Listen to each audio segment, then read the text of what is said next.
And we're finally back. Sorry for the wait, everybody. Work has been crazy the last couple of weeks. I have literally been traveling for 3 weeks. I am traveling this next week again. So we're only doing a Saturday stream this week because I'm usually traveling on Fridays right now. It sucks.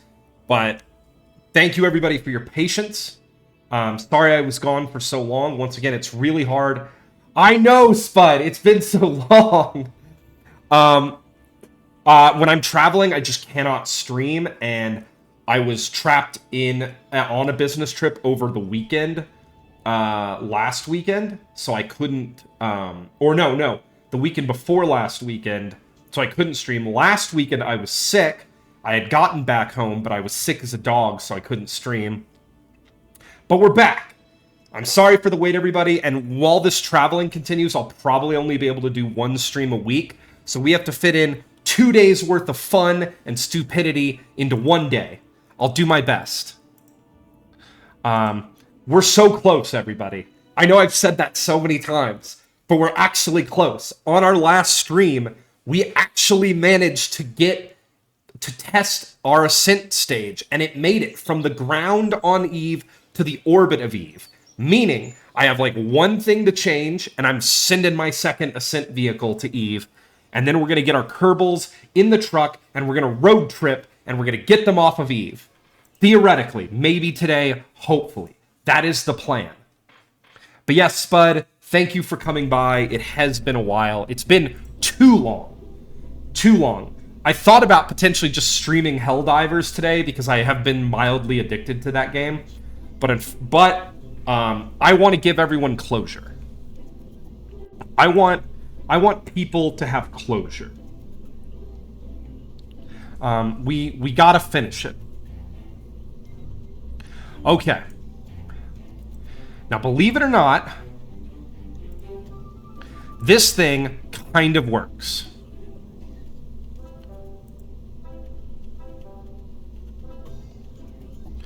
Okay, let's delete this fairing real quick. And we have to add something to this rocket to make it work. But if we add the thing, it will work. So my plan is to do this.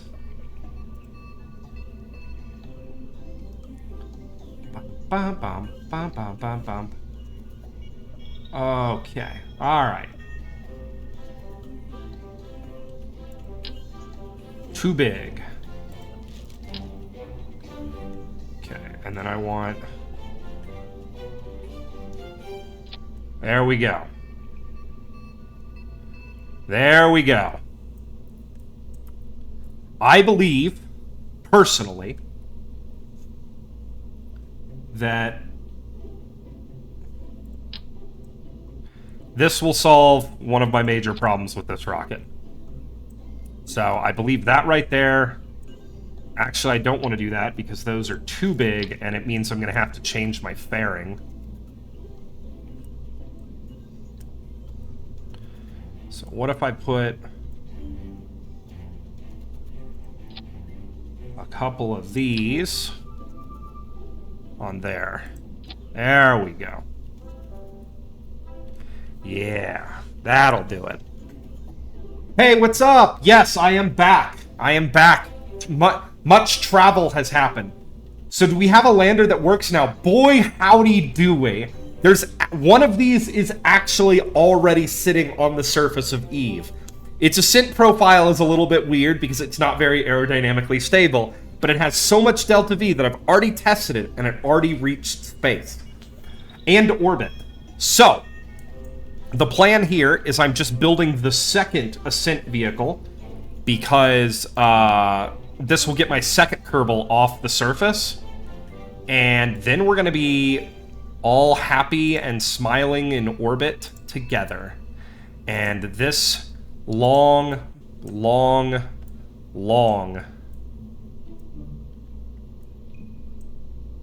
Okay. This long playthrough of Kerbal will finally be complete. Boom. Mark II adapters for. These guys right here Those are fuel tanks. Extra fuel. This, what is it? I thought it looked kind of cool, and it allows me to make this thing small enough to fit inside its fairing. This thing is pretty much the most insane, stupid rocket I've ever built. It is designed to take this interplanetary stage to orbit. The interplanetary stage in and of itself has 24 nuclear engines. Otherwise, my burns would take literal hours.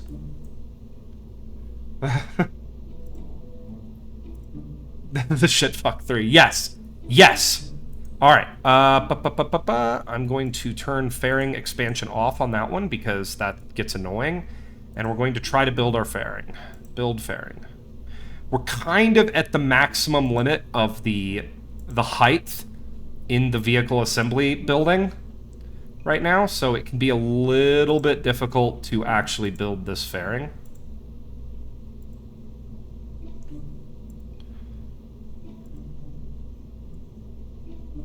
Alright, there we go, everybody. There she is. Alright, we're gonna get this going to Eve, and then we're gonna road trip on Eve. It's a road trip episode, everybody. Alright, so we're gonna save. Alright, I have to take my, give me a second to take my poncho off because I got hot. Taking poncho off. Oh. Alright, there we go. The AC in my apartment is broken also, which is bullcrap. And my apartment complex is not as, how do I put this? They're not as excited about fixing it as I am excited for them to fix it, I guess I could say. Like, they're not going at the pace I would like them to. Alright, here we go, everybody. To Eve. Hopefully, one last time. This, hopefully, is the last launch of this playthrough. It probably isn't, but it could be. We have everything we need around Eve except for one more landing craft to get the final kerbal off. Now, no kerbals have ascended off of Eve yet, but I'm setting everything up to get them off. It's time. It takes a long time to load this rocket because of its immense size, and there's a lot of eternal physics going on here. Okay, and we're getting about a frame a second here. Oh, look at these terrible frames. All right, here we go, everybody. No, Valentina, stop stowing away on my rockets. She keeps doing this. Hey, what's up, Chris? How are you? Welcome back. I had to travel a lot, and I got sick, so it's been a couple weeks since I streamed. Probably in the near future, as I was explaining, I'll probably only be able to stream like once a week for a couple weeks, but the goal is to continue streaming on Saturdays. So we're finally yes, we're going to kill Eve. Okay, get out of there, Valentina. No one likes you. Alright, save. Launch. Yeah, we're gonna try to put Eve to bed. We're gonna try to do it. Today. I don't know if we will be able to, but I'm certainly gonna give it a go. I have nothing better to do this weekend. And then, to celebrate returning to stream, when I'm done with stream today, I'm going to go get a margarita. And it's going to be lovely.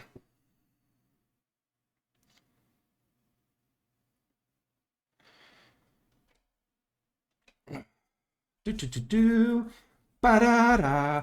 Ba-da-da-ba-da-ba. Ba-ba-da-da-da. Okay. Holding for launch. Loading mega rocket. A Marge of Rita, exactly. And some nachos, probably. Maybe some enchiladas. Okay, that's full throttle. All right, good luck, everybody.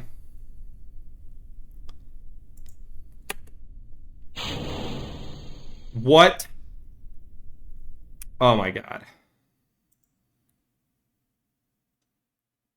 Why, game? Why? Well, I have until Monday, 6 a.m. until I have to go back to work. So I'm going to be here for the Eve fireworks. Thank you. Yeah, I have to be at work at 6:30 Monday morning, and I'm traveling again. They're sending me to another state again. Of the month so far, I think I've spent a total of 3 days in my apartment. Okay, Spud, thanks for stopping by. I'll catch up with you again soon, and have a great day if I don't get to talk to you again. Make sure you watch the VOD, Spud, because this could be the one. This might actually be the end. Okay. Why on God's green earth did it put the... Okay, well now it says we're good to go. Let's give her a shot. Okay, here we go. Throttle up.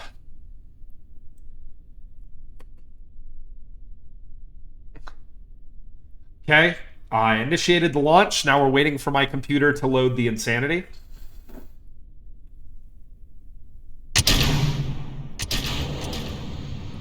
Here we go.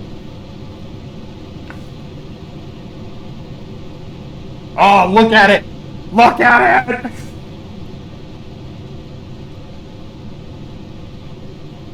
Also, PSA, Lay's has a KFC flavor now, and it does taste like you had a bucket 2 days ago, ate all the chicken, put it in the trash, and came back to lick off whatever was left in the bucket, or lick out. That is vile, but thank you for warning us.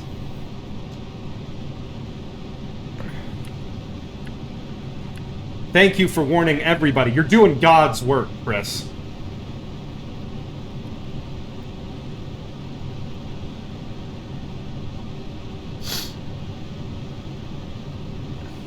All right, here we go. Ah, this could be it. This could be the final one.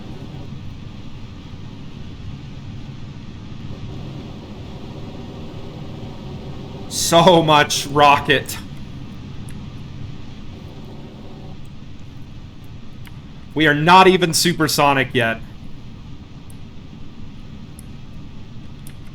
All right, first stage separation coming up.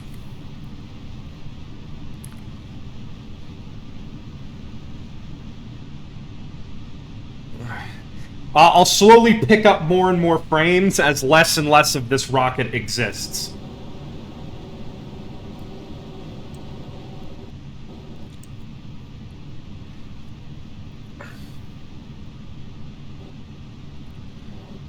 Come on.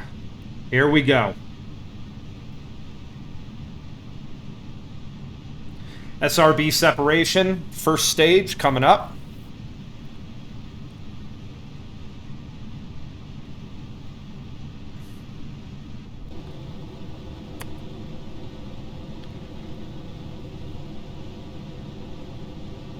Stage 1.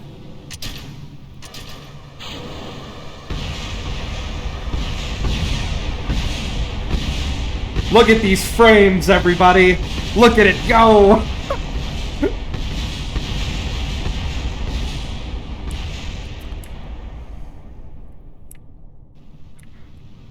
And we are not even supersonic yet, folks.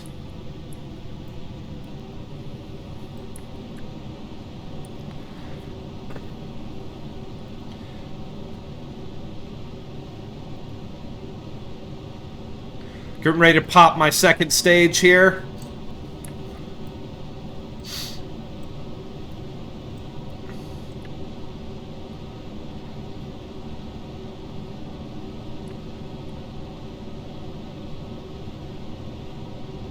Almost to 10 kilometers.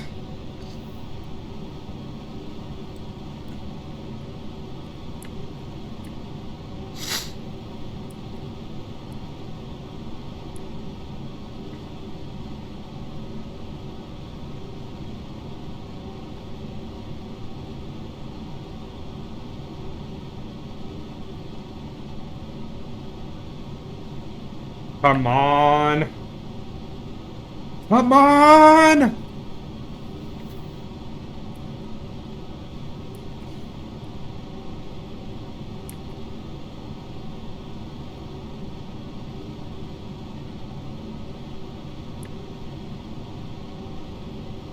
Now we're starting to pick up some speed.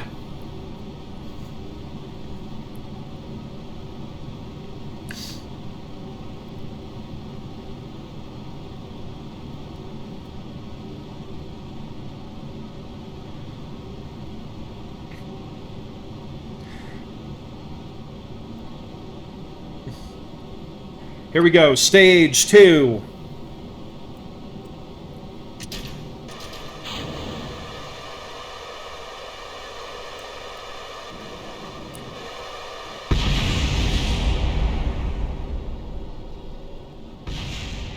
Switching to orbital guidance.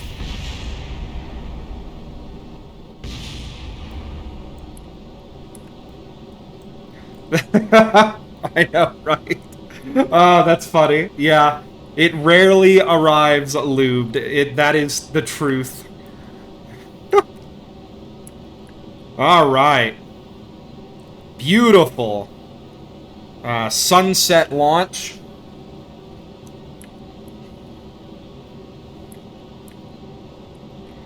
We're going to go ahead and begin tracking our orbital numbers here. We're looking to go to space. Just letting our gravity turn continue. Kind of just letting the rocket gently fall over on its own accord.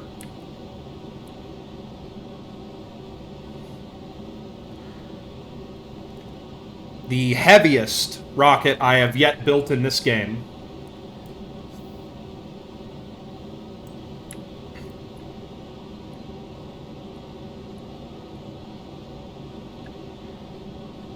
Continuing to head downrange. Okay. Atmospheric effects for the rockets are gone. That means we're getting pretty high up.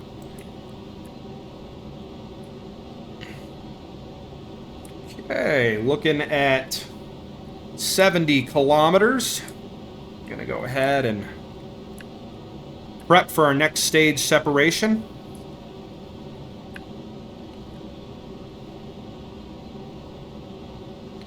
All right.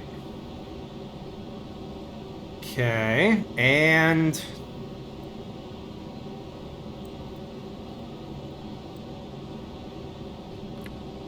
we're gonna go to throttle down here in a second.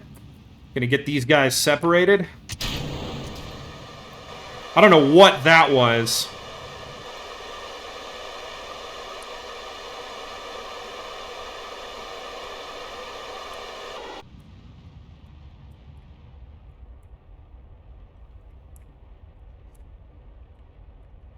Okay, and we're just going to aim completely downrange now and just build orbital velocity. That's really all we want right now. I'm going to try to get us aimed kind of in a good direction here.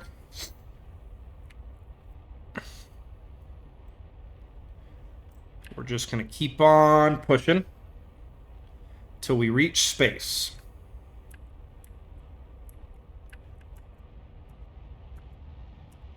There we go.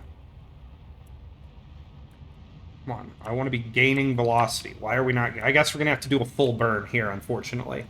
That's okay.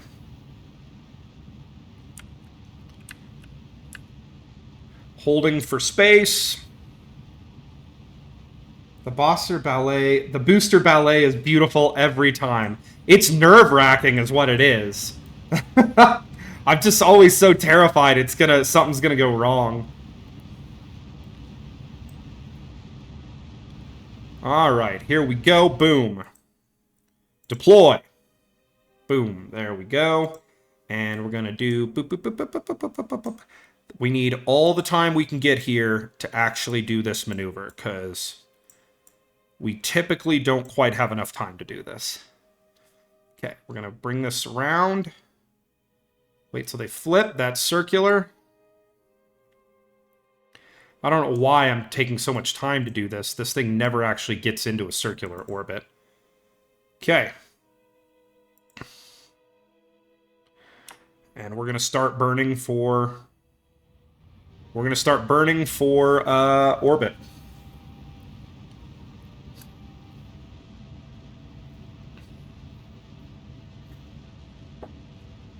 As you can see, by how slowly we're accelerating away from parts of this rocket, not a lot of acceleration in this guy. Kind of a heavy machine.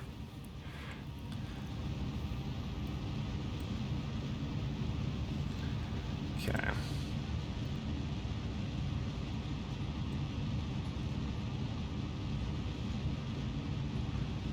Okay, we're just getting everything extended and set up to ready the nuclear engines. The nuclear engines for their job.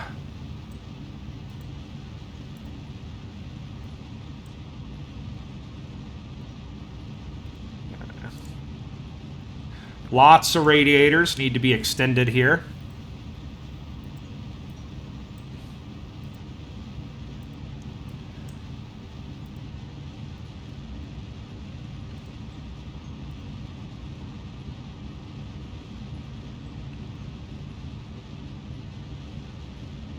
Okay, slowly but surely, we're just pulling all our radiators open.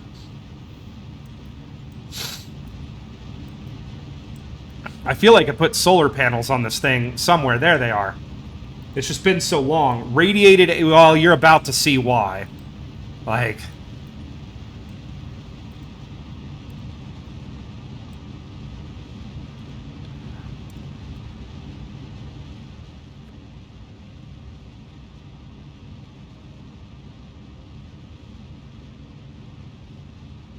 Alright, we're just pushing to orbit right now. Because, yeah, getting this thing into orbit is a little bit of a task. It doesn't really like to be in orbit.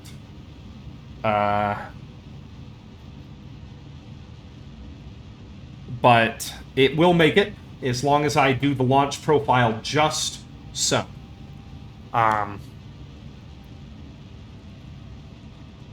Now we're going to start falling back into the atmosphere here in a second.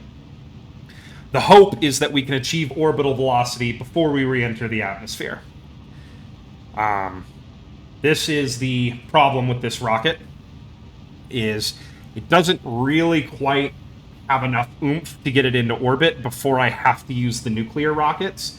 And as you all know, they are very slow.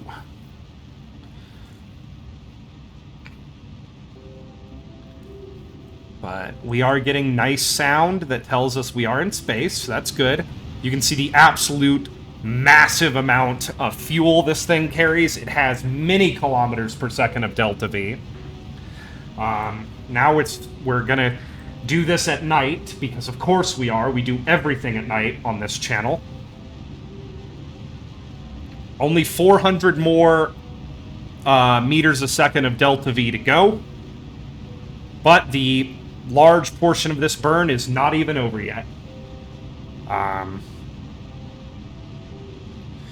Because now the long part of the burn starts, where we burn our nuclear engines to try to stay in orbit. God, I hope this works. I'm really hoping this is our last major launch of this playthrough. I have my SAM system I designed in KSP. It flies autonomously? What do you use for targeting? Do you use a program? I mean, I assume you have to, but... Yeah, what do you use for targeting? And autopilot. Alright, there we go.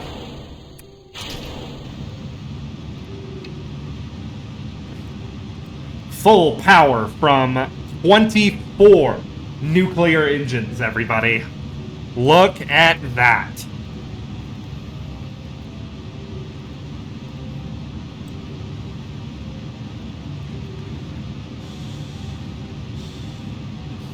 .200 meters per second to go. I'm actually going to see if I can just time accelerate this a little bit to see if we actually make it, which I doubt we're gonna, but you never know. We might actually make it to orbit.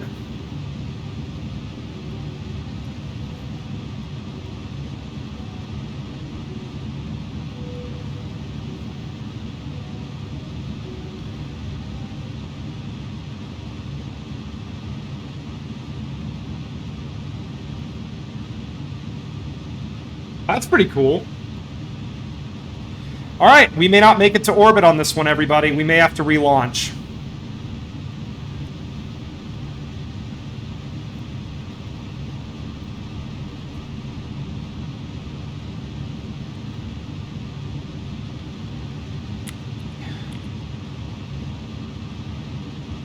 Okay, we're in the atmosphere right now.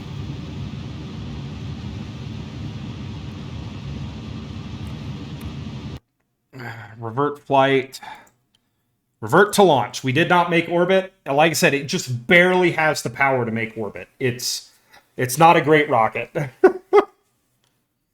So I'm just docking at suboptimal speeds. I mean, that's the way to do it right there.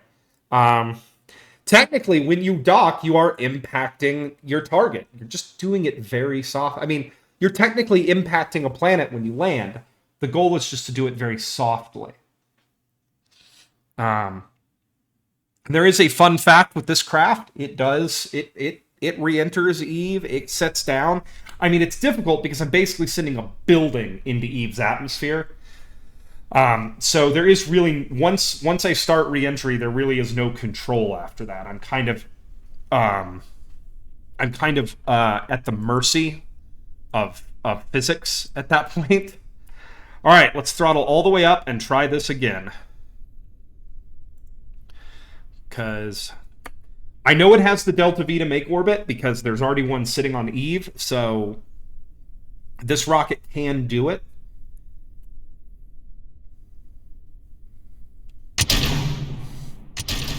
This is the spiny boy with the 2 heat shields. This is the double heat shield building system, rather than the pineapple re-entry system that we used with our rover.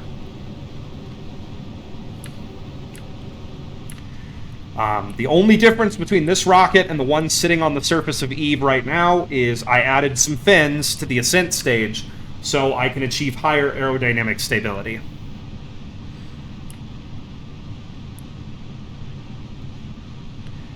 Alright, come on, you son of a gun.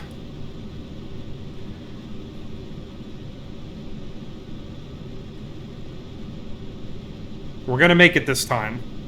I'm gonna try to boost us into a slightly higher initial parabolic trajectory before I go for orbit, because that should give me more time to make that burn. I'm hoping. I know it can make orbit because it has. I sent it to Eve.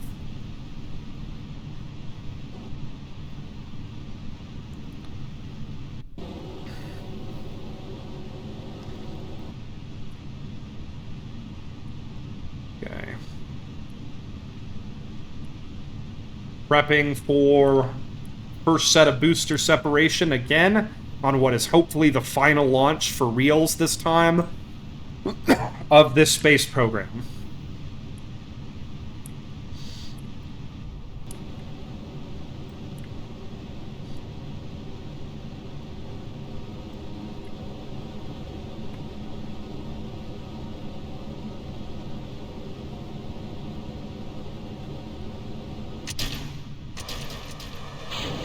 There is the booster ballet.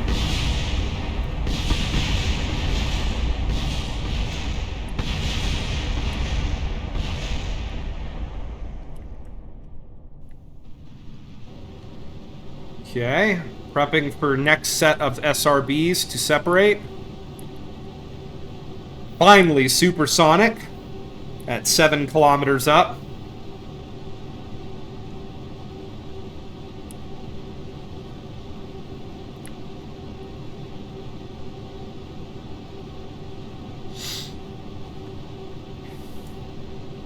All right, come on, come on.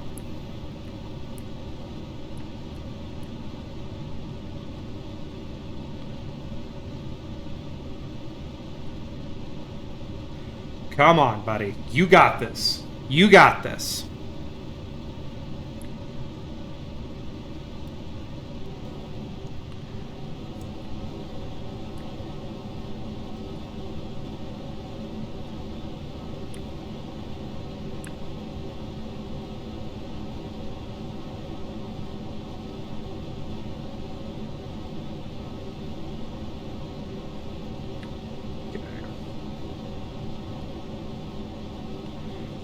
Okay, trying to be at about 45 degrees here at 20,000.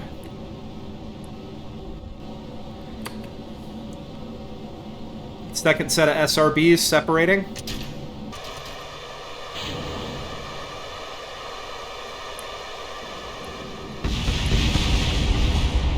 And they're gone.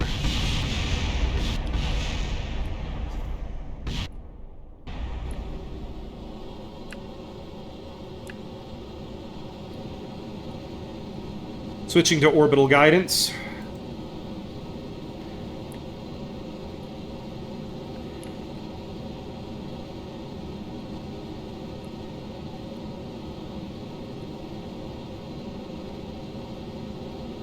We're going to try to push for a 90 to 100 kilometer parabolic trajectory this time, and then we'll boost to orbit from there, hopefully.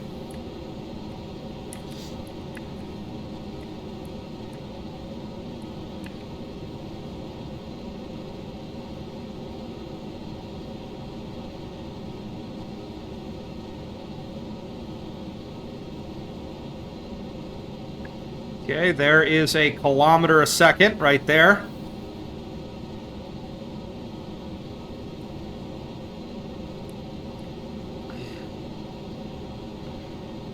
Hoping for the best here.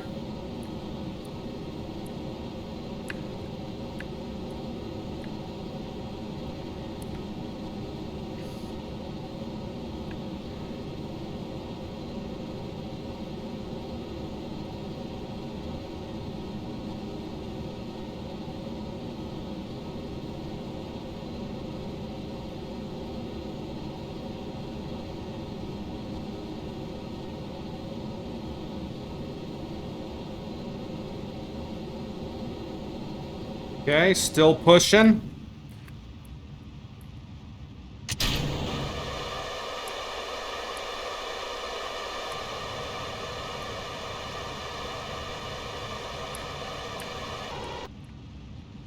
Okay.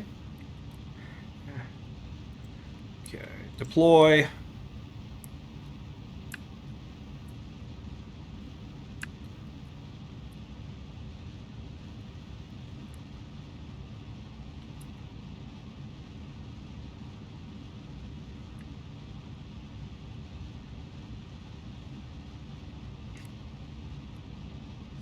We're just keeping the throttle open right now. Just getting as much height off this parabolic trajectory as we possibly can, so we have plenty of time to form this burn.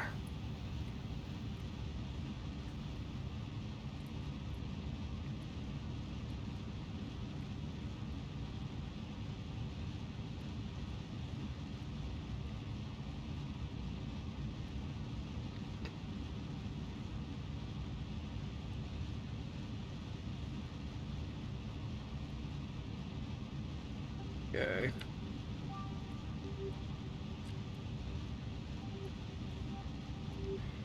Miko, here we go. And we're going to grab that. We're going to add there, boom. And I just want it quick. Quick and dirty.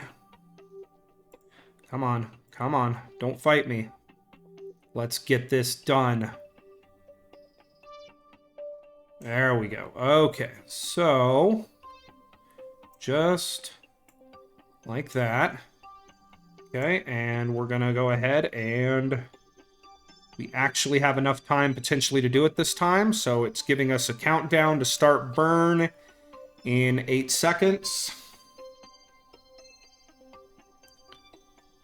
3, 2, here we go. Just gonna start it a little bit early so we can get aligned to our node here. Okay.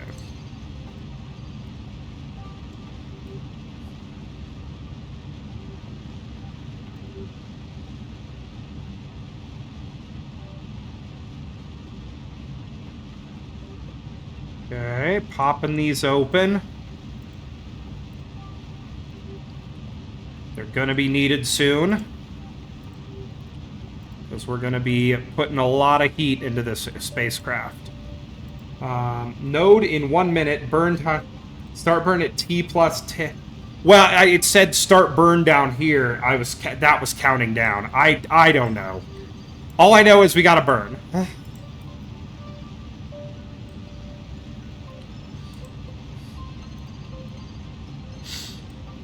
It doesn't know what it wants.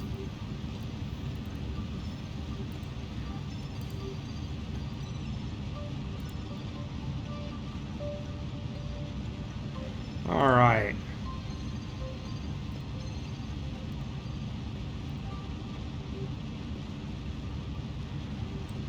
Okay, we're ready for nuclear ignition here in a second.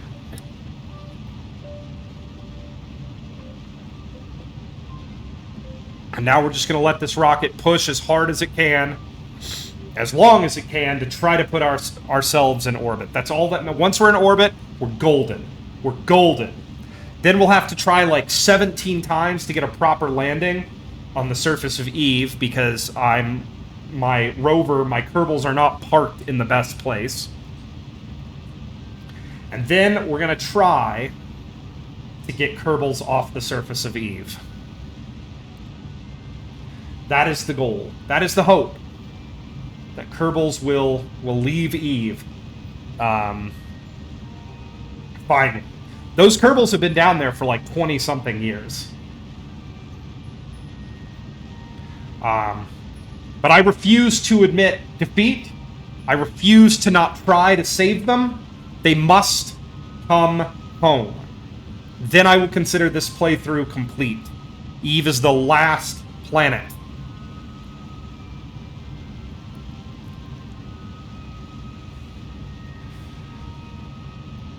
The goal is 1 piece. 2 if we're lucky.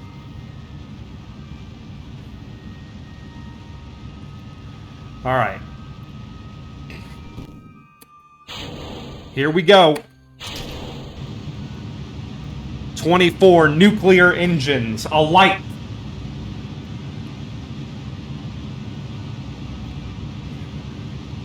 Okay. And we're just going to time accelerate here and hope for the best.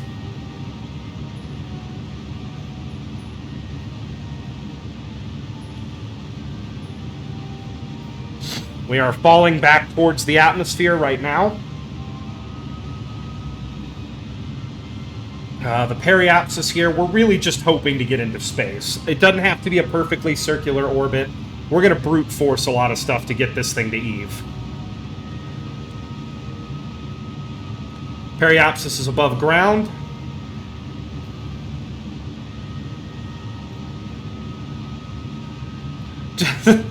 There's orbit.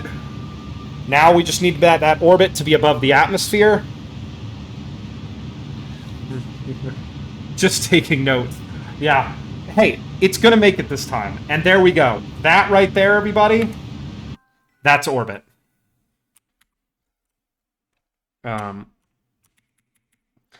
As I said, I was never concerned. You know? It's a well-designed spacecraft built by, you know, someone I'm willing to call a genius. Okay. Let's get our antennas extended. And let's go to Eve, everybody. For what I'm hoping is the final attempt. The final time. Where on gosh darn green earth is my what's it called? I need my map, my Delta V map.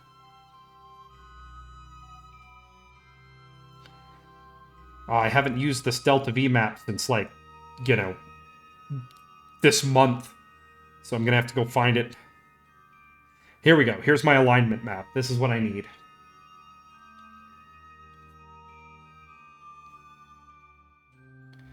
Okay. Okay, I downloaded it. So if I go back up here, here it is. Okay. So we're going to do a transfer window. It needs to be about 45 degrees behind us. And it shows a pretty aggressive ejection angle. So we'll work on that. First things first. Let's time accelerate and get Eve to where we need to be. So let's kill this burn. We are double-checking. We are in orbit. All right, let's just... This is going to take several burns, everybody. This craft does not... Also, there's like an electric charge bug. This thing just uses a colossal amount of electricity for no reason. I have yet to be able to squash that bug or find it, so we just kind of have to work around it.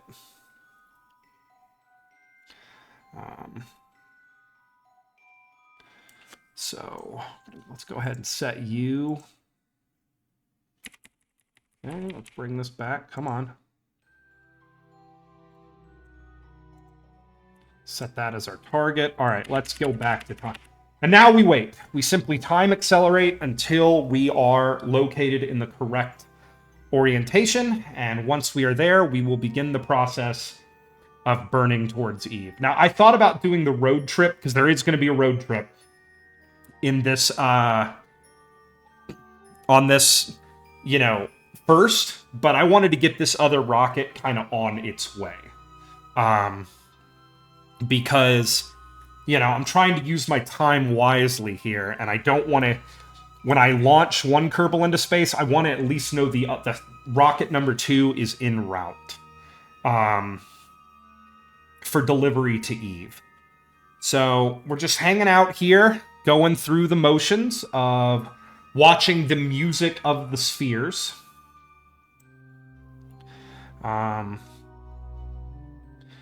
And slowly but surely, Eve's going to catch up to us here, and when Eve does, we will begin the process of...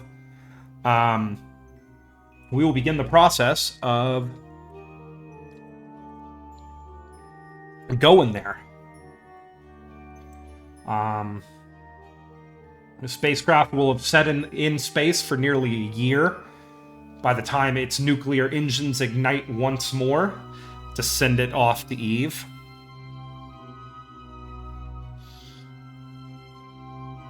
Now, one thing I've never done in this playthrough is I've never gone to a comet or to a asteroid or anything like that. And at this point, I just don't know if I have the patience. So I'm probably going to call this playthrough done if we can get our Kerbals off of Eve. Because I'm not going to say I'm Kerbaled out, but as a stream, we'll probably take a break from Kerbal for a couple weeks if we can finish it. When we finish it. Maybe stream some Helldivers, do some Flight Simulator. I really have been missing Flight Sim recently, so we might end up doing that. Alright. Now it shows we burn out this way. Beep. For our ejection angle. Okay, there we go. And we're just gonna burn.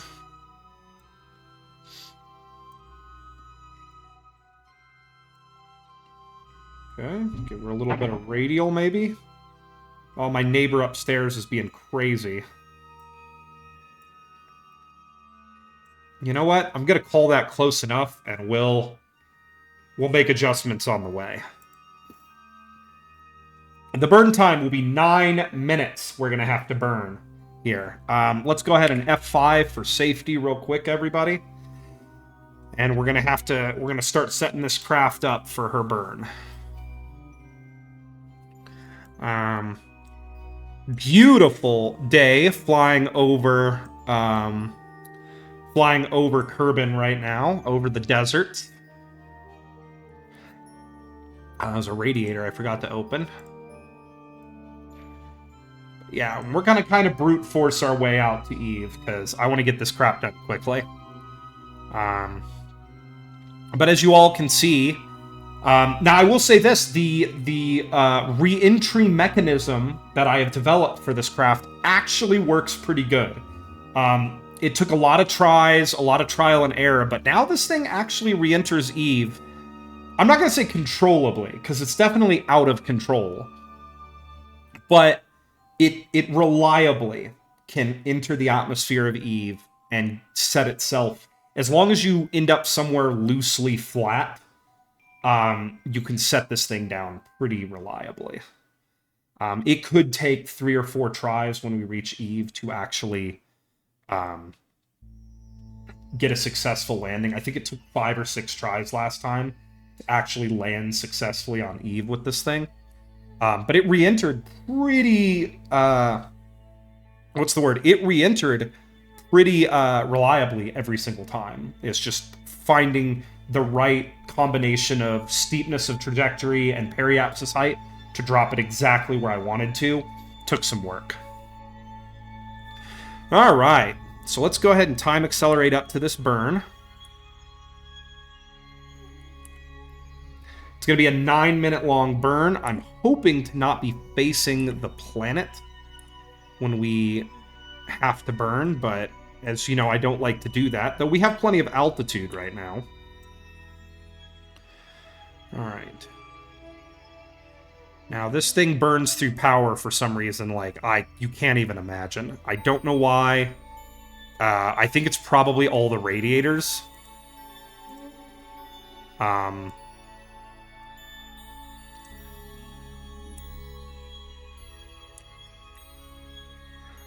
Okay. I'm kind of wondering if we actually might be able to do this in one burn. I'm hoping. We're going to try it in one burn. And if it drops us into the atmosphere, well, you know, whatever. We'll try it again. Okay, we have a burn start in 24 seconds. And I'm got the time acceleration off so we can get perfectly aligned up. We are facing the planet, which I hate to do, but this is such low thrust. We'll keep a very close eye on our periapsis, and if we have to come around and burn one more time, we will. All right, here we go.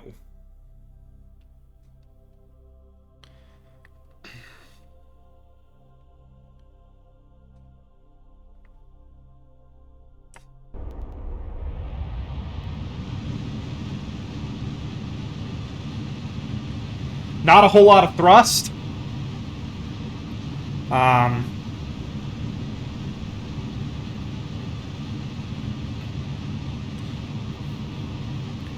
But yeah, we'll keep a close eye on our periapsis, which is currently rising, so I think we'll be okay.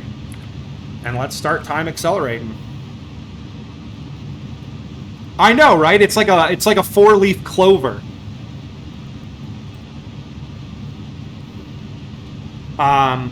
Yeah, it does look pretty cool. Honestly, it's not my most ugly ship that I've ever made. Like, it's very much fit for its purpose, but it's not. I don't see it as being an ugly spacecraft.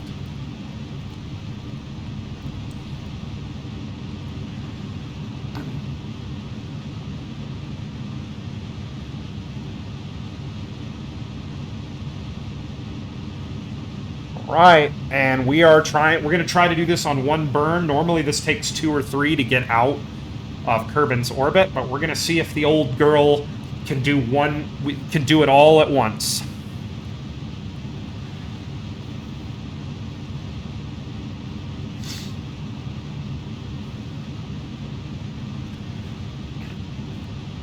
We are at 4 times time acceleration. This is really as fast as I can go right now. For physics time acceleration, trying to get this burn done, everybody. So sorry for the wait. It is going to be a bit of a wait to get this taken care of. But we're going to get there. Only 6 minutes and 40 seconds to go on this burn. What's interesting is even with time acceleration, these are some of the longest burns in the history of this stream, is this craft, and it is simply because we are just pushing so much weight out to Eve. Like we are pushing as much weight out to Eve as we possibly can.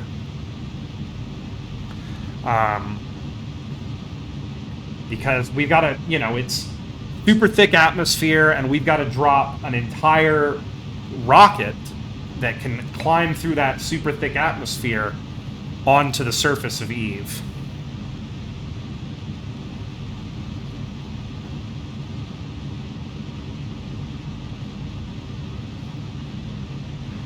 All right, halfway done with our burn.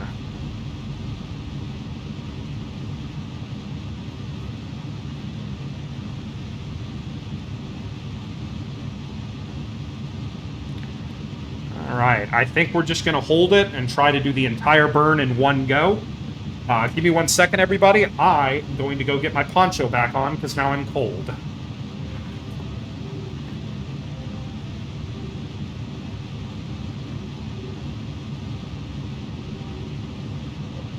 There we go. Okay, much better. Much better. All right, and we are just continuing to push this orbit out, make it bigger and bigger, more bigger.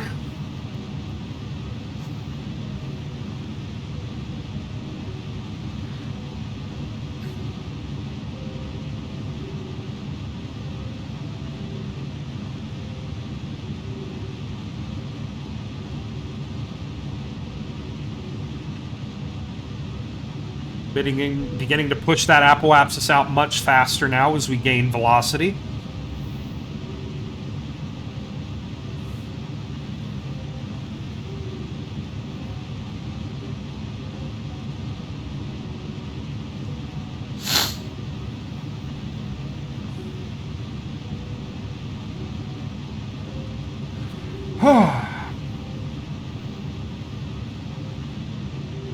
We're probably going to see some heating eventually. The heat percentages are beginning to climb pretty quickly on these radiators, but I think we should be okay.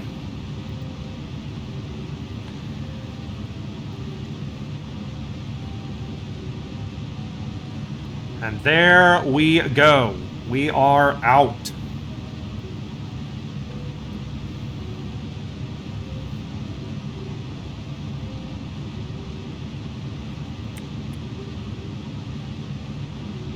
Okay, put time acceleration back to normal.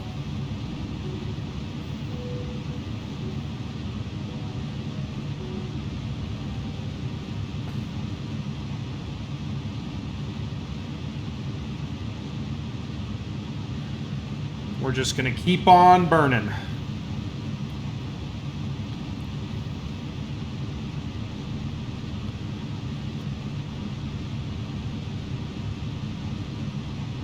Hey, what's up?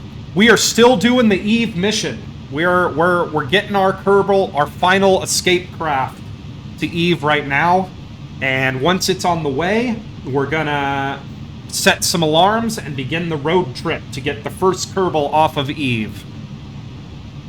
Maybe, hopefully. That rocket is very aerodynamically unstable, so we'll see.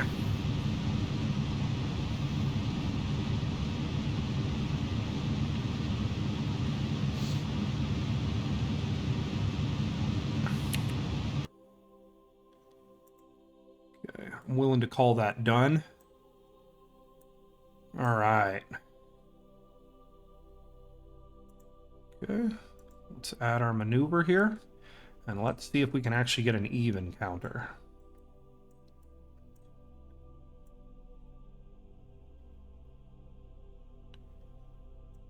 Okay. Let's go in here and change that. So now I'm a little concerned about getting an Eve encounter now, everybody. Alright, let's match planes first. Okay, so we need to go like that. Plane change maneuvers are always very expensive. Those will flip. That puts us on plane with Eve, and that gets us very close to our encounter. So now let's see if we can bring this in just a little bit. It's going to be an expensive burn, but we have plenty of Delta V to play with. Boom, there we go. All right, there's our encounter with Eve, and we can adjust and make that encounter prettier when we get closer, but for now, this will be what we need. Let's go ahead and align our spacecraft here with our next burn. It doesn't move very fast, this thing, as you can see. Not a lot of reaction wheel authority.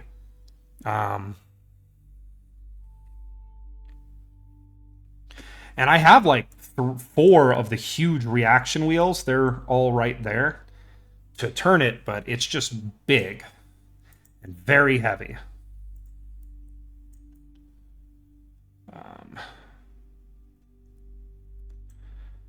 Okay. So we're going to get aligned here, slowly but surely, slowly but surely. And then we're going to road trip on Eve, which will probably be kind of boring, but we'll talk amongst ourselves and make it fun. I don't know if anybody saw the new Starship announcement for V2 and V3 Starships, but they look pretty cool and they're very big. The V3 is like huge compared to the current one. All right. Now we just time accelerate.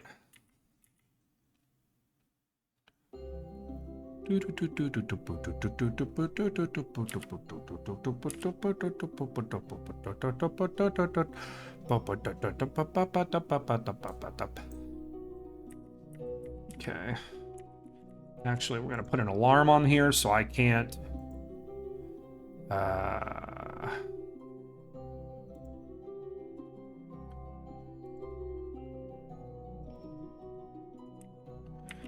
So I can't time accelerate past this thing. And here we go. The frame drops on this thing are... You saw that? Yeah, it's going to be pretty interesting.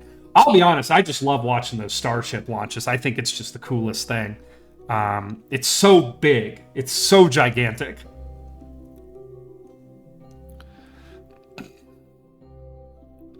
All right. So we're going to get locked in here. And, okay, delete and close. And this is going to be a 3 minute long burn because we have... Because this thing is so gosh darn heavy. We can do like a little over 100 meters a second every minute when we're burning with this thing.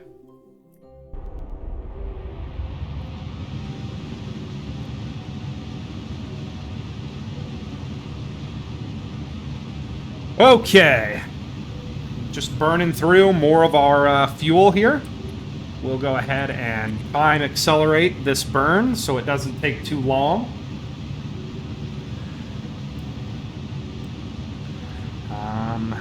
With the goal of getting to Eve.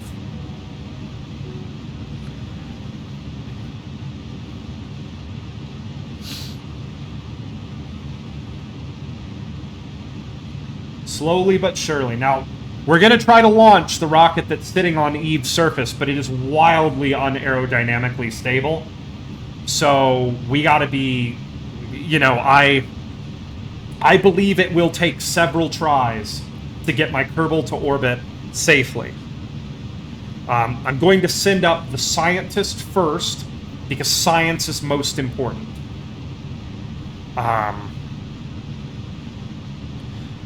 Yes, the science must be sent first. Then the engineer that I have on the surface can be sent. Also, I'm going to leave him because if he's driving to the next rocket and something breaks, he can repair it, theoretically.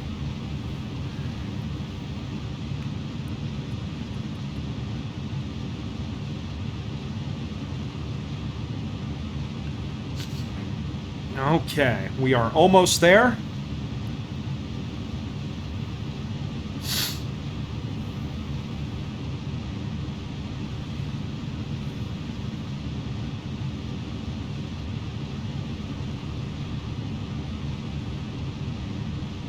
There's our encounter.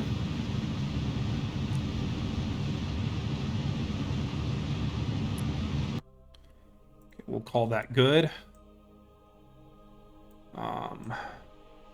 Let's go ahead and zoom in here. Let's plop a maneuver at our periapsis, if we can.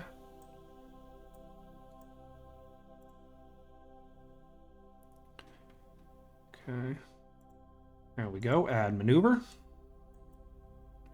I'm going to come around here and adjust our maneuvers so that we come in at the right angle.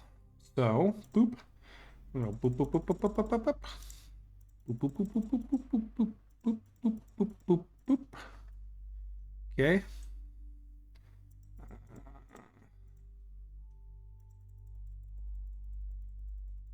Okay, lots of little clickies here just to move this sucker closer.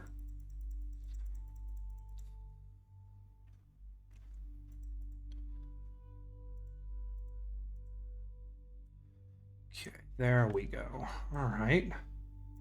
Not a big fan of that. Kind of would like to come in on plane here.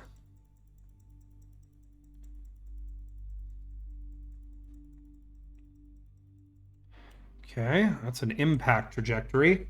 Hey, what's up, Lazy? Good to see you again. I know it's been a while. My work-life balance has not been great, but thank you for stopping by. And the announcement is for the next couple weeks, I'll probably only be able to do one stream a day. Well, by kill Eve, I mean defeat Eve. We're going to defeat Eve finally. Eve shall no longer be allowed to hold its death grip upon my kerbals. Actually, you know what? I'm just going to do this. I'm going to set it up normal so that my solar panels get plenty of sun no matter what orbit I'm in. And we're going to leave this sucker in space for a while. Okay, where is that? Oh, let's set an alarm. Apply changes. Okay, and now we're just going to let it get set up so that some of these solar panels will always be getting sun, so it can absorb sunlight.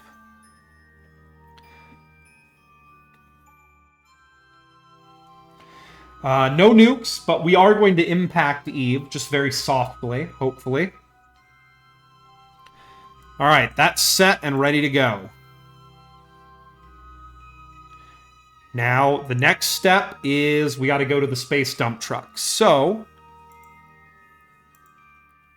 boop. Let's go to the tracking station. But yeah, now we're going to do a road trip, everybody. We're road tripping across the Eve again. We got a spacecraft sitting on the surface, so we're pretty excited about that. And preliminary testing shows that while it is an incredibly unstable craft, it has what it takes to take one kerbal off of Eve. One. The second spacecraft, as you just saw, is now en route to Eve. This could be it, everybody. This could be it. Okay.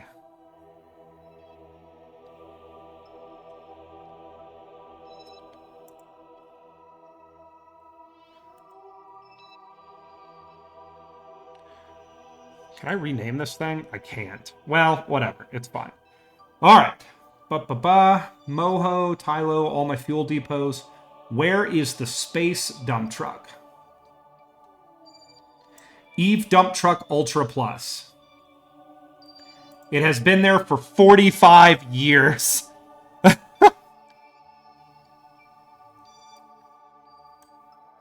Okay, fly. These kerbals have been on the ground here for 45 years. Well, at least the space dump truck has. But I didn't forget about them. So it's been a while since we've checked in with our boys on the surface of Eve. But you can see kind of what the plan was and where it all went awry. And where it went awry was actually getting a craft to the surface of Eve that could take off. They've been living comfortably in a space Winnebago. And my headcanon is there have been supply drops for them so that they have not starved to death. They are fine. And they have been here doing science since the beginning. You can see their science station. This was the craft they landed in right here. They And then the dump truck drove and retrieved them. So what we're going to do now is we're going to go to the map. And we're going to set this. Set as target.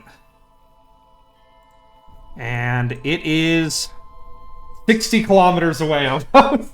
So we have to drive 60 kilometers on the surface of another planet in a vehicle that does not go very fast. So here's what we're going to do. First, let's go ahead and time accelerate till sunrise.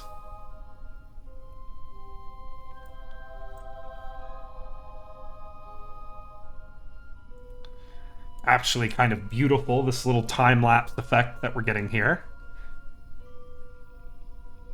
Okay.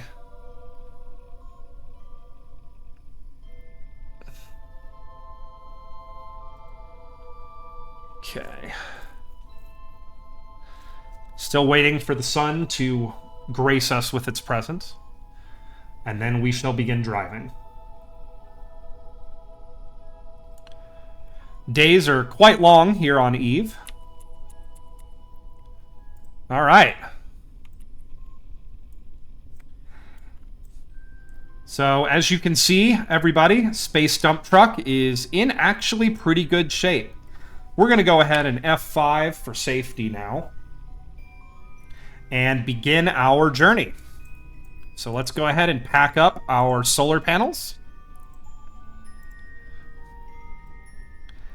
And our antenna there. Brake off. And here we go. Road tripping across the surface of Eve, everybody.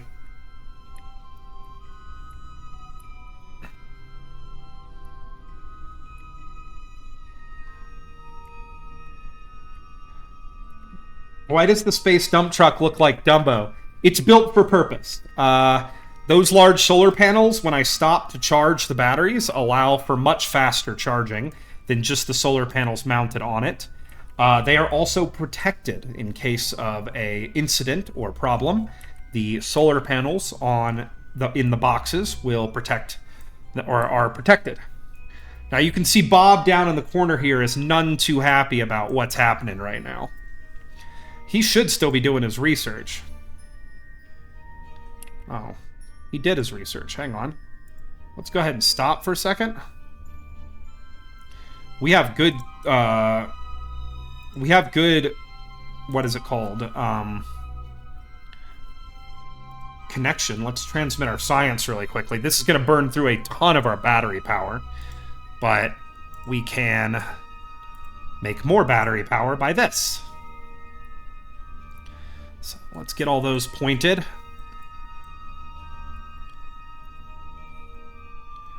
And slowly but surely, we're going to just transmit this data really quickly so that he can continue his research while we are moving. In the new Kerbal Space Program, I believe the science the mobile processing lab, has to be in microgravity for it to work, which probably to discourage things like what I'm doing here.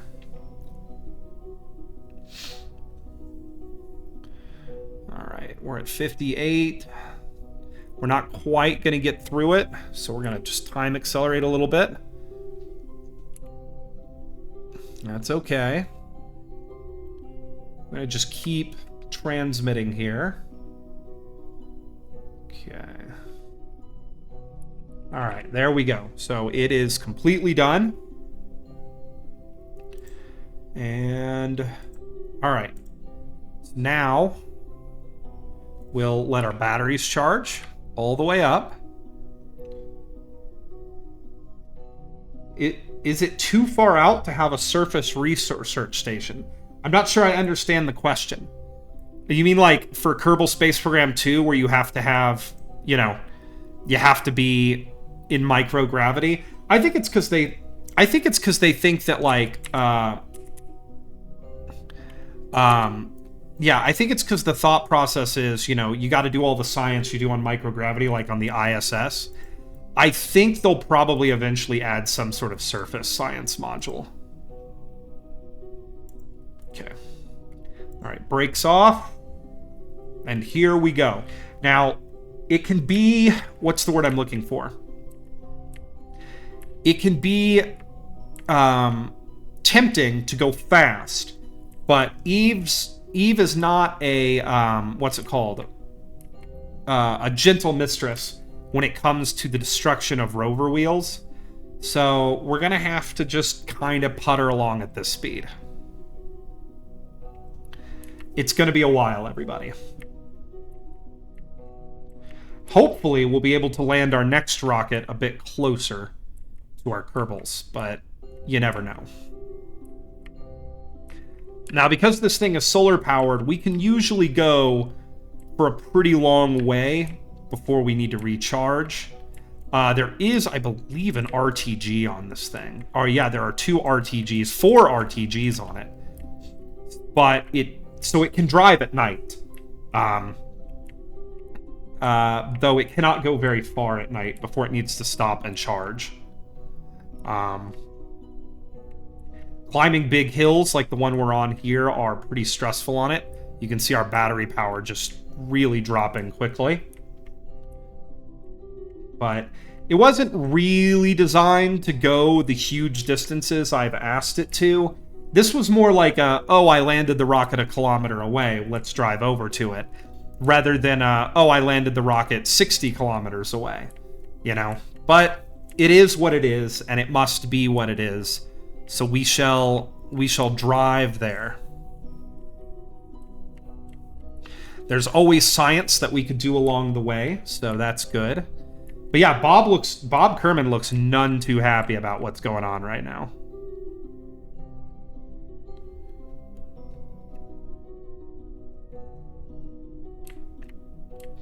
But yeah, this is basically going to be the stream today, everybody. So if anybody has anything they'd like to talk about to help pass the time, I'm here for it.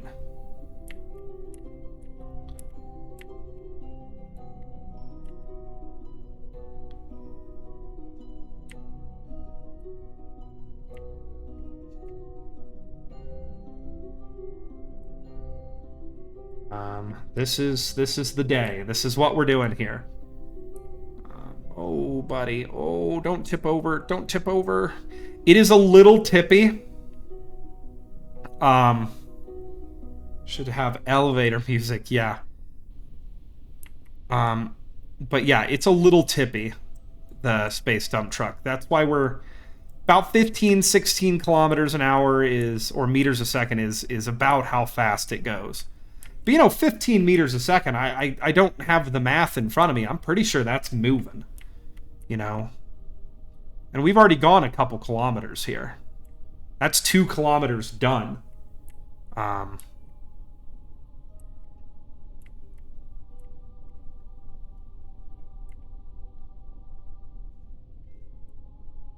yeah, it's going to take a while. We have a great distance to travel. But we're going to get there, and when we do, we're going to be able to get, I think we'll be sending Bob Kerman off the planet. And that right there is out of batteries. Let's go ahead and roll to a stop. Activate Dumbo mode. With great distance comes great responsibility. Exactly. All right, Dumbo mode is active. So let's go ahead and we're going to charge. And this is how the game is played. All right. There we go. Charging complete. Let's go ahead and retract our solar panels. Brake off. And back to speed. This is going to be the day. This is. You think Eve would let us go without trying our patience one last time? Of course not. Me when I go for a walk. Exactly. I need to go for a walk today. Kind of planning to do that.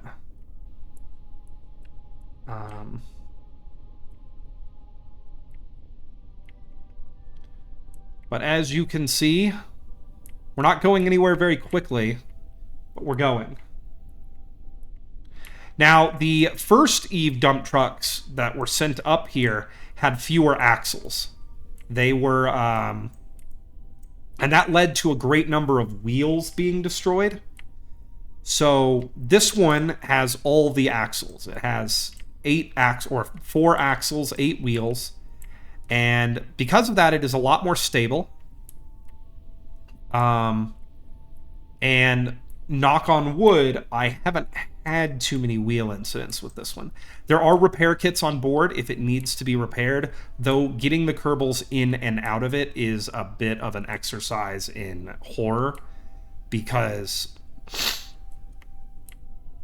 if they like getting them into it, you can see how janky the ladder on the back was.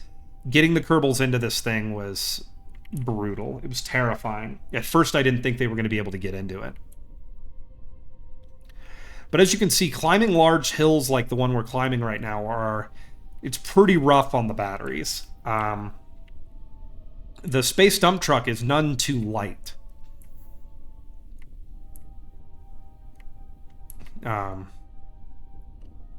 Ooh, the physics went a little bit nutso there for a second. Did you guys see that? Really got concerned for a second. We were getting ready to destroy the space dump truck. Okay, how far away from that? We've gone almost 5 kilometers. We're getting there, everybody. Almost 1/10 of our journey.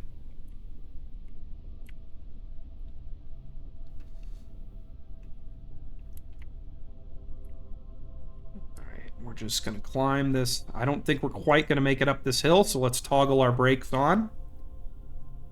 Brakes are on. Extend our solar panels and recharge.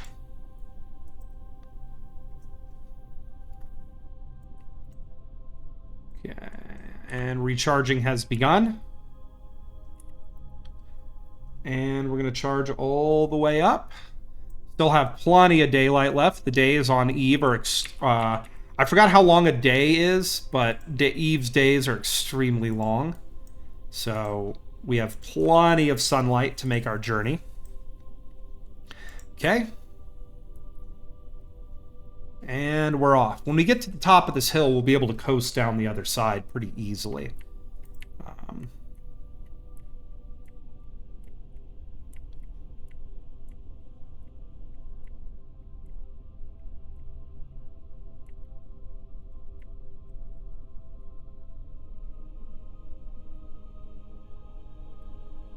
Okay.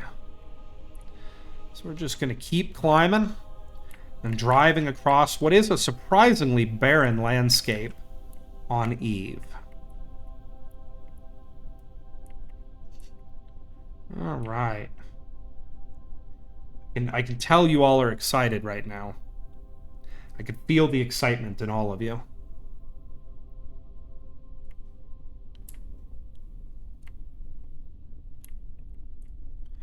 All right. Just hanging out. If you're watching this on VOD, this is probably the part of the video you want to skip. All right. We're getting there. It's not going to take super long. I think we should probably be there within an hour. Hopefully.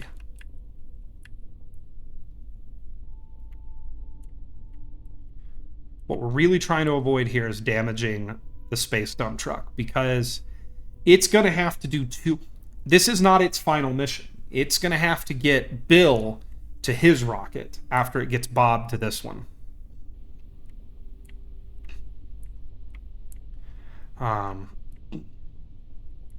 So we're driving a bit more conservatively than I probably normally would if this was its last journey. I don't want to end up in a situation where I have to walk the kerbals there. That would take forever. 52 kilometers to go. Ooh, that was a rough bump. Okay, wheels are good. Oop.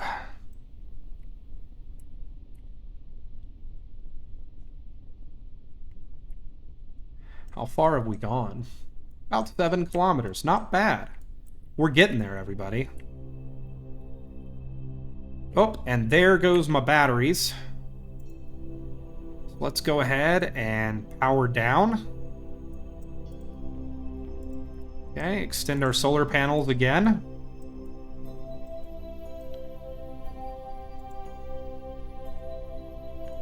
I don't know why. Oh, some of my lights turned off, of course, because I ran out of batteries. Okay. Well, let's get our lights back on. We don't really need headlights right now, so we can turn all that off. That'll save some power.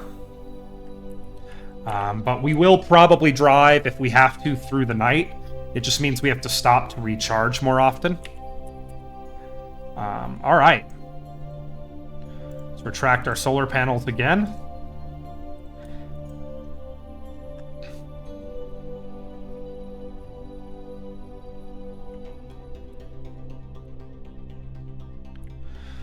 Okay.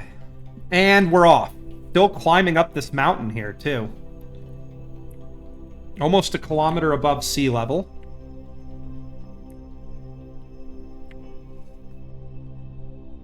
There's probably several more large mountains that we'll have to climb as we get closer and closer to our rocket here. I think I'll probably brake for a second and autosave at the top of this mountain. That way, you know, like, or do a quick save, I mean. That way, you know, just in case something goes down, we'll be okay.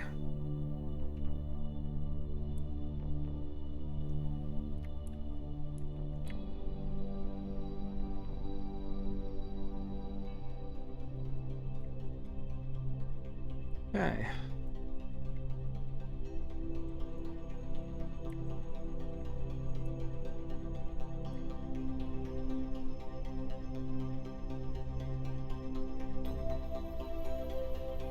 Still climbing.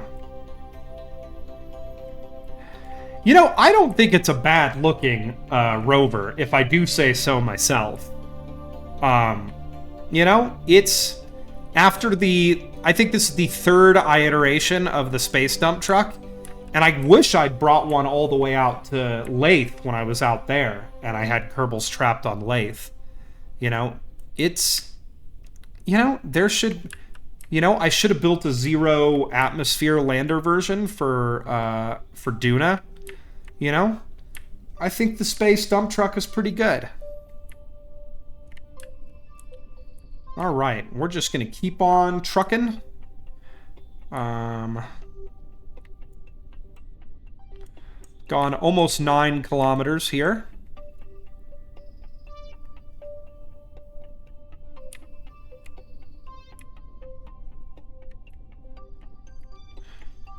Okay, we're coming up on an empty tank here.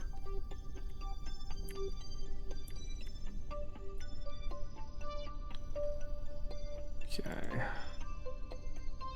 Go ahead and bring her to a stop. Okay, pop these open.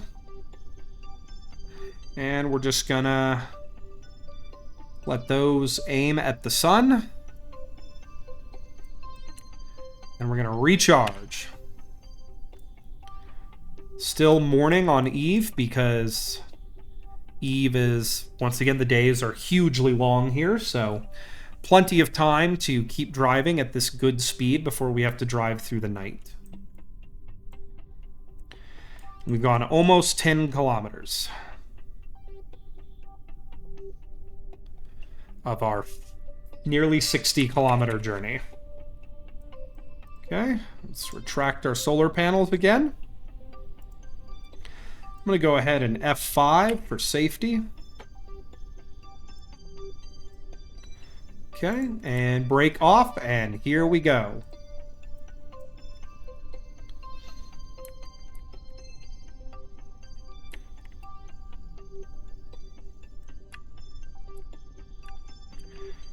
I'm really hoping that this is all worth it and we manage to get kerbals off this godforsaken planet. It's been... I forgot what episode we're on. I have them all in a playlist on my YouTube channel, but we're on like episode 36 or 37 of the Kerbal playthrough right now. Before that, the longest like set of episodic content or streams I had produced was my Subnautica playthrough, which if you haven't seen, is pretty good. I think I did a good job at Subnautica. Honestly, at the last, when I actually left the planet in that playthrough, I actually got a bit emotional because that was really like the first long form streaming content I'd ever done was playing through Subnautica.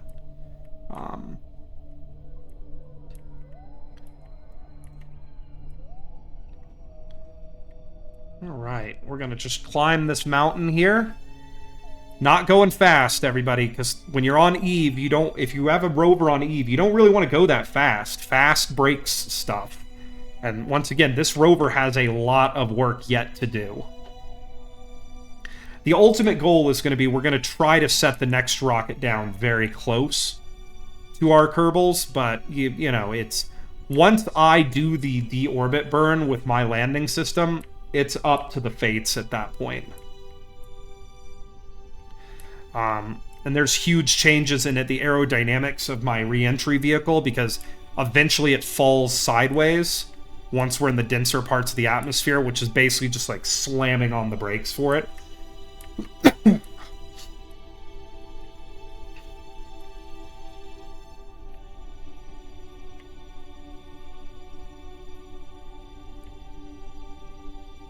Alright. Still climbing up this mountain here. What's interesting is I'm pretty sure this is the debris from the space dump truck re-entry right here. So the space dump truck has actually already traversed a lot of this terrain autonomously before it had kerbals in it when it was going to pick them up. As I remember, there's several pretty big ridges here that we have to climb up to get to the because the rocket's near the shoreline over here. So we have several large hills and mountains that we have to climb up to get to where we're going. All right. We're getting pretty close to empty here, so let's go ahead and pop the brakes back on. We have now done over 10 kilometers, so about a little over a sixth of our journey is done now. So we'll go ahead and pop these solar panels open and recharge. We are recharged. We're going to hit F5 for safety.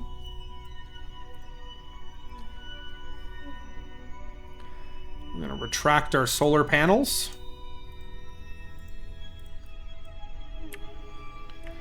And brake off and keep on going. I know this is not the most exciting thing in the world, everybody, but I don't like...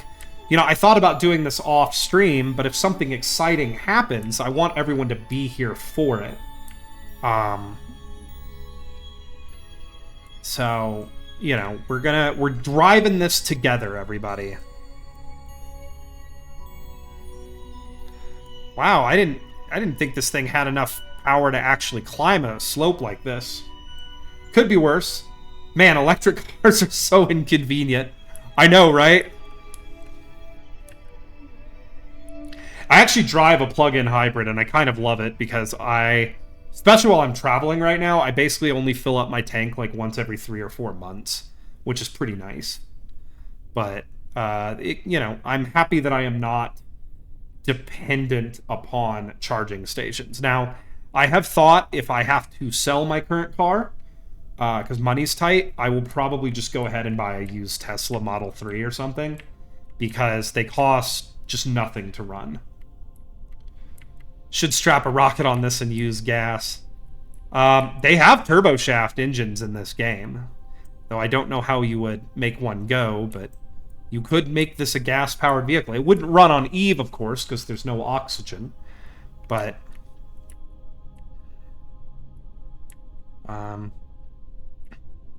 But yeah, it's, it's got, that new Aptera, which I thought the original Aptera was kind of vaporware, but it looks like they're actually going to come out with one Does have solar panels on top of it, and they say you'll get about 30 miles of range a day if you just park it outside.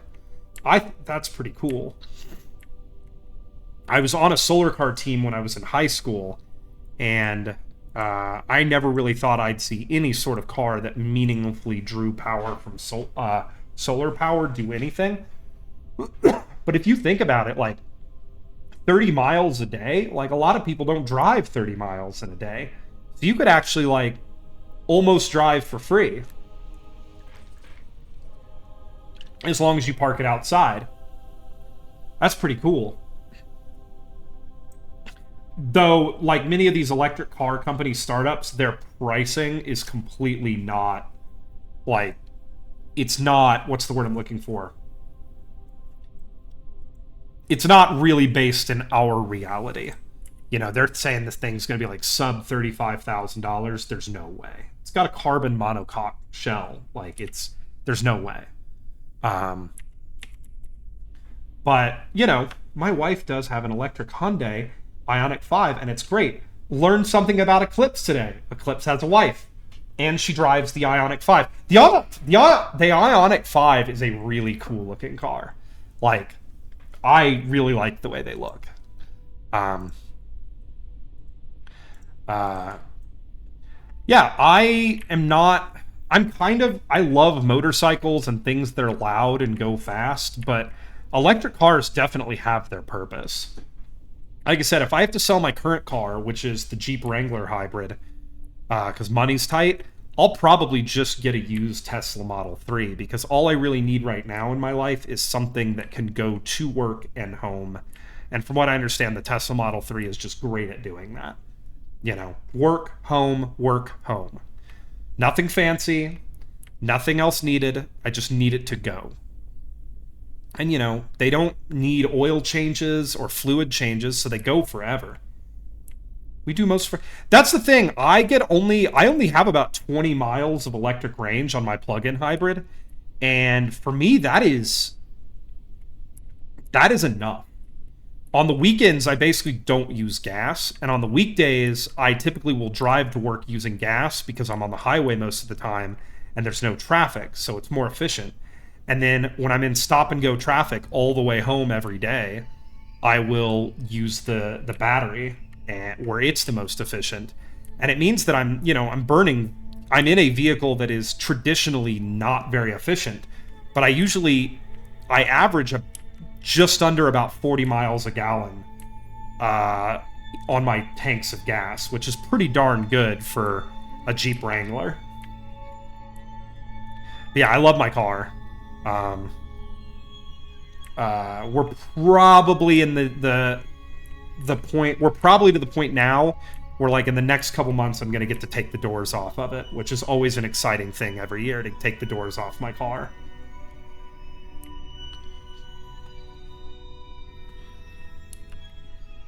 Whoa, there goes that weird physic frame drop thing again. That's terrifying. I think we'll need to quick save here just for safety when we get to the top of our mountain here. We're about a quarter done with our road trip today.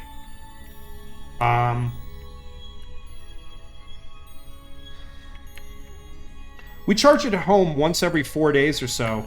It's always ready to go. It's super convenient. You can charge it at home. Do you guys have a level 2 charger? All I have is a level 1 charger for mine, but it's fine because most days I just charge it overnight. So it's like, you know, it just charges overnight when I get home every day, and in the morning it's full and ready to go.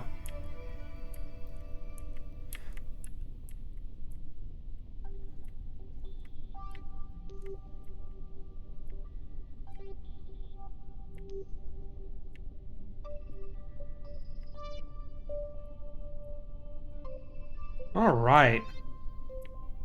And we're just still driving along here in our electric vehicle. I'm going to go ahead and hit the brakes here. Coming to a stop. There we go. All right. Extend our solar panels, and we're going to recharge.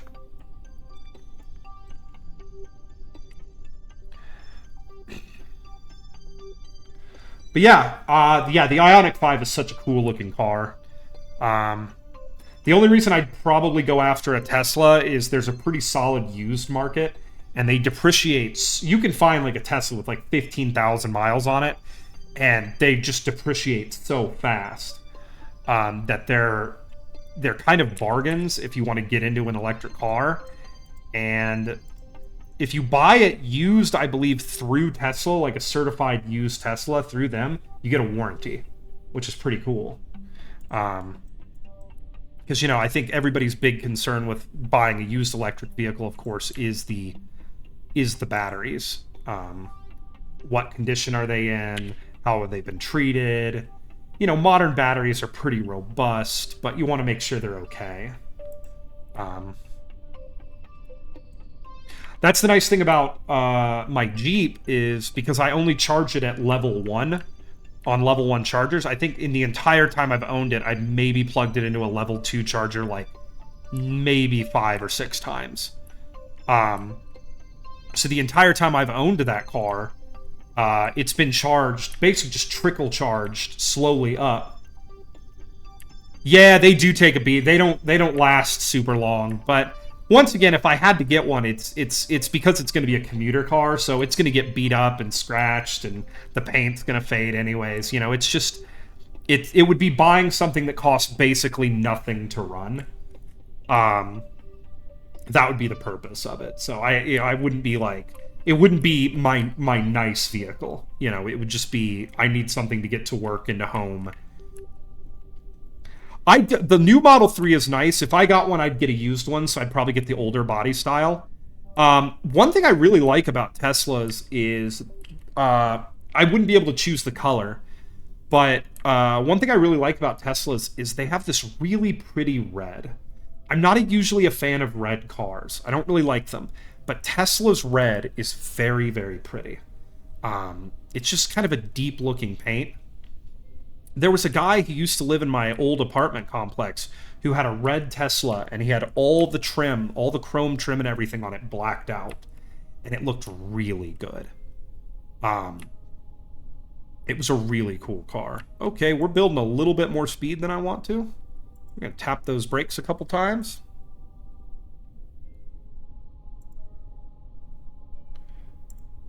Yeah, the blue is really pretty too. I like the blue as well. And the white's pretty good looking. White cars, though, I live in a place where, like, I live in Colorado. It snows a lot here. White cars, when it starts to snow, they get really gross looking. My current car is gray, which I've never owned a gray car before. Okay, I'm really kind of a little concerned here because we're kind of out of control right now. I have the brake activated, but it's not doing a lot as we come down this hill.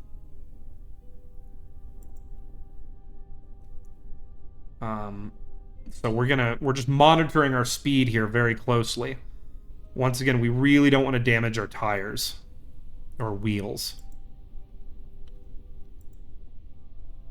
But coasting down this hill does allow us to charge regularly.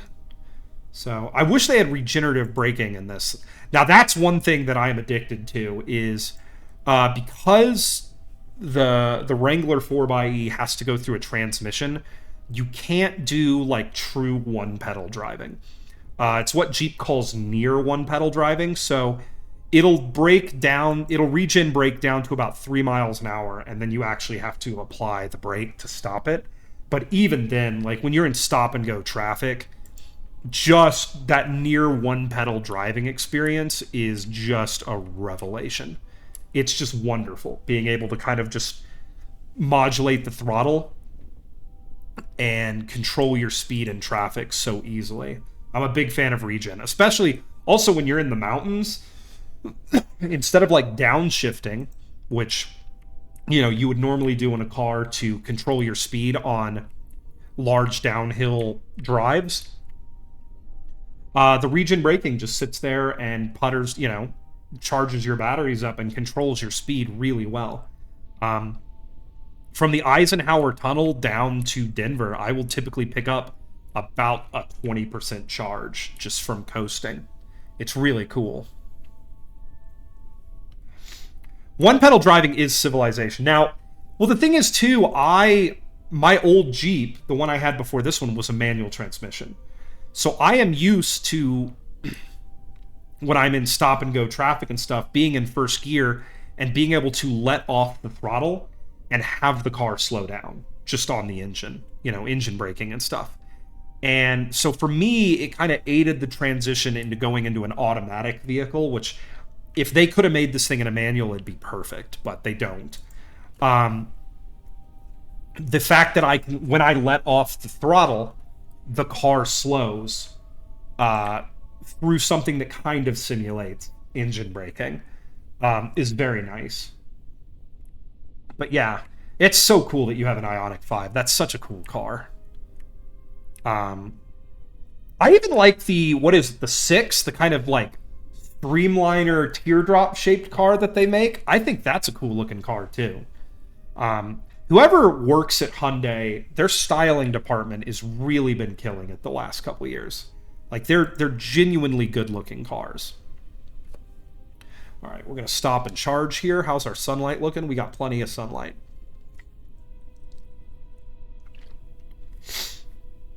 Okay. Letting the brakes slowly bring us to a stop. There we go. All right. Let's pop these solar panels open. I think the back is probably the most contentious part of the car. I think it's cool because it looks like an old Streamliner, but I can see how people would not be a fan of the back of that car. Like, I can absolutely see that. The sculptor of the back of that car was the wind, not a designer,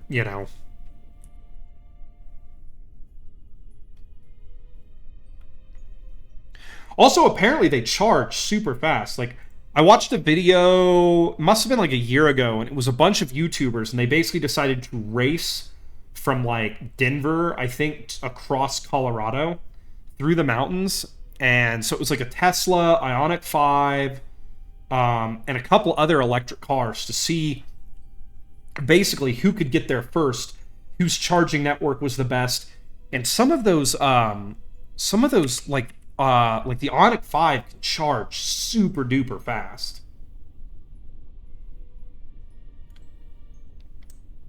Out of Spec Podcast, was that the group of guys that did it?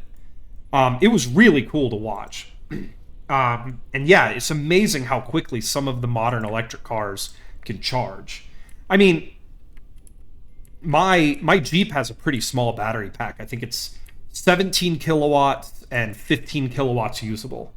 And it'll charge up on a level 2, it'll charge up in like 2.5 hours. Which doesn't seem like much, but like in the house I used to live at, there was a really good Chili's, believe it or not, that was 12 miles away. And there was an electric car charger, or charging station there. So I would go into the Chili's and charge my Jeep back up almost all the way to full by the time I was done eating, and I could just putter home on electricity. Yeah, I know it's not always super fast. The one thing that, like, that's one of the reasons I kind of am, if I have to go that route, which I would prefer not to, because I do like my Jeep a whole lot, but if I have to, I'll do it. Is if one of the reasons I've looked at a Tesla is their charging network's so good. I'm always going to be able to find a charger. That would mean also that I have some family about a state away, about 500-600 miles away, and it means I could drive to go see them. And, you just plug it in and charge it for 20 or 30 minutes, and you're back on the road using their, their supercharging network or whatever they call it.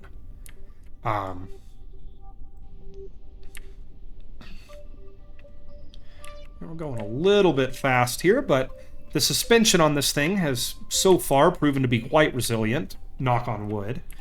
So we're hoping... But yeah, I do rarely plug my Jeep into level 2 chargers. It just sits in my garage on a level 1 charger, and it takes like 12 to 13 hours to charge up, but it's, when I get home at the end of the day, I plug it in, and when I'm ready to go to work in the next morning, it's charged up and ready to go.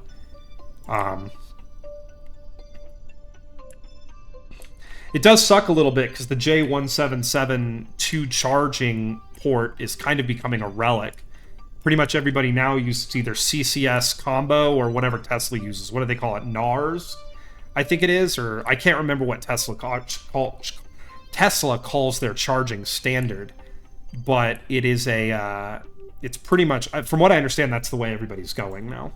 Is everybody's just going to put Tesla plugs on their cars. Nax, that's its name. Yeah. So that's the one thing that it's kind of sucks about it. Eventually, I should be able to get a converter and be able to use the Tesla charging network to charge my hybrid up. Once Tesla opens it up to everybody. Which will be pretty cool. Jeep also just made what they call like a power box, where you can plug it into the charging port kind of like what Hyundai does. And you have an outlet there, a 110 volt outlet, that I forgot, like, it is a massive amount of power you can pull out of it. It's like a 30 amp outlet or something like that. You can run a welder off of it. It's crazy, and I really want to get that eventually, because that would make camping awesome. Well, glamping would be what I'm doing at that point, but yeah, that would make glamping awesome. I also eventually, my mom has a Starlink that she's offered to loan to me, so if I get to go camping again soon, I want to take the Starlink with me, because I can plug it into the outlet on my Jeep and run the Starlink off the battery pack in my Jeep for like a weekend. That would be pretty cool.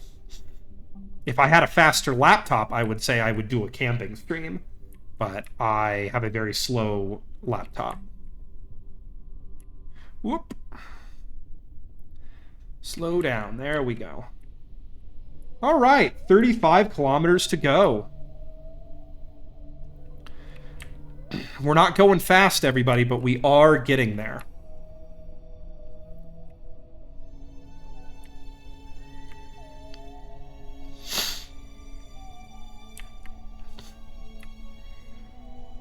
Come on. How far have we gone? My God, we have driven so far.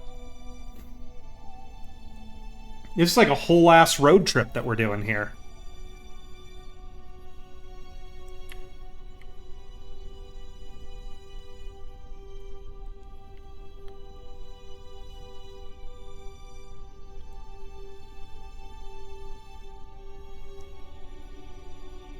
And we're just gonna ride the brakes down this hill here, and I'm picking up a little bit of charge, trying to go just as far as I can before I have to stop and charge.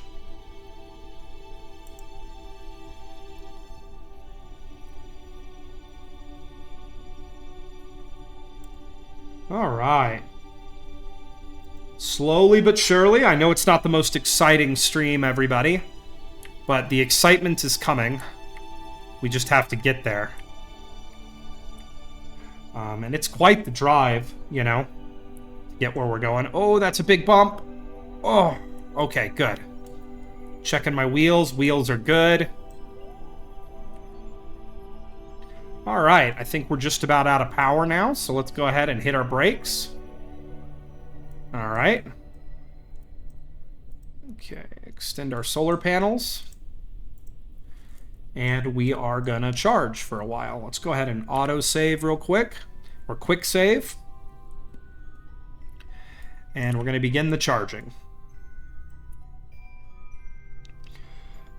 Takes just a little bit of time here.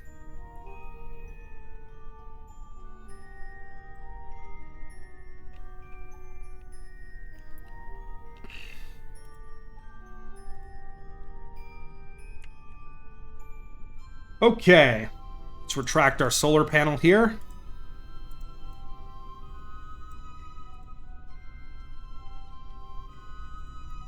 All right, I'm gonna go ahead and brake off and throttle up and climb up this mountain here.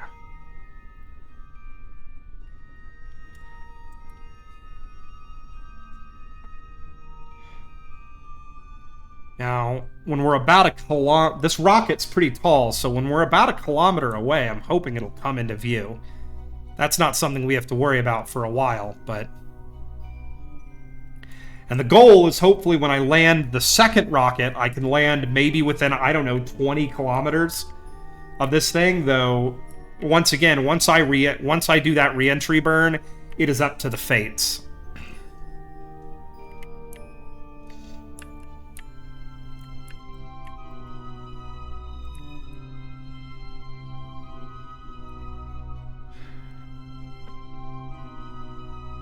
Road tripping across the eve.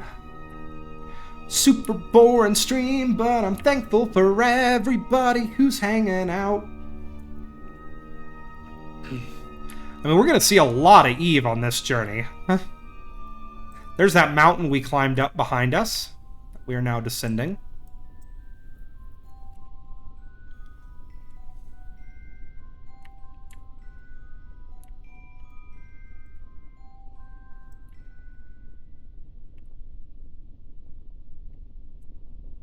All right.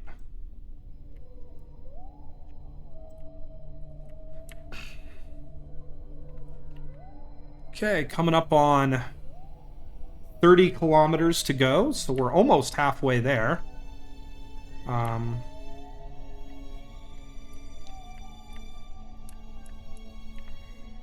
So there was the guy on YouTube who drove from the KSC to the South Pole, which means you have to go almost to the North Pole and then kind of like drive down all these like little isthmuses and stuff like that. But he actually did it, and he made this huge vehicle to do it with tons of extra parts and stuff, but he almost destroyed it like 3 or 4 times on the drive.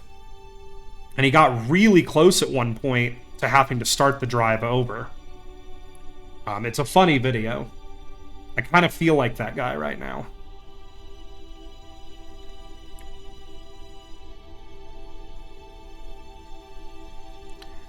And that is out of power. And the brake is not holding it.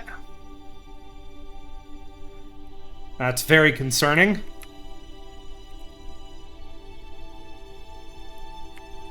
There we go. So climbing that hill is going to be rough. Now, thankfully, since we're heading mostly west, we get really good coverage of our solar panels when we stop to charge, because the sun is still in the east.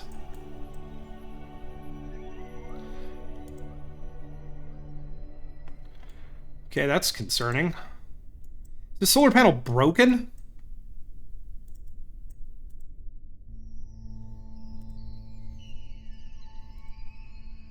Huh.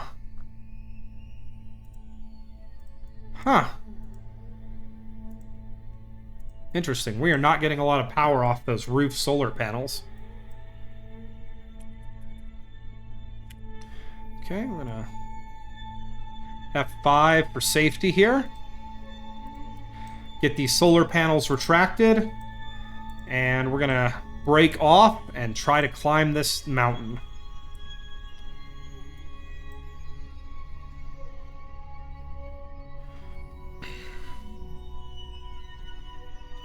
One of the tiny solar panels up top was destroyed during the separation of the kind of sky crane-like landing module that I have for this thing. It always struggled to... There are a lot of parts of this thing that struggled to separate when it was on its way in. But it is the second most complex re-entry procedure I have in this playthrough. The most complex being the rocket that is going to take these kerbals home. I had a rover built on a Mark II reaction wheel and small jet engine that was pretty insane. That does sound insane. Well, and this thing, you know, it probably could be faster or better. My main thing was it was built to be robust and do research from, you know? Mainly to keep a place to keep my kerbals alive instead of them just having to live in a capsule. And do what it's doing here, which is ferry them to the launch vehicles. That's really what its purpose was, is to get them to launch vehicles. The original plan for Eve is kind of actually playing out the way it was supposed to. So I would The first vehicle that I actually put on the surface was a permutation of this machine that didn't work that well, and then we built the next one, and on the third iteration it worked pretty well. Once I had this down, then I dropped my kerbals on the surface. I can take giant in exchange if the gravity was low. If. But then the concept became, once I had them on the surface, was how do I get them off? And the concept was always to drop rockets and drive them over to it. But this mission, despite its issues, is still very close to its original profile, what it was designed to be. Eve is just a hard planet. Like, Eve is just a brutal planet. I'm willing now to fully say that this is the hardest planet in the game. Like, Tylo put up a fight. Tylo was hard. But this planet is a different animal. Alright, 30 kilometers to go.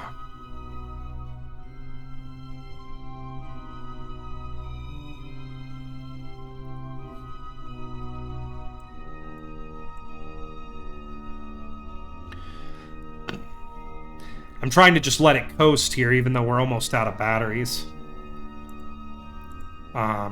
Just to get as much distance as possible before having to stop and recharge again.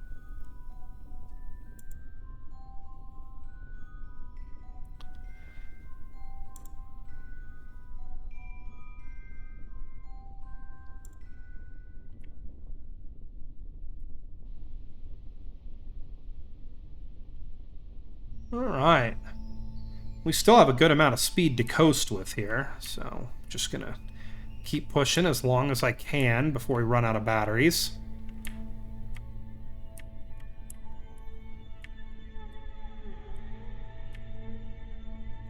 Alright, that's pretty close to being out of batteries, so let's go ahead and stop. Okay.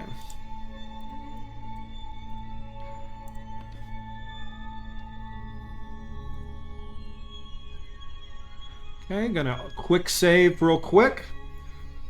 You could just rotate and use the jet to cancel your vertical speed in soft land. Well, one of my initial concepts for this mission was, instead of having a rover, to have an aircraft. Solar-powered prop plane. But I just couldn't... I'm very bad at building prop vehicles. There was also a while where I was, as you remember, experimenting with the concept of having, like, some sort of rotorcraft that would lift the ascent rocket into the high atmosphere, and then the ascent rocket would take off from that basically, like, mobile launch pad. But I could never really get it to work, and the torque was all weird, and... So I never quite got that idea to work, but... I do believe that, like, solar-powered rotorcraft on Eve or gliders are one of the ways. I actually thought about sending a space plane here at one point.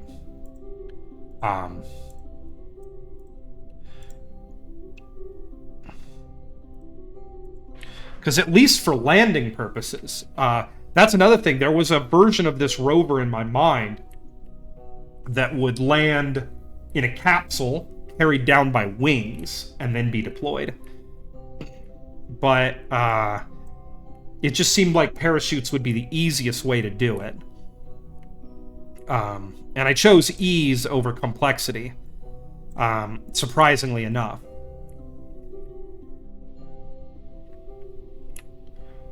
Okay, we're just driving along here.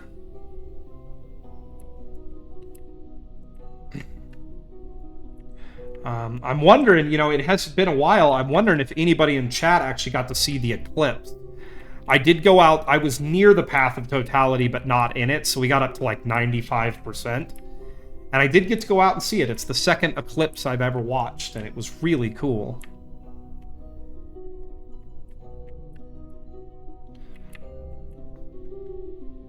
Come on, come on, come on.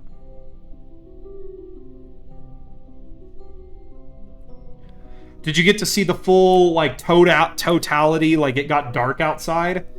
I saw one in Wyoming a couple years ago that was a total eclipse. I was in the path of totality, and I'll probably never forget that. That's super cool. Yeah, solar eclipses are just something else. It's, you can see why people freaked out in the Bible days, because, if I lived in the Bible days and I saw that happen, like, after I was finished crapping my pants, I would have written it down. It's pretty wild.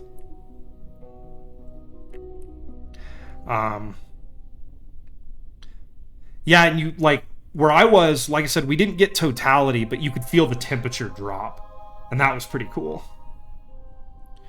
Oh, we gotta climb this big hill. Come on, little truck. You got it. Alright, we're about halfway there.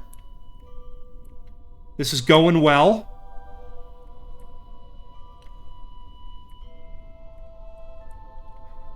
Just road tripping to our, just road tripping towards our target here. 2017. Yeah, I think that's the one I saw, and yeah, it was amazing.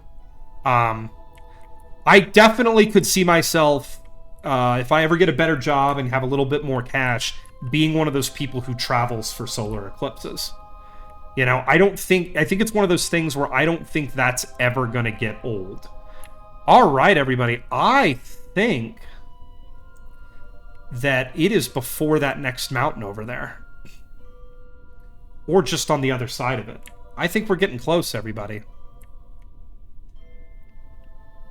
I think it's right down in that valley.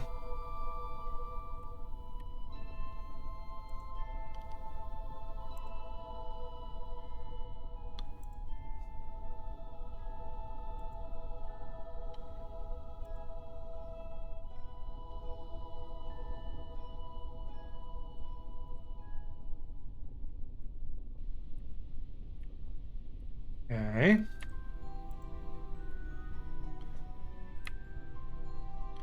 Let's see what the wheel stress looks like on a couple of these when we go over some of these large bumps. It's not too bad.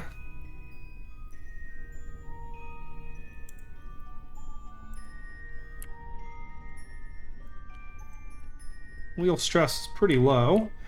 All right, and we're getting close. Less than halfway. Or more than halfway. I'm hoping it's before that mountain. If we have to climb that mountain, that's gonna suck.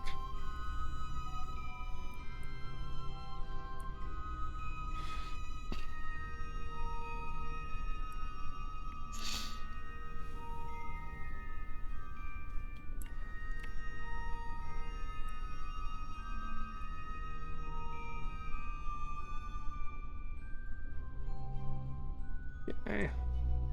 Slowly but surely, we're picking up a bit of speed here, so I'm going to just dial down I'm going to tap the brakes here. Control our speed. Now, unfortunately, on big hills like the one we're on, even with the brake on, we will slowly accelerate. I can use the reverse to try to brake us a little bit.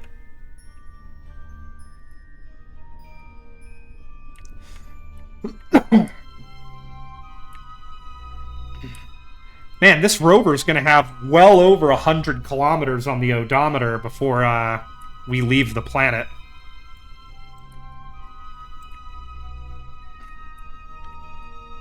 Because I feel like this debris over here is from the rover's landing. So, like, it drove, like, 60 kilometers to get to the Kerbals last time, and now it's driving another 60 to get one of the Kerbals off the planet. And then who knows how far we're going to have to drive to get Bill off the planet.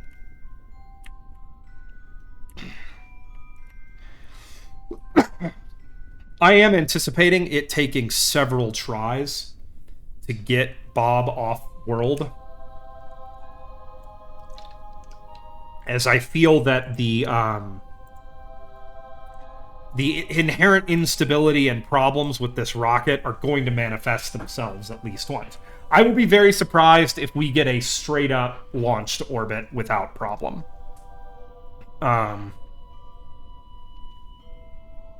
Yeah, I feel that it is very likely that we will have issues.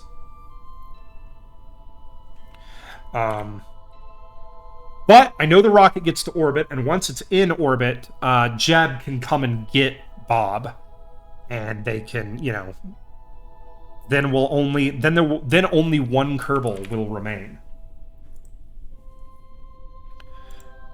Okay.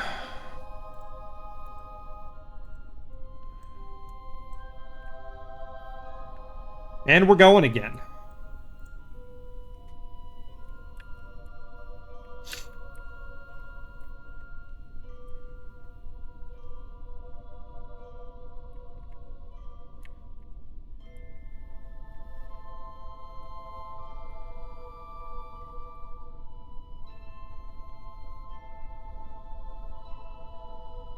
Good signal. Finally have enough actual satellites around this planet to actually get good signals.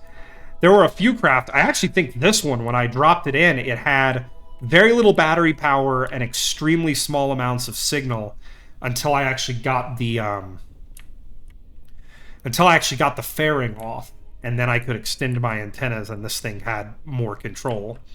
But I do remember I had to very precisely time the landing of this rover so that it would maintain connection to the KSC the entire time.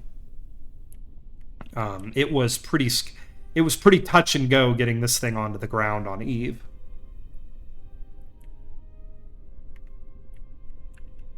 But yeah, I'm pretty sure it's sitting on the slopes of that mountain right over there.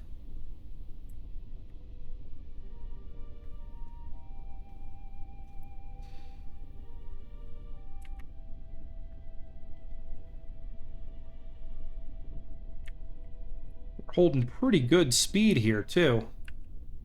Like I said, I don't want to go too fast, but I also don't want this to take forever. And then, yeah, we'll be sending Bob Kerman up to orbit. For nearly 40 years or 45 years, this pink and purple sky is all Bob has known. He misses his family.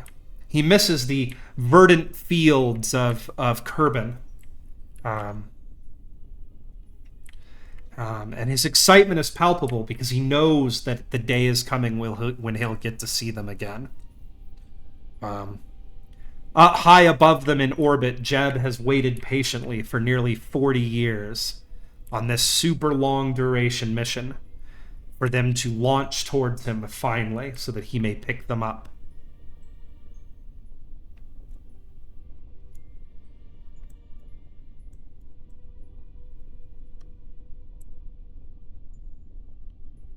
Whoa.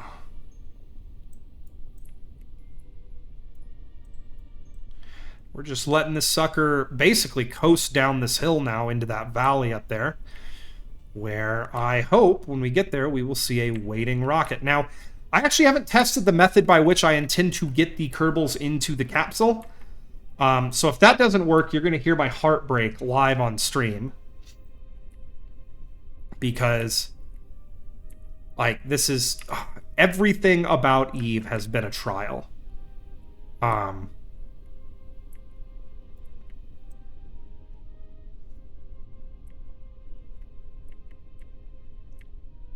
Okay. But now that we're going downhill, we're making really good time because we don't have to stop and charge all the time. And I'm hoping to get this, before this Eve day is over, while we still have sunlight, I'm hoping to get where we're going.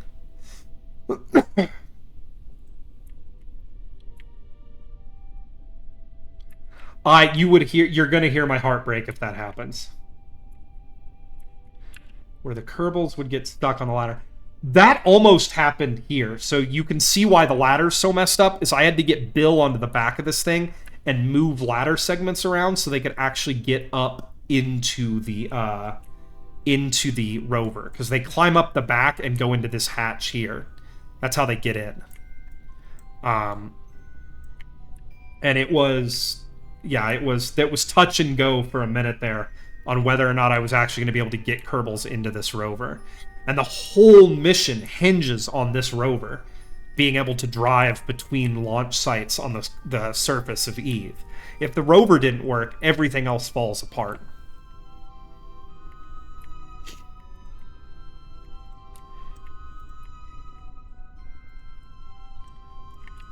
Now that the sun's a bit higher, my stationary solar panels are getting a lot more exposure to the sun, and we're actually able to drive a fair distance before needing to charge. I just cheated to change the gravity to get them in. I don't count overcoming glitches as cheating. Neither do I, genuinely. But I'm gonna... In my headcanon, there's a capsule on the bottom of the rocket that they get into. My headcanon is there's a small set of, like, tunnels, tubes that they climb through to get all the way up to the capsule inside the rocket. That's my headcanon, and I'm sticking to it on this one. Because I was not going to make a ladder that was like 6 stories tall and climb my Kerbal up it on Eve where everything could go wrong. Like, so I had to develop a headcanon that makes it work in my mind.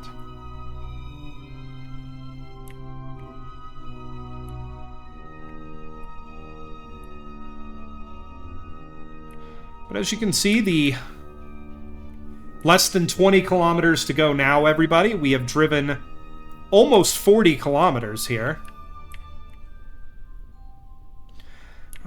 And I'm beginning to become concerned that our actual, what's it called? Our rocket may be on the other side of this mountain. And if that is true, climbing this mountain is gonna suck.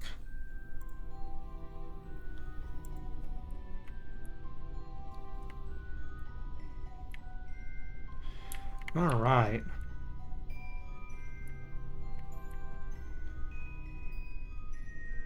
It is very interesting. I've tried to land a lot of stuff on this little isthmus that we're on, and I always land at the extreme edges of it, except for that capsule, which landed right in the center. But yeah, usually I'm near the east or west coast of this little land bridge here.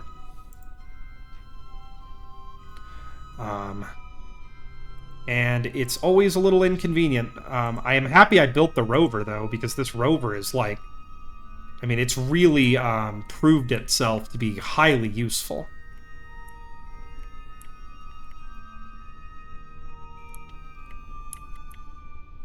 Now, on the last stream, if anybody watched that or saw the VOD on YouTube, this rocket tends to flip over. So the way I kind of fly it is, we're going to take off, get as high as we can. When the flip happens, we'll cut the engine. I actually wait until it begins falling again to relight the engine and then leave the atmosphere from there. It can reach orbit. It can make orbit. Once it gets to orbit, it has very little fuel. It has no docking ring of any kind because that was extra weight and aerodynamic drag. So it doesn't have that. Bob is going to have to EVA from it over to the... Does he have his EVA pack? Good.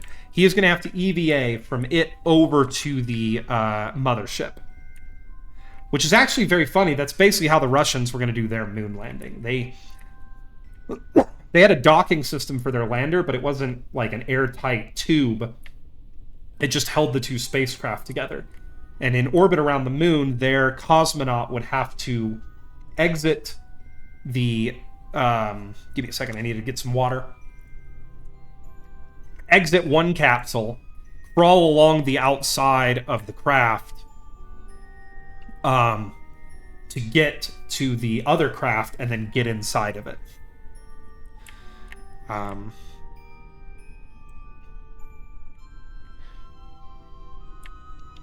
If you see this as being a potential disaster, so did everybody else. Thankfully, they never did it. I don't actually know if there's been a spacewalk in orbit of the moon. Yeah, I don't know. Actually, yeah, I don't think there's been a spacewalk in orbit of the moon yet. I suppose when the Lunar Gateway is built, we'll start having lunar orbit spacewalks. That'll be a heck of a thing to see. Alright, we're going to go ahead and charge up again here.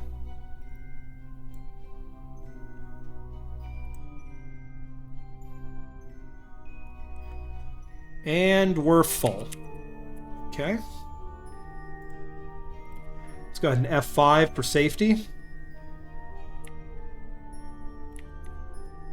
Alright.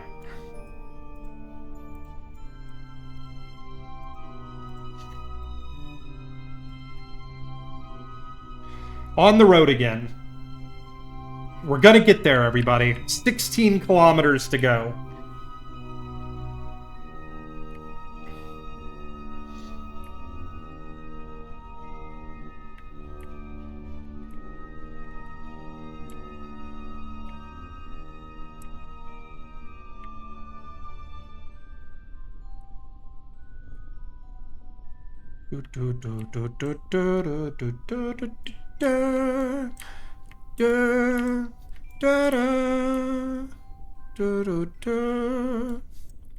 Alright, driving along on the surface of Eve. Man, I sure do hate it here. But we're gonna get there eventually. Look at it go.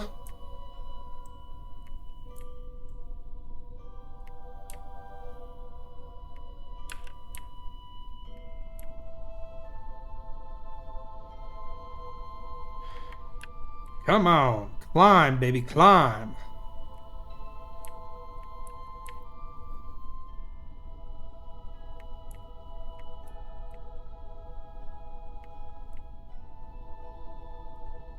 Okay, we are climbing. I'm really beginning to think it might be on the other side of that mountain.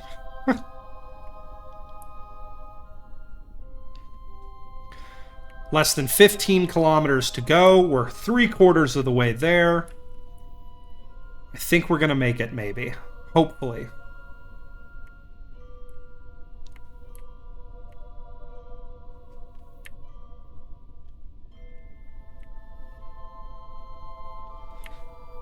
I'm just trying to sip from these batteries as much as I can. Because, you know, to try to get as much distance out of every charge as I can.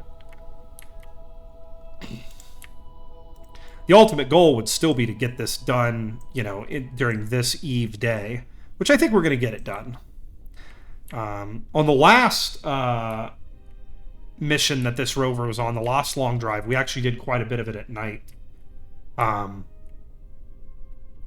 And it takes it will charge off the RTGs. It just takes a very long time to charge off the RTGs, of which it has 4.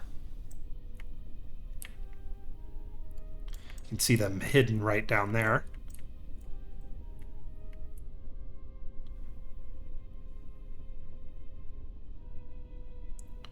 Okay, we're going to try to climb up this hill here. 13 kilometers to go, everybody. 13 kilometers to go.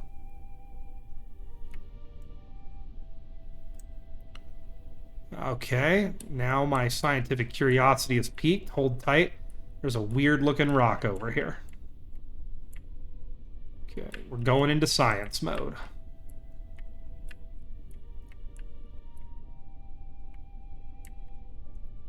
I think we've seen one of these before, but just in case, we'll go ahead and scan it real quick.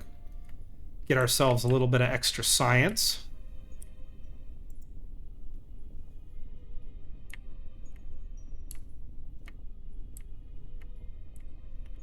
And for precise movement, we're just going to drive it against the brake here, because that allows us to move very precisely. Okay.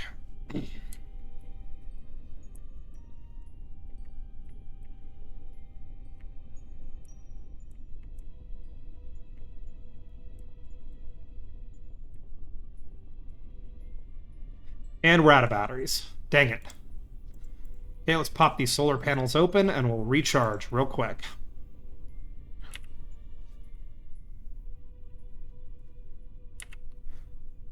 Okay, and we're charged. Okay, let's close these up. I keep retracting them whenever we move because I just don't want to break them. If we had to charge off just these base solar panels, it would suck. Scan basalt formation. Here we go. Getting a little bit of science on the way. Even though he's eager to go home, Bob knows what his job is.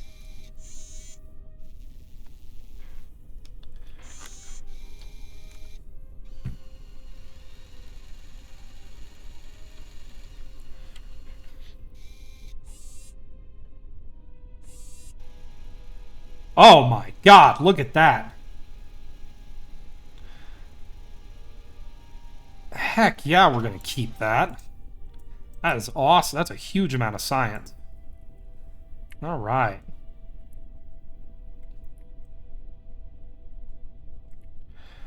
All right. A little bit of science there.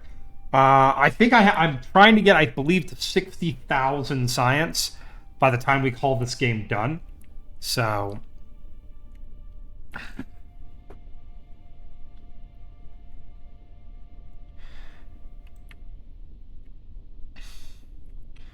$12.6 kilometers to go. And then we're sending our first Kerbal into the sky.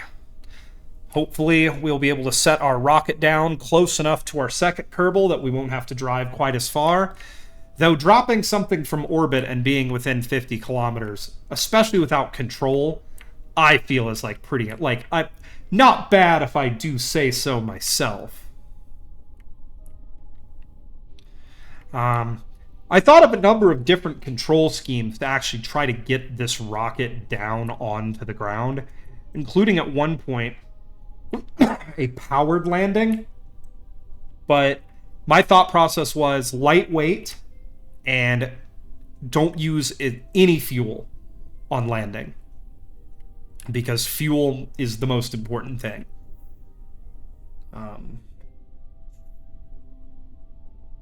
Sorry, I am a little... My allergies are crazy today.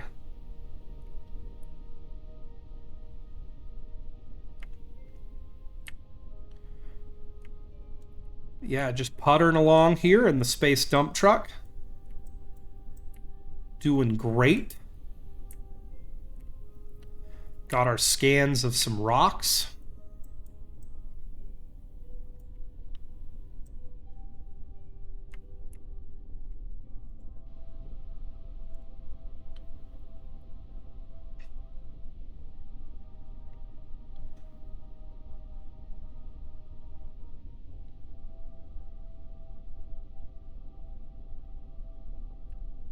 Slowly but surely, we're going to make it, folks. 10 kilometers to go, or 11, basically. I'm hoping that if we have to charge one more time, we'll be close enough to make it. I do think it's in front of that mountain, but I cannot be sure. And if it's in front of that mountain, we shouldn't be too far away. Is that another basalt formation over there? I believe it is. Okay. If it was a different type of rock, we were going to have to scan it.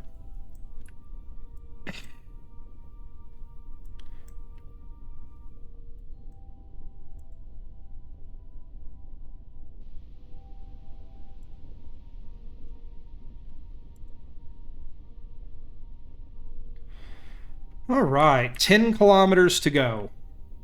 And we're going to be done. 10,000 meters.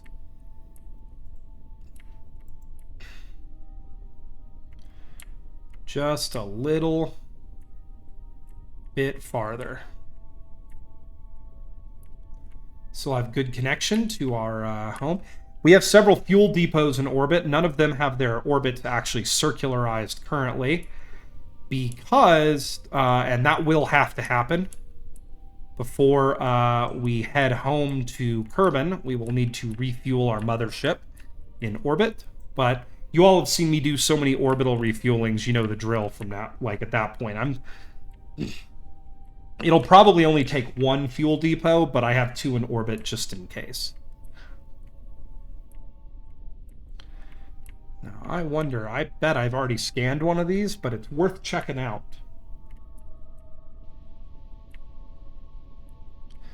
Okay.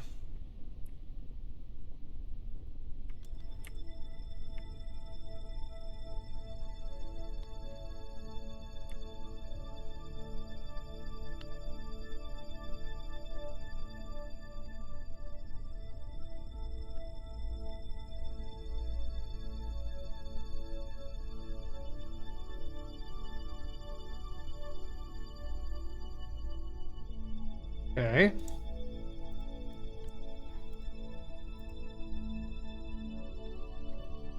Okay, extending our solar panels here. We're just gonna creep up here and see if we can reach this. Scan pancake dome. Scan aborted, not enough charge. All right, let's recharge for a few minutes.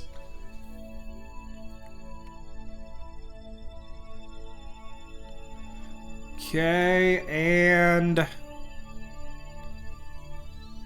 we're charged. Okay, sweet. Now let's do this. Oh, no, we don't want to do that. Let's collect all.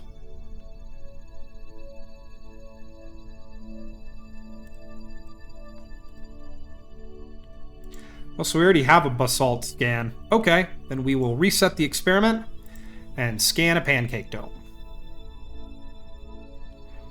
Okay, let's creep up a little closer here and see if we can scan it. There we go. All right, scanning.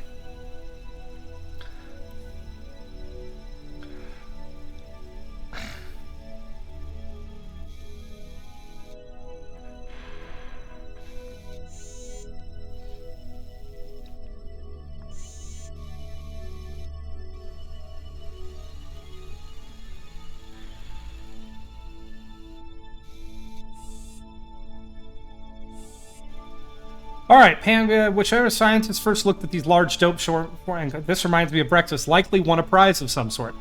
Your scan is blah, blah, blah, blah, blah. Sweet. All right, we'll keep that, and we'll drop that into collect all. Oh, we already have a scan of these. Okay, so we will just review report, and we will reset that experiment, because we already have it. All right. Let's retract our solar panels. Brakes off.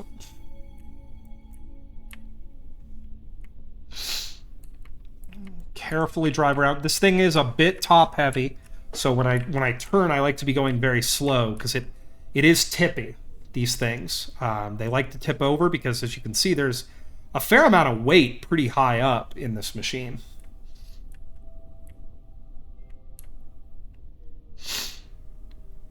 But Bob's excitement grows as the navigational equipment in the vehicle tells them they are close. They're following a simple navigational signal. Nothing more. Very similar to the old, what are the VOR systems that airplanes use?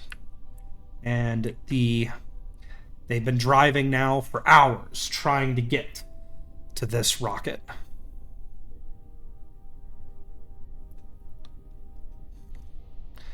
Bob is excited. He has yet to see what the scientists back in Kerbanistan have built, what escape vehicle they have constructed for him.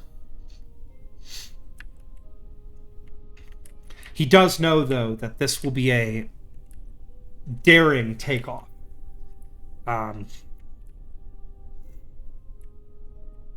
that no one in the history of Kerbal spaceflight has ever flown anything on Eve.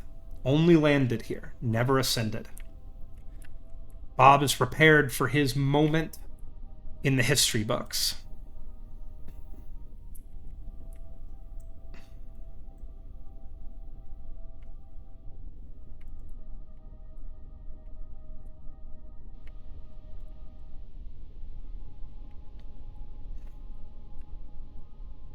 And we're going to go ahead and stop research here.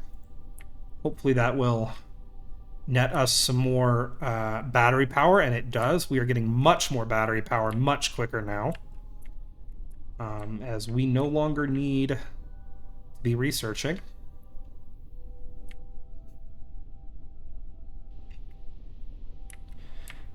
Bill is excited because once the scientist Bob leaves, he's going to turn the mobile processing lab into a man cave for his remainder of time on the surface of Eve. He's going to probably put in like a pool table or something.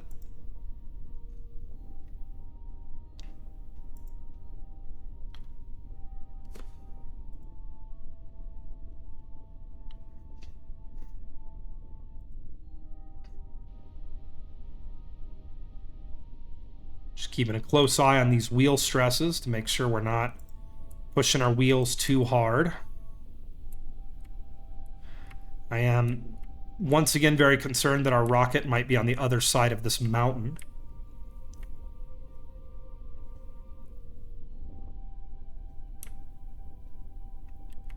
So we're gonna see. Guess we'll be climbing up to it now.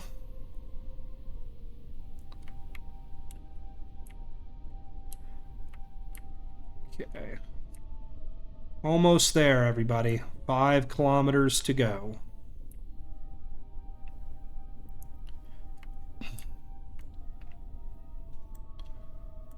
Driven 53 kilometers across the surface of this strange world.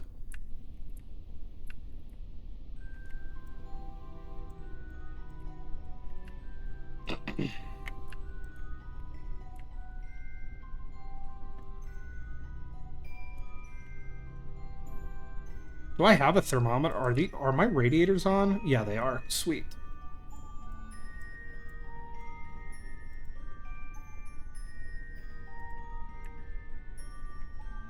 I basically run all my science. I don't think I put a thermometer on this thing. If I did, I can't find it. But I know it's pretty warm here.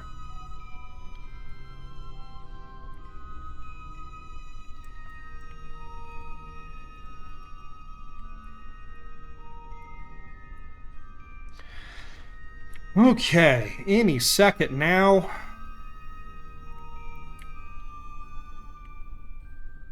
.6 kilometers, 4.5.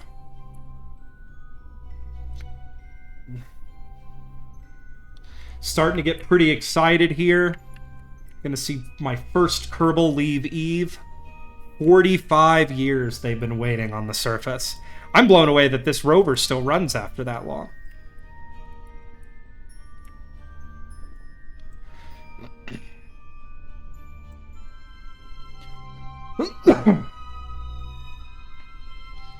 We're climbing up this pretty big mountain here. I don't think we're actually going to have enough energy to get to the top. But we'll see. We'll drive as far as we can. Burning through a lot of electricity right now.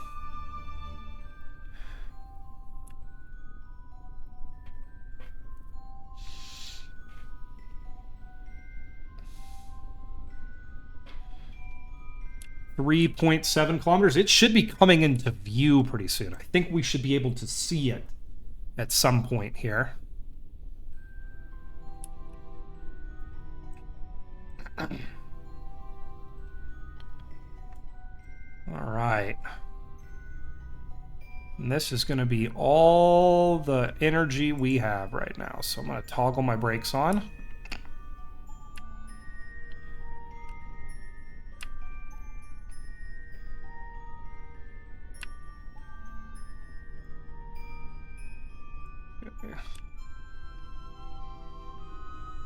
There's how we'll park. And you'll see with the actual lab not running, this thing will charge pretty darn fast. Yeah, there it goes.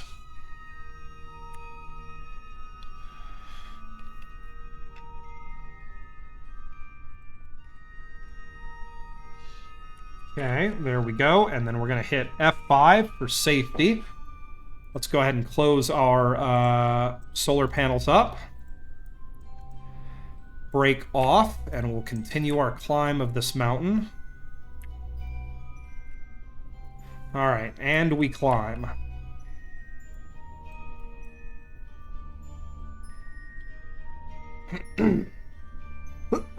Slowly but surely, we're getting there, everybody. The wheels are looking okay. We're not burning through quite as much electricity as we were.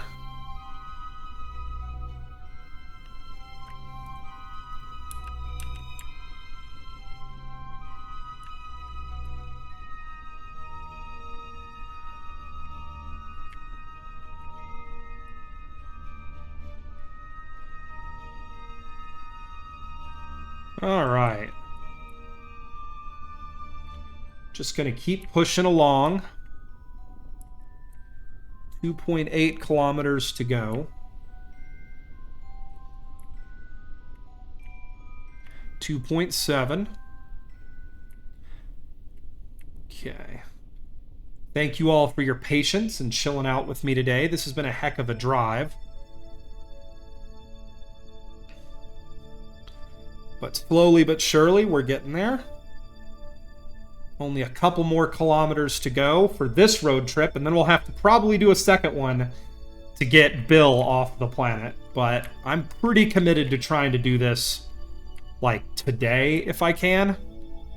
I would love to leave the stream today and be able to say, this is it. This is the end. We did it. I don't know how likely that is, but we'll see. We'll see if we can do it. Here in a few minutes, I'm probably, if we can get to the Brocket, I'm going to go take a bathroom break and make my boy Jeff some money. And then we'll attempt to launch. We'll attempt to get our kerbals off the surface. And yeah. We'll see how it goes. 1.6 kilometers remaining, everybody. 1.6 kilometers remaining.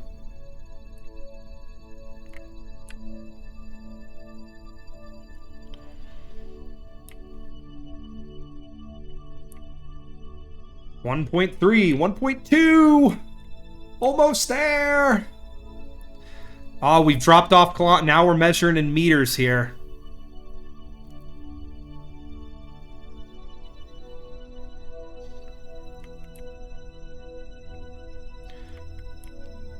Less than a kilometer, everybody.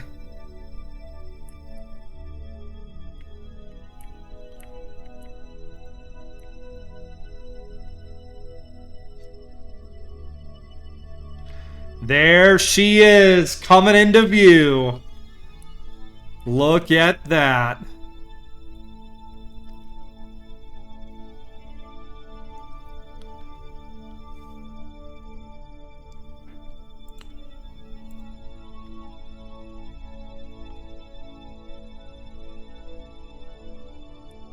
Ladies and gentlemen, the Eve Ascent vehicle.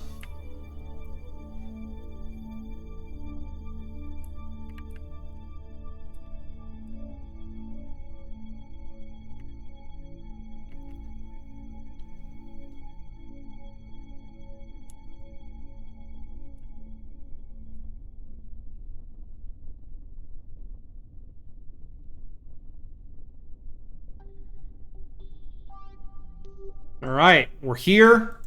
I'm going to go use the restroom here in a second, everybody. And then we're going to make Mr. Jeffrey Bezos some money. And then we're going to take that. We're going to take that Kerbal. We're going to put him in there. And we're going to send him to orbit. I will be right back, everybody.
And we should be back. You should be able to hear me. Let's check. Yes, you can hear me. All right, we're back. It's time, everybody. Okay. Why don't I have audio?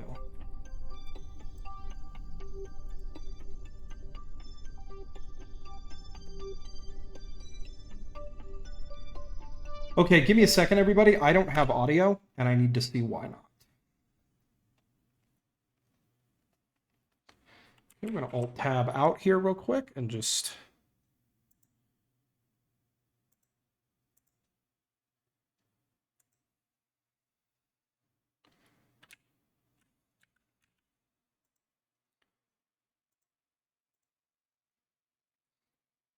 So you guys have audio. I don't have audio. And now it's showing no desktop audio at all. Okay, so you guys have it. And I don't have any audio whatsoever. Great. Spectacular. Super good. All right, I'm going to just try a YouTube video real quick to see what the problem is. And YouTube's not loading. Something is going wrong with my computer here.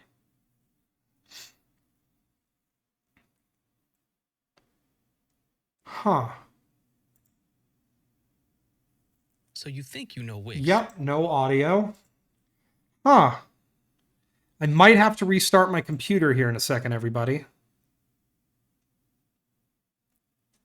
Windows Sonic for headphones is in use. I don't want Windows Sonic.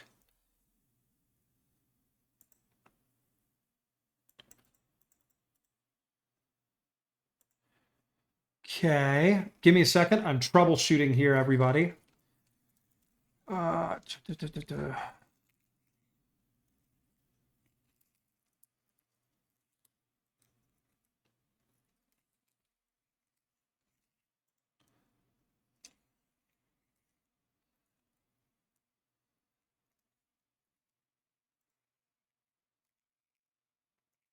I know, right? It would not be...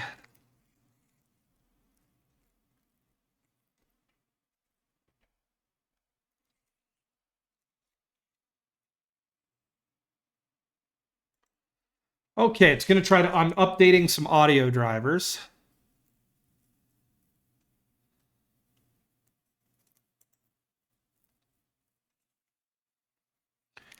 All right, give me 1 second, everybody. We're just going to unplug it and plug it back in. Give me a second.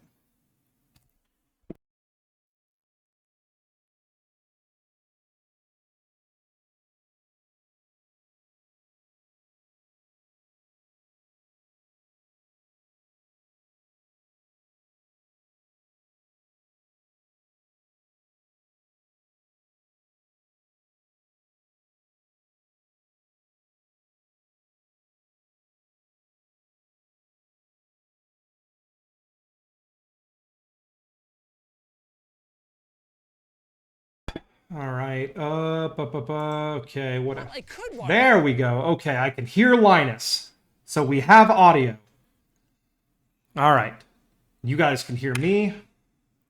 Let's go to the game. Yes, we have audio again. I unplugged it and plugged it back in. Solved, everybody.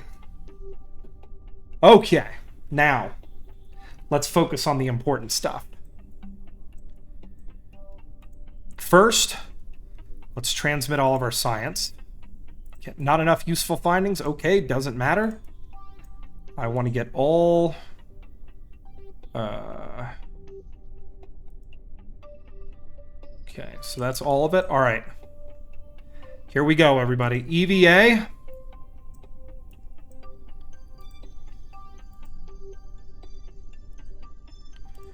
Okay. And extend the ladder.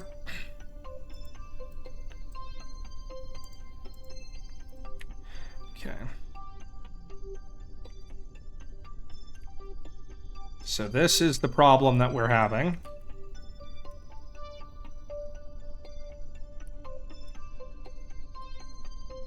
Okay.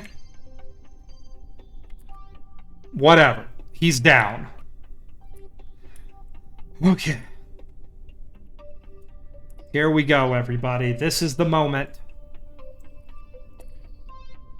Why are you running like that? Do I have, like, time acceleration on or something? Oh, this is just... sucked. How old is this game? Welcome to the Church of Latter-day Saints. Very funny. Yes. Alright. Come on, little Kerbal. I know you're glitching out a bunch, but that's okay. I just need you to get there. This is your ride home, little Kerbal. This is it. Look at it. This is gonna take you home, little buddy. Alright. Now. Meow. I have a plan. If he can stop glitching long enough to get into the craft. Okay. Then ladder. Oh, big sneezies. Oh, all right. Here we go. F. Grab.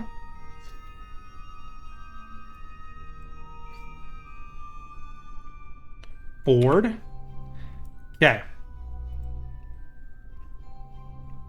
Transfer crew.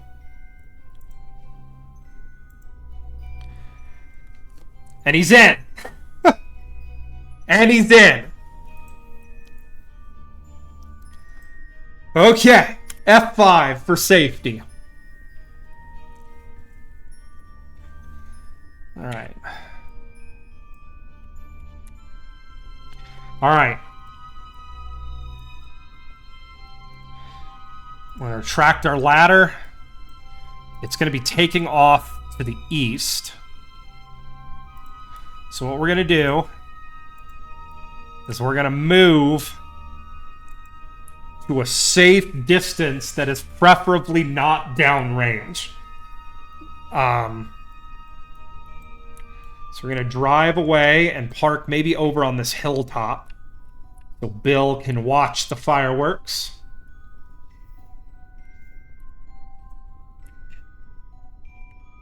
Is that a unique rock that I totally missed? Gosh darn it, it is. Hang on, everybody. I'm distracted. Give me a second.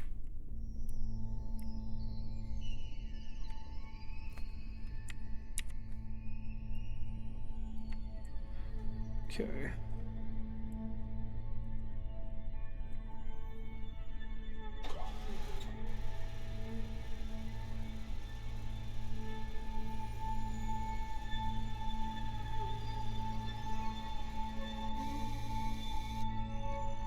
We're just going to scan this real quick, and we're probably going to end up just transmitting all of our data that's on this craft because I can't be bothered to...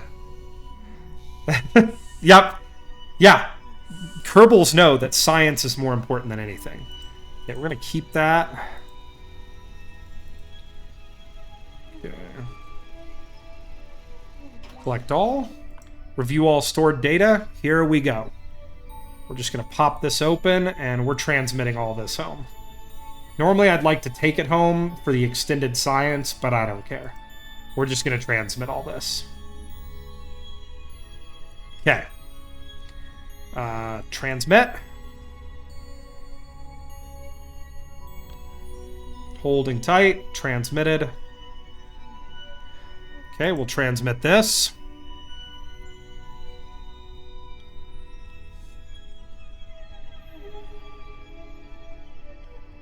Okay, we'll transmit this.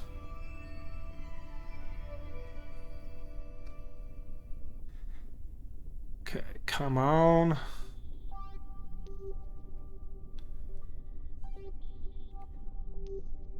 The most important thing is we're getting the Kerbals back. The science, while also incredibly important, is less important than saying that we got our Kerbals home. Okay, we'll transmit this. Okay. All right.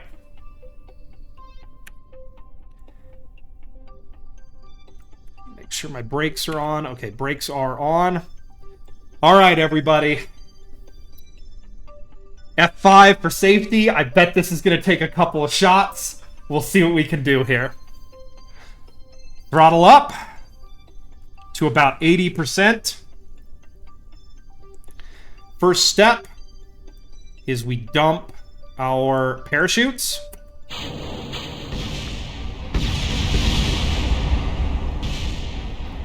Parachutes gone. Okay. We're going to take off, and we need to turn to the east. Well, we'll have some time to do that first. First, we need altitude. Altitude is key. Here we go, everybody.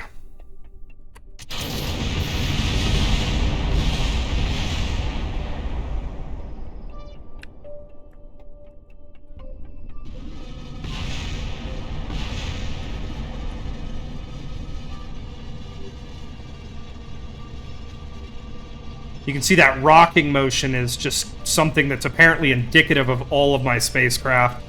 And it's really bad here because this rocket will try to tip over.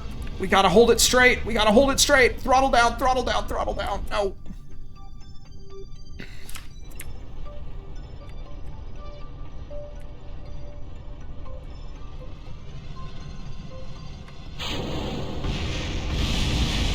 Well, this has been a colossal failure, so we're going to just go ahead and F9.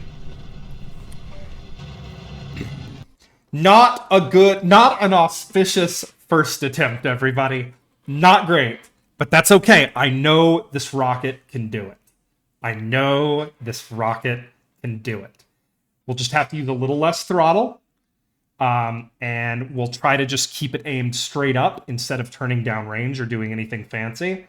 And we will turn down range when we get to a higher altitude. All we need to worry about right now is just going straight up.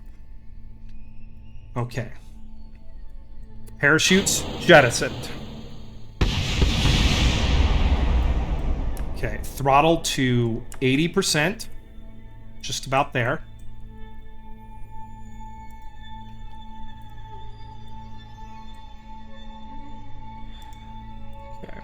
Here we go.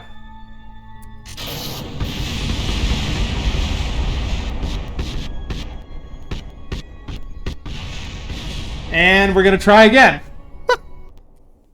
We're going to try again. It's going to work. It's going to work, everybody. It has worked before.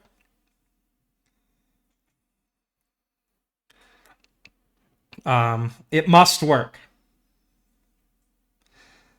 We may have to change our state. Perhaps changing the staging would be a better way to do this. I'm wondering. We did have a little bit. Let me fiddle with the staging. Maybe there's a way that we can take off a little less violently. Let's try. Let's check the parachutes first.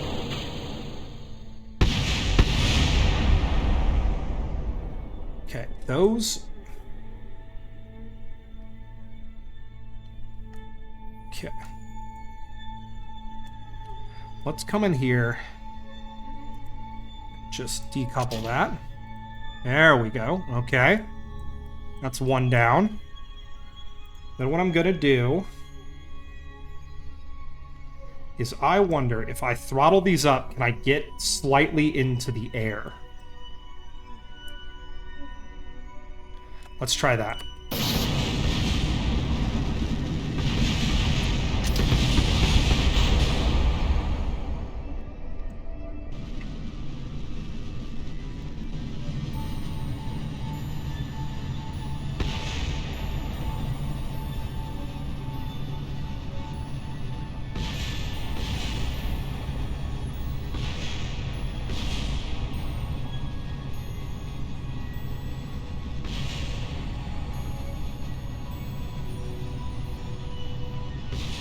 Come on, stay straight. Stay straight.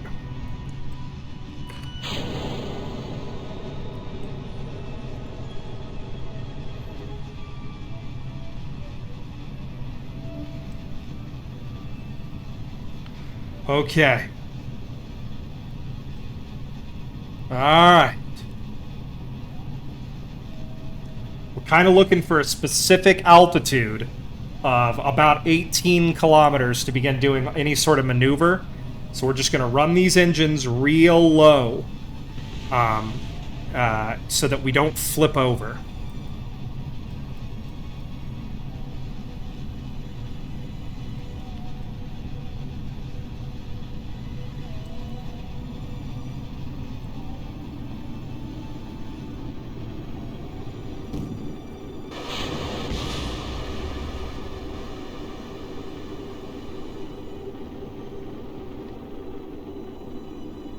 Okay.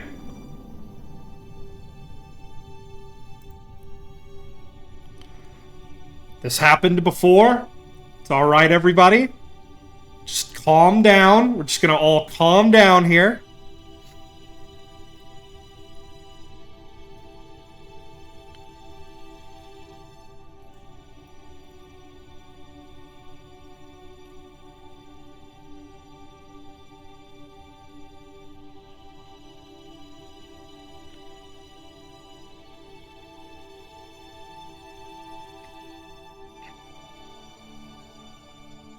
Okay.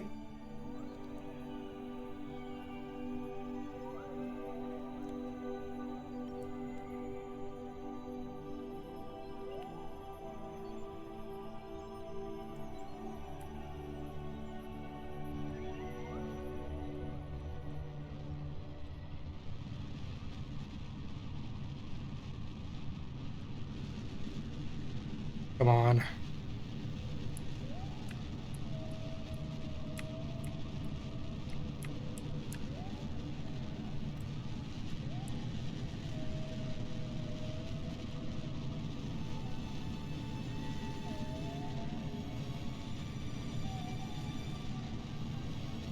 Come on. Stay stable, you piece of crap.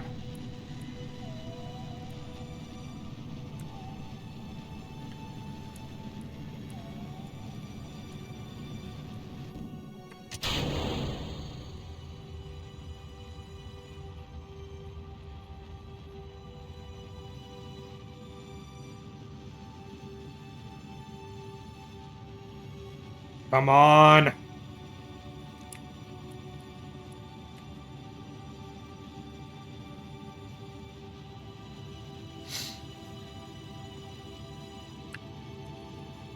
Like I said, it's not a pretty takeoff or flight, but it kind of works.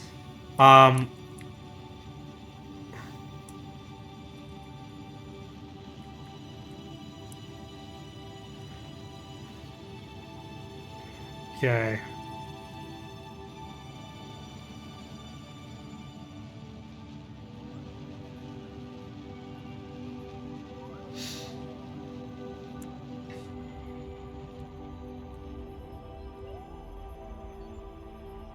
All right, everybody.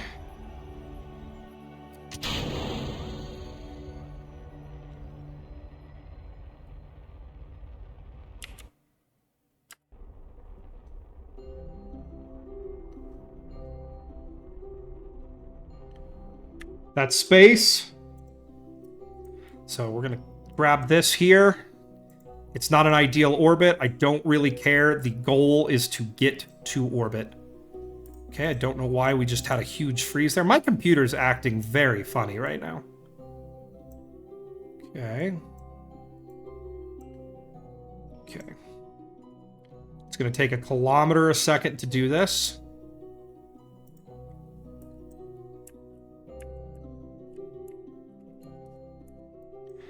Okay, let's go ahead and pop these guys open here.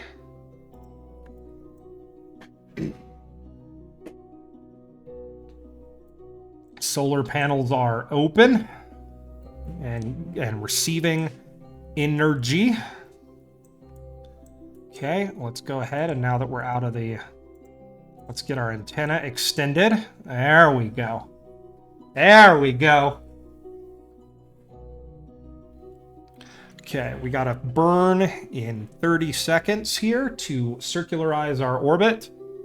And then we're going to try. We will not have very much Delta V left.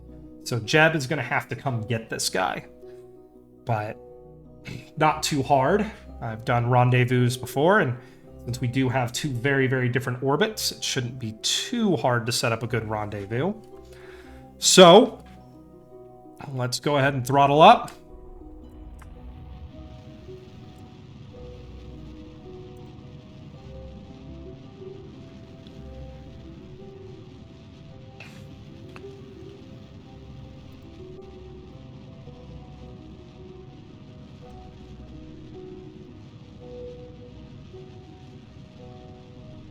Oh my god. God, I hope this works.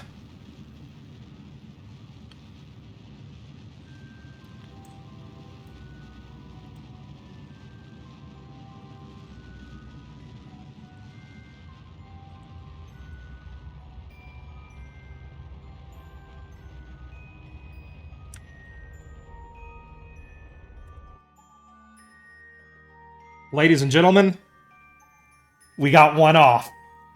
We did one. It worked. Third time's the charm.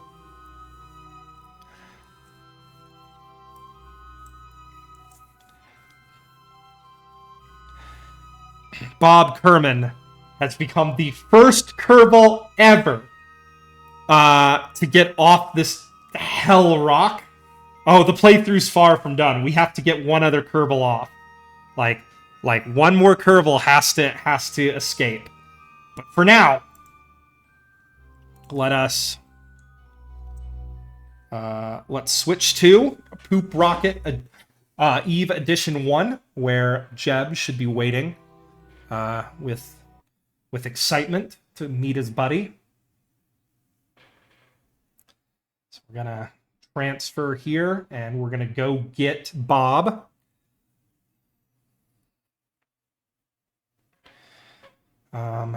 Yeah. Year 46. Jeb's been up here for 46 years. He's got 3.5 kilometers a second of go juice. Okay. Let's go ahead and set this as a target. We are way off plane here, but that is fixable. So let's go ahead, and the first maneuver we do will be to add maneuver. Let's go ahead and get on plane with our boy.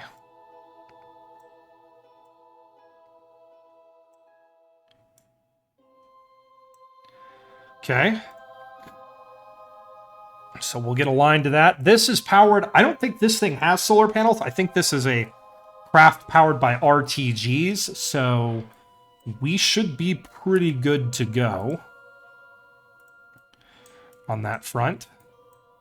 So this will be a 1-minute burn to align our plane, and then we'll go get him. You can see there is a docking port on the front of this thing. That was that's more for refueling than anything else. It's not really to dock with our Ascent craft, because our Ascent craft has no docking port. This is going to have to be a full EVA to travel between these two craft. But yeah, 46 years ago, this craft launched from the KSC. Jeb's just been, look at that expressionful face right there. He is not happy about being left up here for that long. But, he's a good soldier, follows orders, did his job, and now he's going to go help his buddy get home. And then all we have to do is land one more rocket, drive to one more rocket, take off one more rocket, rendezvous with rocket, refuel this rocket, and go home. Will we get it done today? I kind of would like to do it today. To say that everybody waited so patiently and was so nice while I was gone that, I'd like to see it done.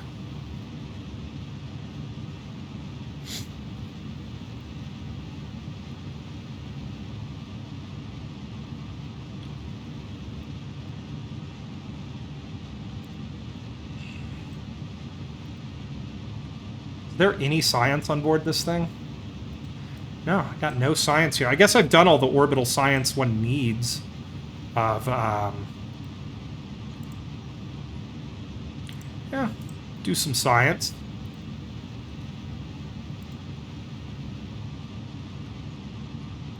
It ain't going to be a lot, because I've already done science around here, but...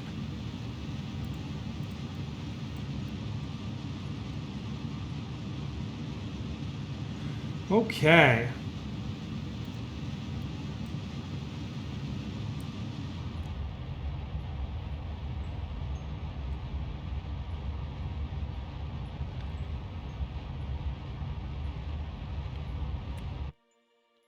There we go. Perfect.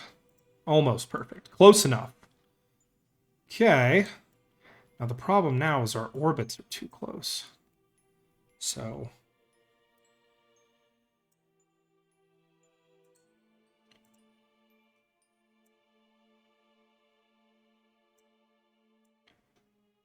my orbit down a little bit. Okay. Let's adjust to that, and then we'll come around, we'll bring it around town here. It's not a very big orbital change, but I just need to be a little bit lower than my target here so I can catch up to him.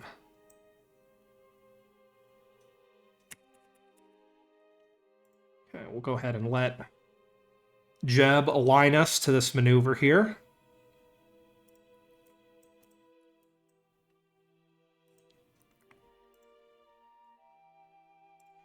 And I'm still going to take as much science as I can away from here. Because... okay, observe the mystery goo. I'm sure I have goo measurements here. I do. Let's get a crew report. Yeah, I will definitely take that. All right, here we go.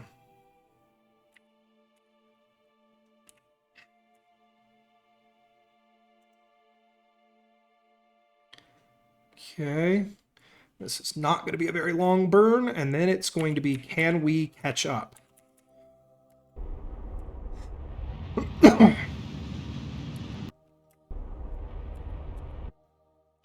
Close enough. Okay, sweet. All right, here we go. Now we're just going to time accelerate. The only thing I have to worry about is that alarm. And we're going to slowly but surely catch up to your boy.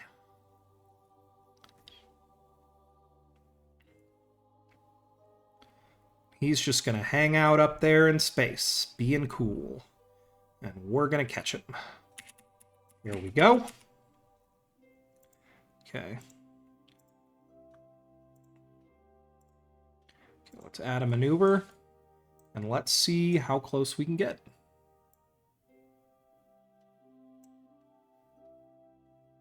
Well, it's 23 kilometers. I'd like to be a little bit closer than that. 19, 15, 12, 8. Okay, 1.7 kilometers. Let's do it. Okay, so we're going to go ahead and align to this, and we're going to go get him. Then we have ourselves a nice little impactor with 200 meters a second of delta V, which could drop it into the atmosphere, and maybe we get some seismic data. I don't know if the craft will survive, but who cares? It'll be cool. All right, here we go.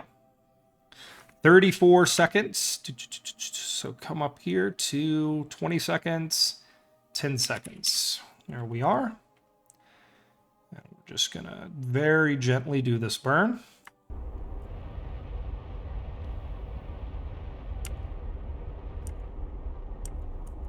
Now this one we want to be precise about. Perfect. All right. So let's come around here, time accelerate to our closest approach.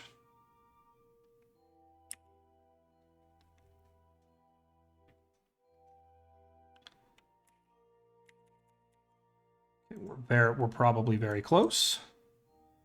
Let's go ahead and target. Let's cancel our speed with our relative speed to target. Bring this thing around.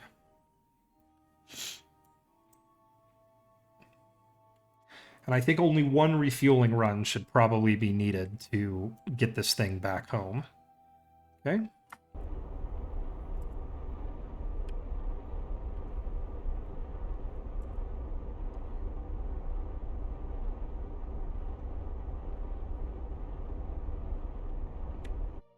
Okay, relative speed canceled. Let's align to target. Where yet? There you are. Oh my god, look at that. He's in silhouette too. That's so cool. And let's go get him.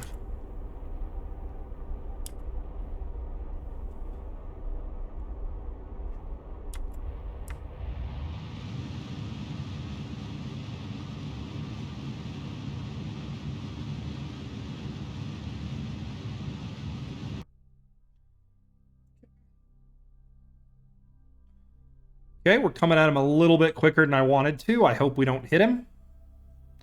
I really hope we don't hit him. Okay. Not ideal. Okay, we got a little bit too excited there.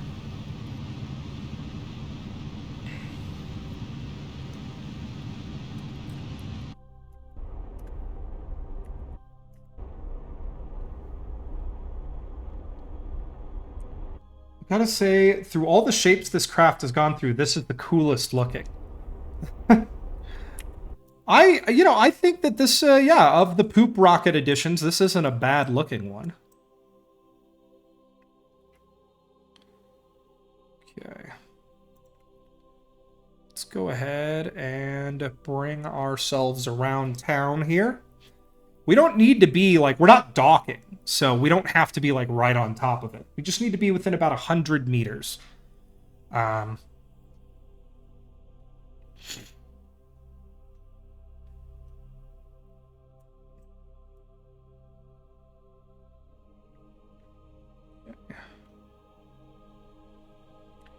right, here we go. We're getting close, everybody. Let's go ahead and just time accelerate ever so slightly here so that we can close our gap in a reasonable amount of time. Okay, and now we're going to just...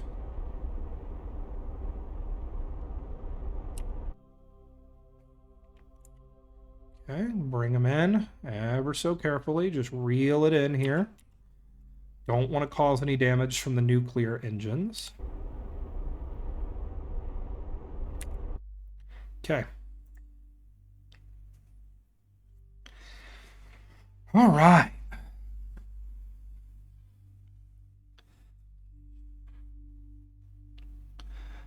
Okay. All right, everybody. Here we go. This is probably the most dangerous part of this entire mission. EVA. First, EVA report. Let's drop his visor. Okay.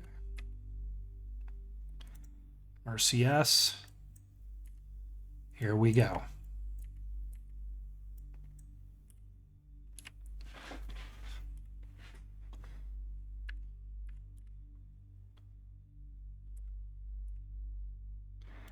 Oh, yeah, he's super happy.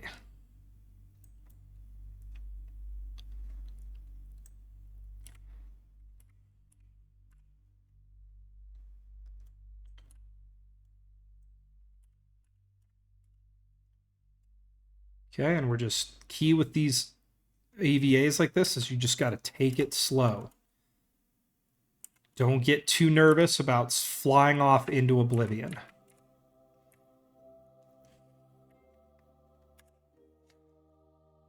There we go, everybody. That's one kerbal off of Eve. We did it.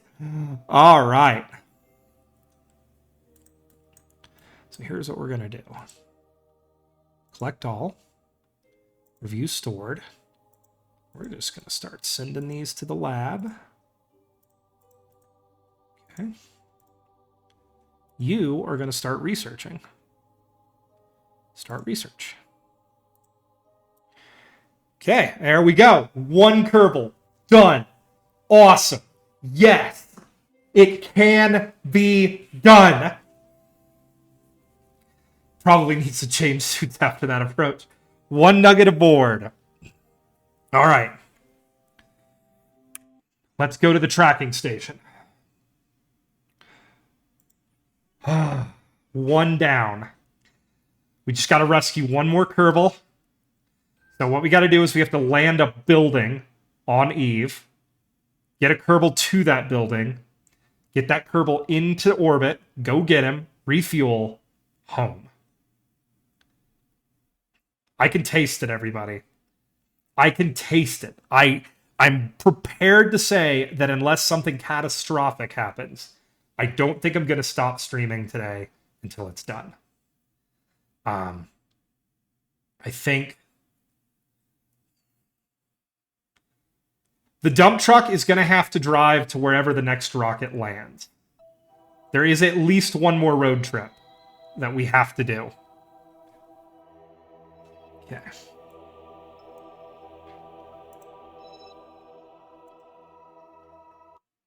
Okay, we're going to switch to this. Yeah, the other kerbal is already in it. All he has to do is drive to the next rocket. And when he gets to the next rocket, theoretically, the next rocket will be a lot more stable because it has fins. Theoretically. So we may be able to have a much smoother launch to orbit. The big variable is going to be where we're going to land. That's going to be what probably takes the most time today, is getting that rocket on a trajectory that drops it close to the dump truck. And I'm considering anything at this point within about 40 kilometers to be close. Like, if I can get it down within 40 kilometers, I'll drive. All right, everybody. Here is our next ascent vehicle. Give me 1 second here. Just need to... Okay.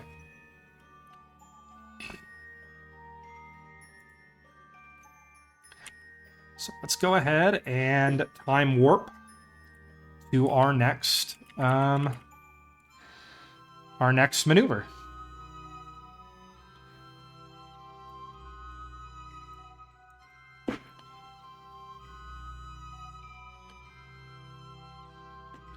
Now, are we having that same battery problem again with this thing?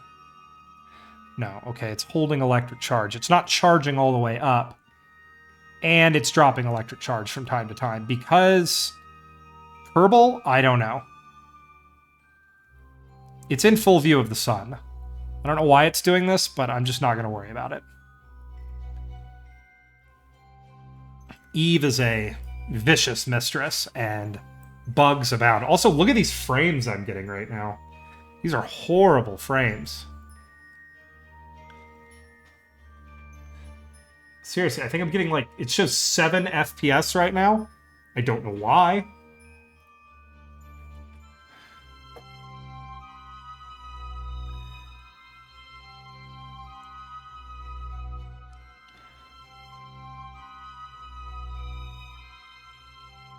Okay, here we go. 4, 3, 2, 1, and my alarm should hit just about now. Okay, sweet. Let's go ahead and align to our maneuver. If it can. It can, it's just very slow. Yeah, I'm getting horrible FPS right now.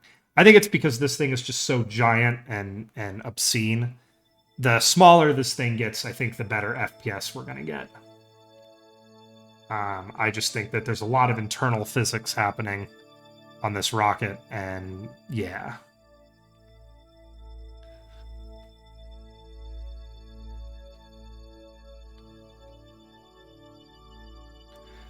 Okay.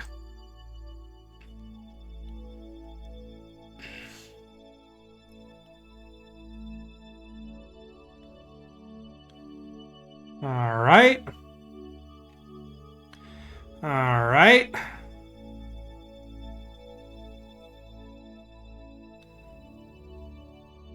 Okay, here we go. So we are aligned. We have 13 seconds till our burn. This could be a 500 meter a second burn, and what I really need to be doing, set as target and focus view Eve. Okay.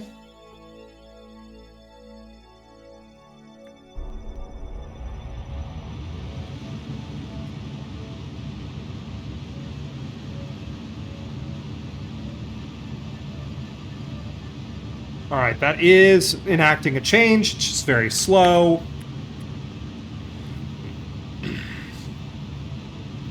And we are getting horrible frames right now, everybody. My apologies on that. Usually I get much higher frames per second, but I think something's weird's going on with my computer. It needs a restart or an update or something. Hey, what's up, Shangaroo? How are you? How are you doing today? We are one kerbal away. One kerbal and a trip back to Kerbin away from being done with Kerbal Space Program. This is our final ascent vehicle that is being maneuvered into position for its capture at Eve.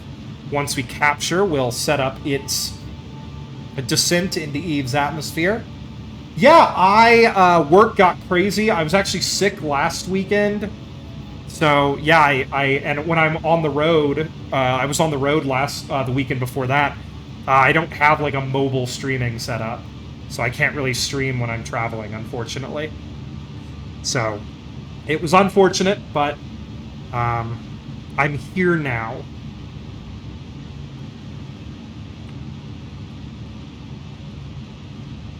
Okay, we're going to zoom in here nice and close. We're looking for a periapsis of, about 105, 106. We want to get as close as we can to maximize the Oberth effect during our capture burn. KSP2 is better, even with the bugs. Yeah, I'm gonna, when I finish KSP1, I want to finish KSP1 before I play KSP2. That is the goal, and we're very close. We're very close. Eve was the last planet, and I have kerbals on the surface. Well, I have one kerbal on the surface. The other kerbal, before you joined, made it to orbit and rendezvoused with the mothership. So now we have only one kerbal remaining on the surface. And if we get him to the mothership, we got to orbitally refuel the mothership in orbit. So we use one of these fuel depots for that. And then we throw them back at Kerbin. They re-enter the atmosphere. And after many years, they will finally be home.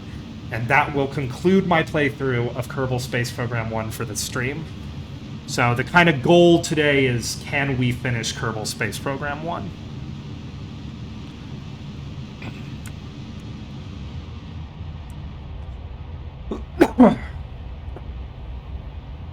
And it only took half a century. I know, right?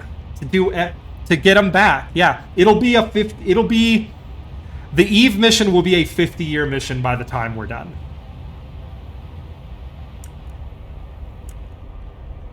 Okay, I'm just going to bring that down ever so carefully.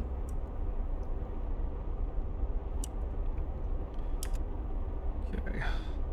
We'll just be nice and precise here.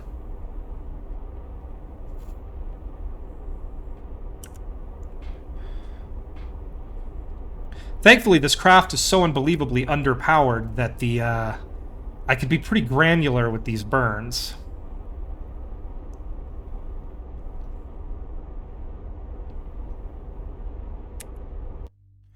Perfect. Okay. We won't be exactly on plane or perfect, but that's okay.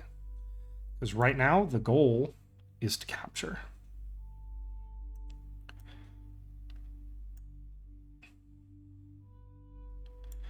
Okay, we'll do a capture burn, and then it'll take a couple additional burns to circularize, but that's okay.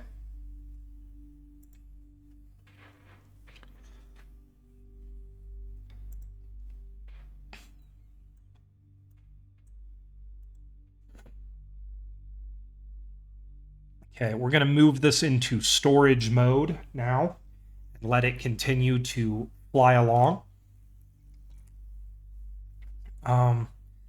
For you, those of you who are just joining, you can see it is basically a building that we're going to throw into Eve's atmosphere. Contained within that is my ascent vehicle. That is going to land. That is going to rescue my final kerbal from Eve. There is a rocket inside that big tube. It is, yeah, and this is its interplanetary stage, which is the most massive thing I've ever launched to orbit. Everything about this rocket is giant and unwieldy and crappy, but it has one purpose, and it has already been successfully tested on re-entry. It has already been tested for re-entry at Eve, so it does work. It's the dildo of consequences. It's going to show Eve who runs shit. Exactly. Eve must be defeated. That is the goal of the stream today. Okay. I'm going to set an alarm for this because I don't want to time accelerate past it. And here we go.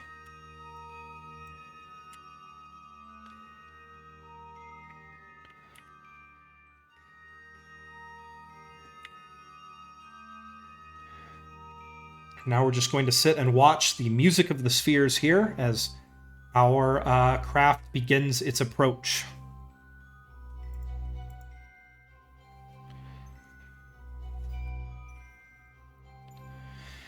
Now it's going to take a couple of tries to land in the right place. That's just kind of the nature of landing on Eve for me using this system.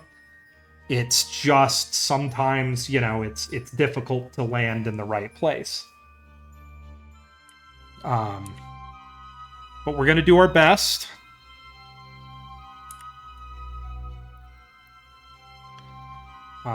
Even though we're getting like 0 frames a second right now, we'll do our best. I think the frame rate's going to get a lot better the moment we ditch this interplanetary stage. There's just so many parts on this rocket.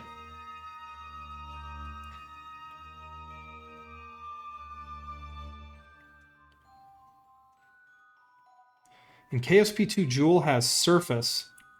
A surface? What is your opinion? It technically has a surface in KSP1. People have landed there before, but now you can't. But in like old KSP, you used to be able to land on the surface of Joule. They even had a unique like message where the kerbal would be like, if you did like an EVA report, they would basically tell you that they don't know how what's happening to them is possible. All right. Here is our arrival at Eve.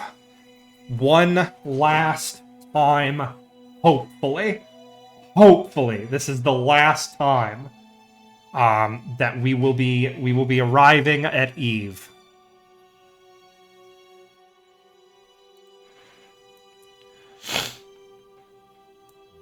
We are moving the rocket into position for its burn.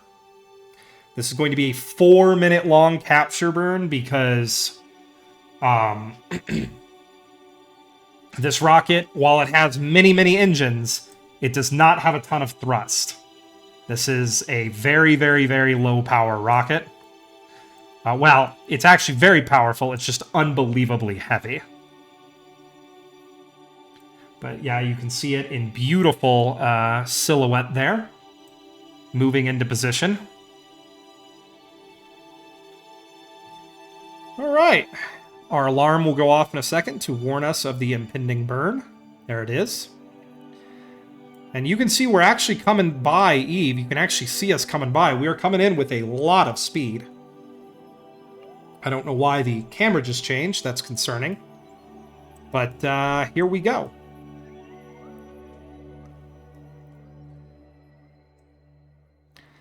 All right.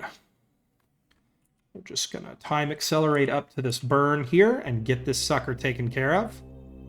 Periapsis shows at 105 kilometers, which is what we need. That will keep us out of the atmosphere. And here we go. Capturing at Eve. Going to go ahead and physics time accelerate here to the end of this burn.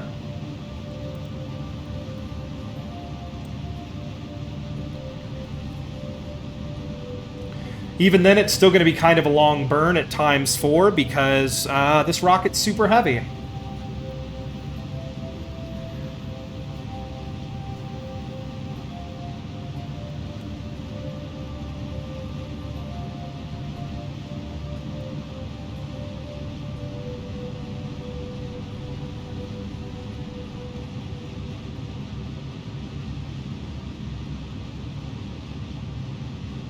Okay.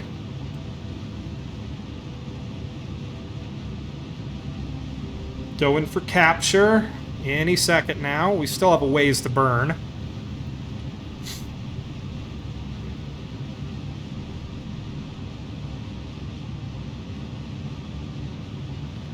There's our Eve Dump Truck Ultra Plus, which is the current temporary home of our last Kerbal on the surface. You can see the capsule there is where they landed. I had to drive all that distance to pick them or drop the first Kerbal off at their rocket. Okay, come on.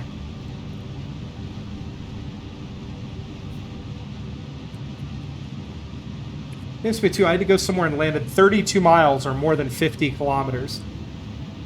I mean, it is very difficult to land close.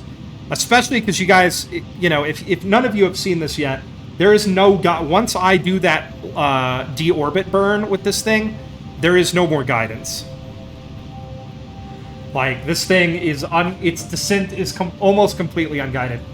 Their temporary home they have lived in the past for the past 30 years. Closer to 46. Yeah, 45. Yeah. It's been a minute, let's just say that.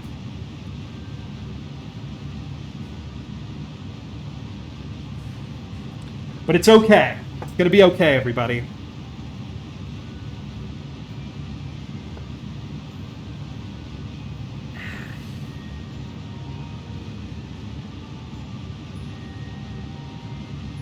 Just finishing up this first capture burn.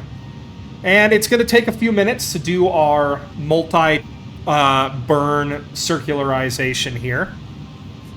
Now, the nice thing is it does look like we're already at a pretty good plane to attempt to drop in near our rover, depending on how long it takes to do this circularization.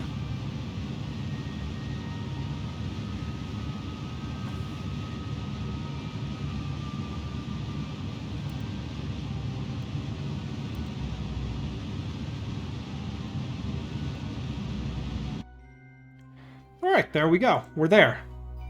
Okay, next orbit around, we'll set up another maneuver. Add maneuver. How heavy was the whole craft? Hundreds of tons. Many hundreds of tons.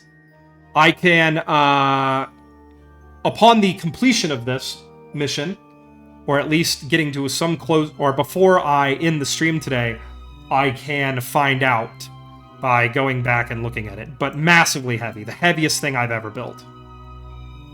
Okay, that's way too long of a burn. We're not going to do a 7-minute long burn, so let's do like a 3-minute burn here. Let's go around. Okay, there we go. Let's align for that burn.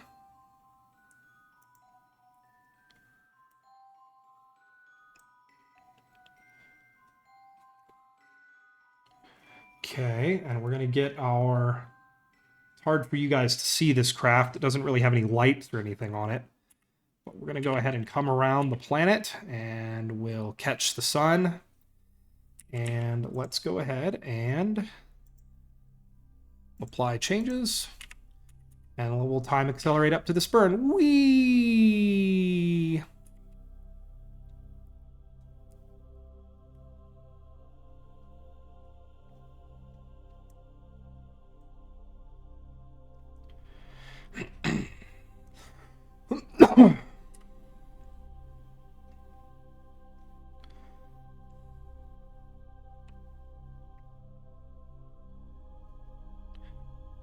Okay. Delete and close. Okay, we're going to get lined back up to our burn here. And we're going to do a quick 3-minute burn. And then we'll do, I think it'll take probably another 4-minute burn, or 3 to 4 minute burn to get us circular. We'll change our plane then and begin aligning our trajectory to drop us onto that rover as close as we can hit it.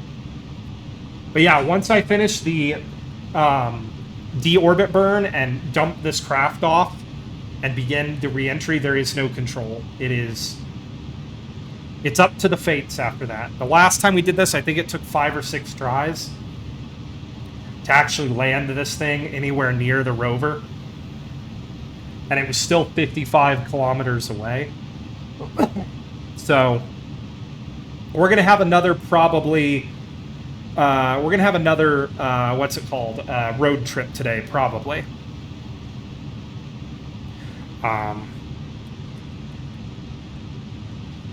Alright, and we're just going to bring our orbit slowly down. I also landed and it was pitch black. That does happen on the dark side. I'm going to try to land during the light today, but we may enter a case where we're going to have to land in the dark if my alignment's good. We're going to land on the dark side. Then we can wait until the sun comes up to do our rendezvous with the rover and our launch to orbit. Because the rover is just south of the equator, I believe, so it's a little bit inconvenient. But we can also do some fancy stuff to try to get a good landing near our rover.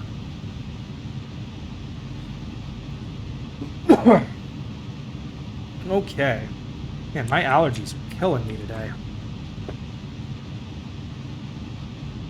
I also think that my vocal cords aren't really in practice anymore because I had to take a 3-week break from streaming. So I'm like not experienced with talking this long again.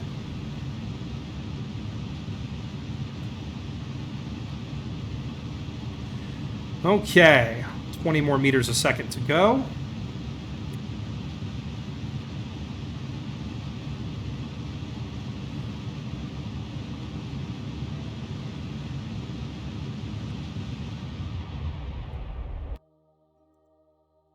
There we go. And I think just one more.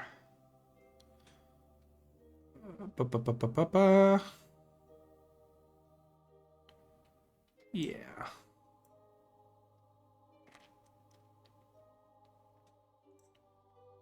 Okay, that's pretty circular.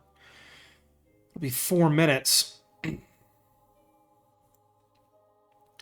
actually saying, you know what, let's do 2 more because I gotta watch my periapsis pretty closely here to see if I can actually do this. So let's lock into our maneuver. Let's set an alarm. Apply changes so we don't time accelerate through it. We're getting there slowly but surely, everybody. We're getting there. As you can see, I've got a little bit of delta V in the tank left.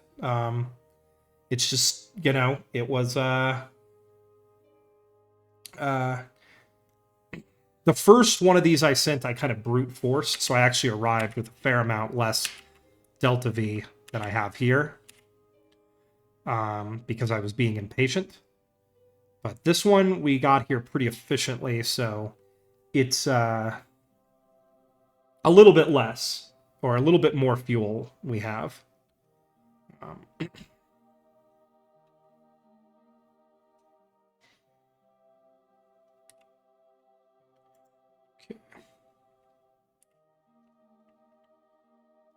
Okay, we got to watch our periapsis very closely. We do not want to enter the atmosphere until we are ready to enter the atmosphere. That would be bad. You know what I'm also going to do? I'm going to F5 for safety real quick. It's been a while since I've done that. Okay, we are aligned to our maneuver. Just check it on the craft here. 2, 1, go. All 24 nuclear engines firing.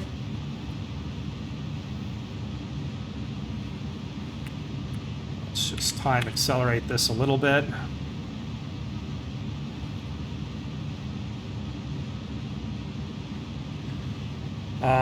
Yeah, when you're flying these super heavy, low thrust craft, it can get a little boring because you're just like, everything, doing complicated things at night is true staple of this space program. I know, right?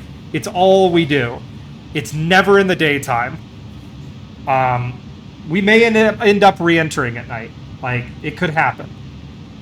Now, we have so much Delta V that I think that if I need to do a quick plane change to get us better aligned while we're deorbiting, I think that's more than doable.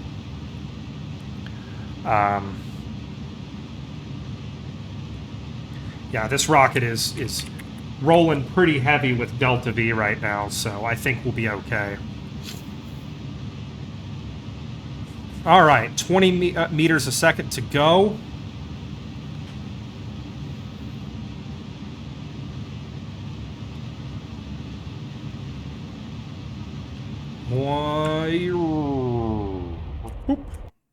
Okay, there we go.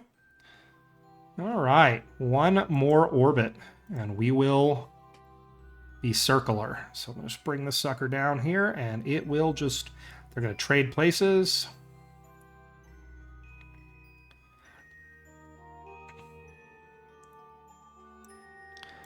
Not going to be a quick burn. But that's pretty circular right there, so we'll take that.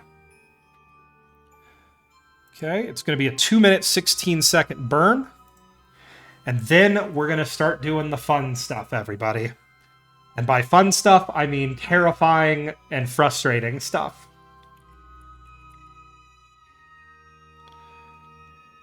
You can see the extremely slow rotation of Eve here.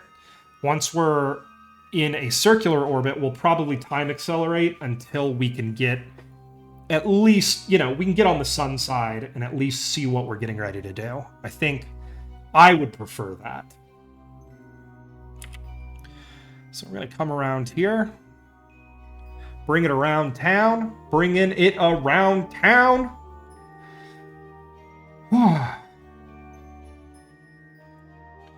Coming up on 4 hours of this stream, everybody.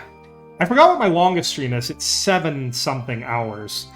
We could break that record today. I don't know if it's going to take that long. I sincerely hope it doesn't. But I kind of am very much committed to, I want to get this done. I want to be done.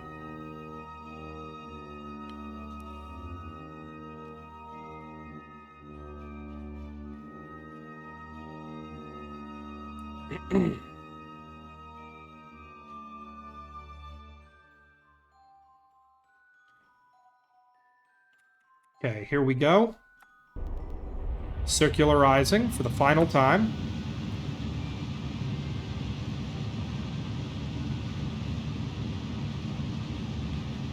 Okay.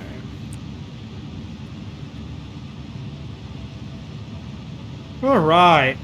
These last couple burns always take a long time. A lot of Delta V to get a very small orbital change here. I think that's probably not a physicist, but I think that's probably a function of the fact that Eve has so much mass.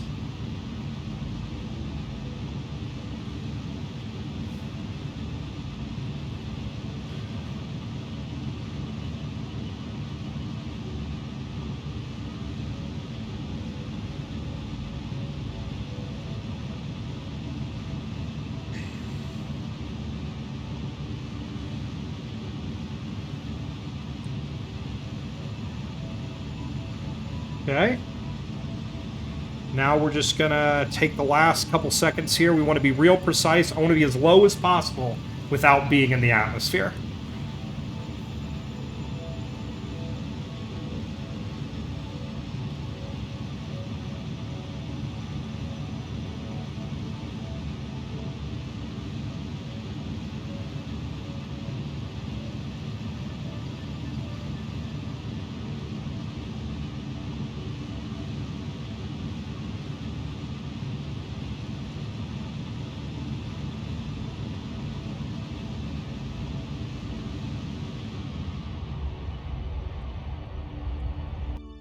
We'll call that circular. That's close enough. All right, everybody. We have arrived at Eve.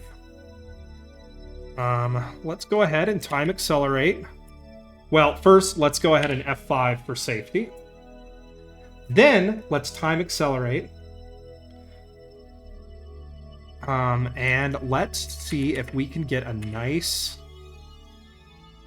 pretty window. There we go. I like that. All right. Let's see what we can do here. Okay, I've set this. Let's set our periapsis to... Actually, you know what? I don't like this maneuver. Let's come around the planet one more time. Okay. Add maneuver. Let's drop our periapsis down to, I think, what, 57 kilometers was kind of the gold, pretty close to being gold last time. Okay. So there's that. Okay.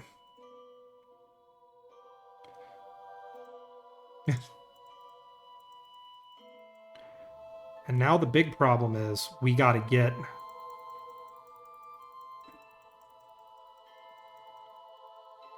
We're going to have to add quite a bit of delta V to get down to where we want to go.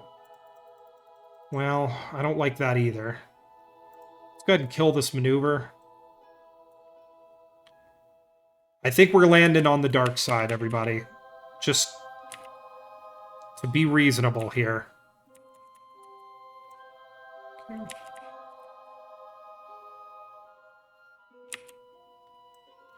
Okay.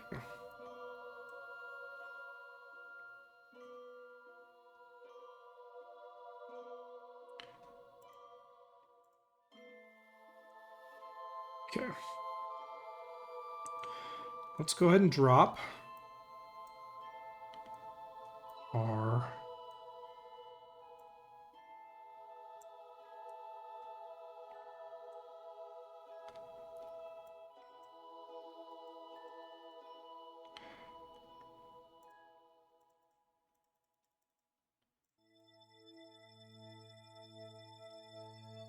Okay. What about 57 was the golden number last time. There we go. And then we're going to put in a little bit of a plane change. We can.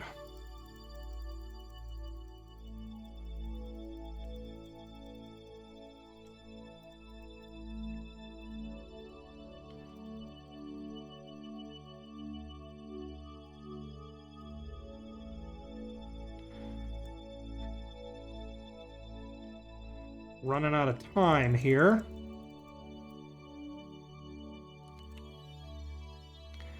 Yeah, I don't think that's doable either. So let's go ahead and kill that.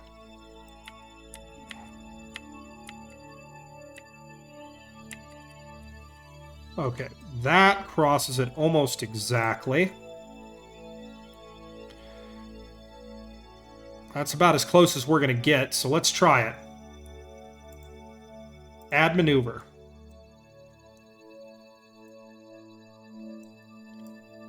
Drop our periapsis down to 57. And honestly, if we're within 50 kilometers, I'll be happy. We'll drive it. Heck, I'd be happy with like 80. We'll drive it. Okay, we're going to F5 for safety. Align to maneuver. Set an alarm. Here we go, everybody. This is it. We're gonna... Has the Kraken killed the craft yet? I don't like the use of yet. So, guys, you're gonna see. It sort of works, okay? Like, it's sort of brilliant. I might just be the smartest person ever.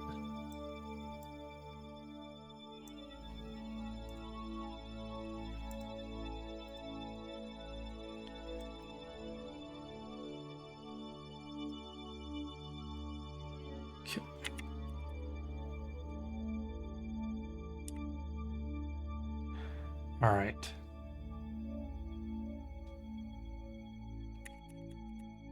Let's F5 for safety one last time. All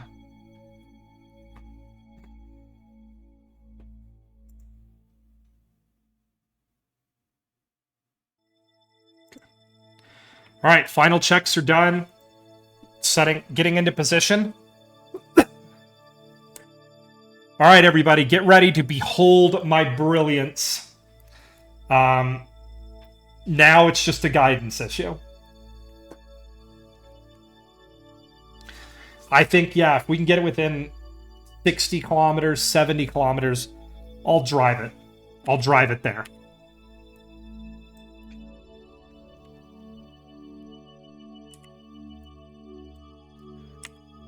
Okay.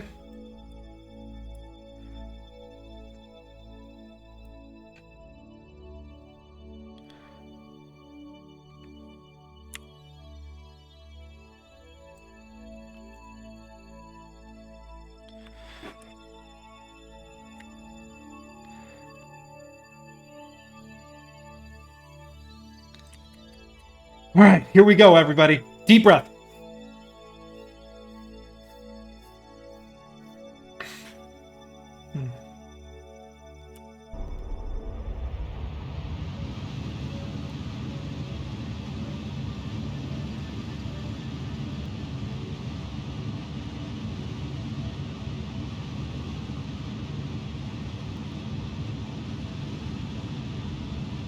Hold tight.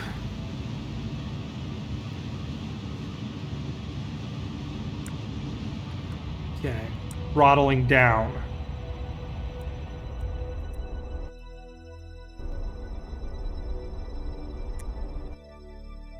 Okay. Now we disassemble the rocket and prep for re-entry.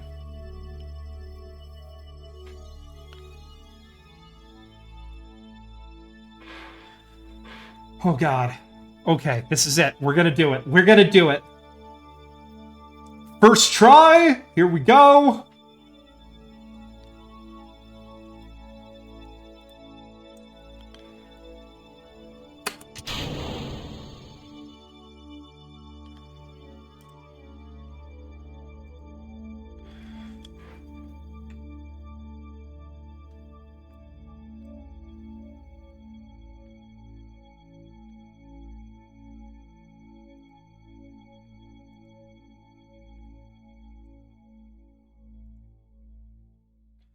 All right. Can you see, Shangaroo, can you see the brilliance? Do you see the brilliance? Do you feel the power of my genius?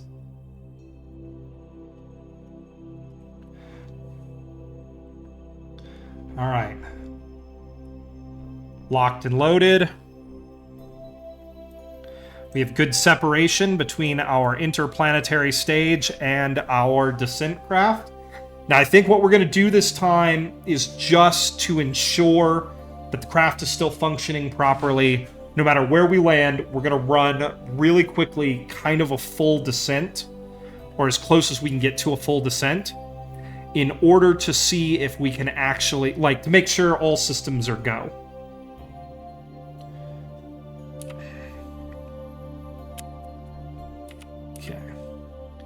And we're going to time warp until the physics stops us from time warping, which will happen at about 96 kilometers. Okay. So one heat shield is there to produce drag to keep the spacecraft stable. My active drag system, where I was re-entering craft that looked like pineapples, didn't really work in that the craft would fall on their sides when they were this size. So and then of course the arrow shell is there to protect the craft until we are ready to reveal it. This is a pretty complex, you can see how many stages are still left. This is a very complex re-entry procedure.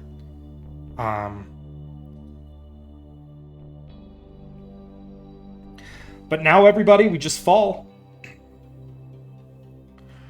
We're actually not going to encounter the heavier parts of the atmosphere for a little while, so we will actually continue to speed up.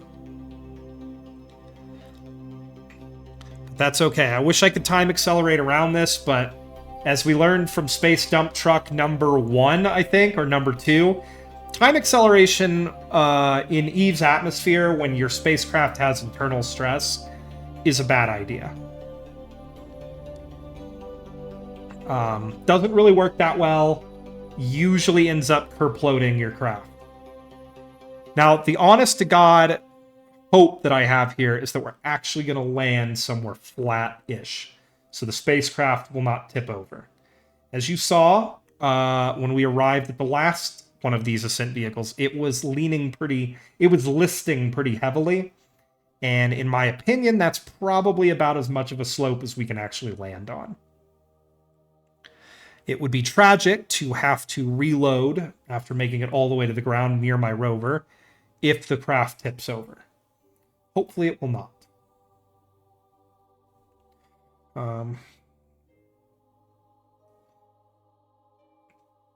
Okay. The barometer is starting to rise. We are starting to encounter the upper atmosphere. The plasma blanket should form very soon.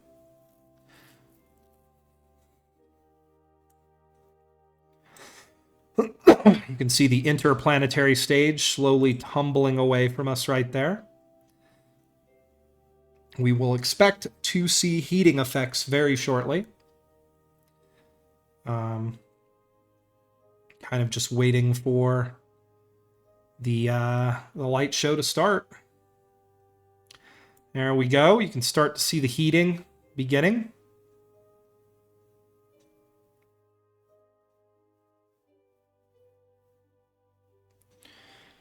All right. Here we go. It's pretty gentle in the beginning. Eve is, like many other planets. It's, pretty light heating in the beginning, but very soon this will become pretty violent.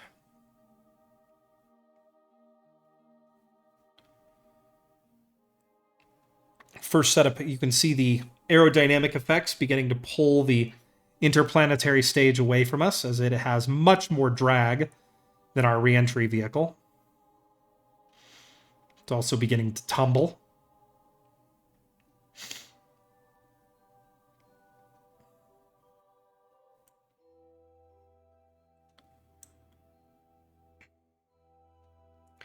Yeah, I hope we're going down anywhere near the rover right now. I'm not seeing a lot of landmarks that I recognize at this point, usually in the re-entry. I kind of, it's been a couple weeks, so I kind of forgot the optimal altitude and burn time to actually land. So we'll just see. We'll just see what happens here.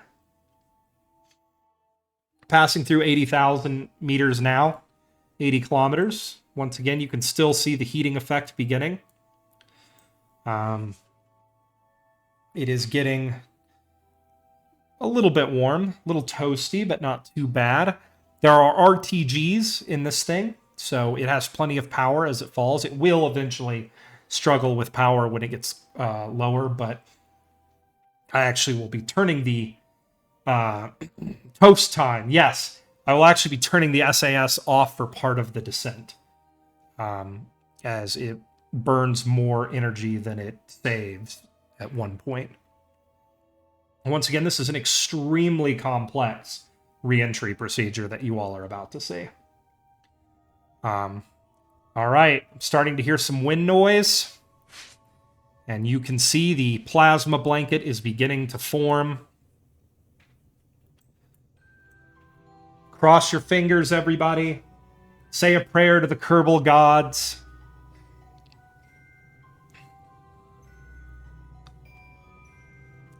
Here we go.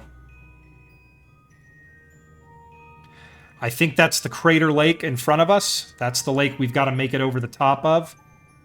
And then hopefully we'll be able to land. To be fair, my favorite landing system you built is still the Pineapple. I liked the Pineapple that landed the rovers. I was pretty impressed. I was proud of myself with that one, you know? It had active control surfaces, so it could steer itself just a little bit. Yeah, I was proud of the Pineapple. It was a good landing system.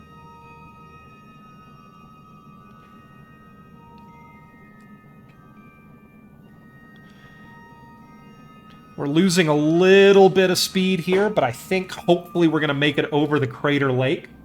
I do now recognize where we are. This crater lake here is the inland ocean, inland sea on one side of the isthmus that we need to land on.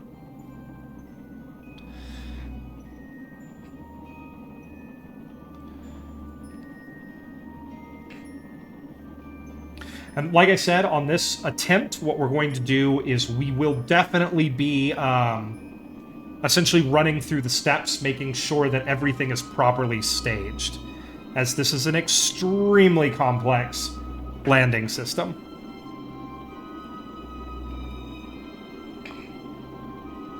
I'm a little concerned right now that we might come up a bit short. But it always kind of looks like we're going to come up short, so I don't know.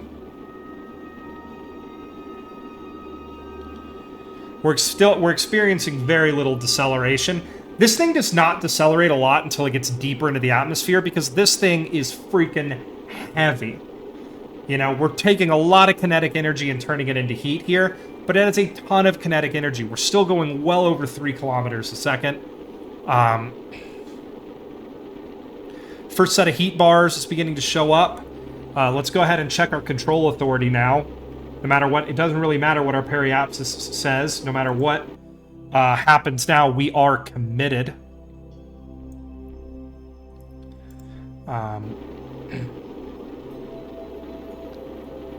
So, let's go ahead and check our control authority. We're looking good. She is holding.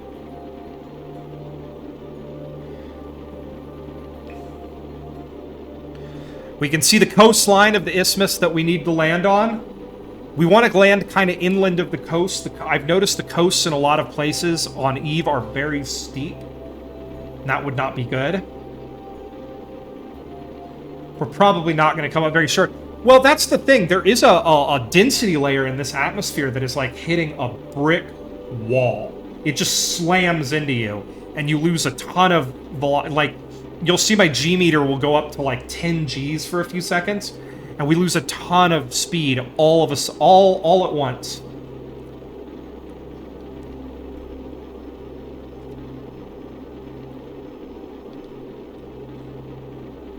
And it's kind of the timing of hitting that brick wall that I try to time out. Now you can see the Gs are creeping up. We're at about a half G now, 55,000 meters.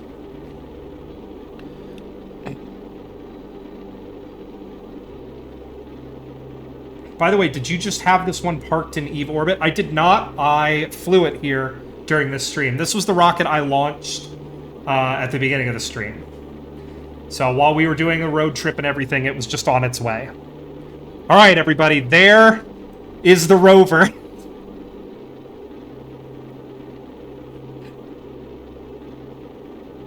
One G of deceleration. Come on, baby, stop. Stop. 2 Gs. 3. 4. 5 Gs.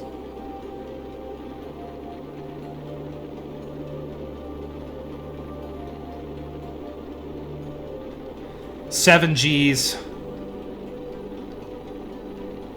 See, this is that density layer. We just hit the brick wall.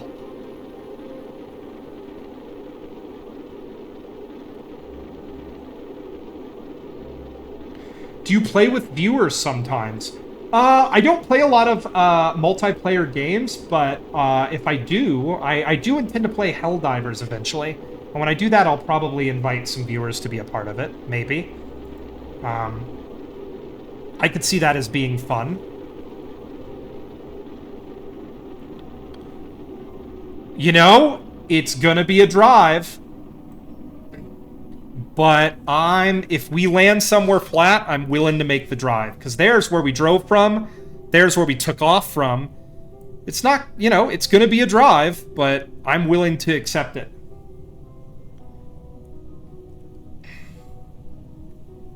Alright, here we go. Notice I have turned the SAS off now, because it doesn't really serve a purpose at this point. Holding to slow down enough for... We're still decelerating at about 3 Gs.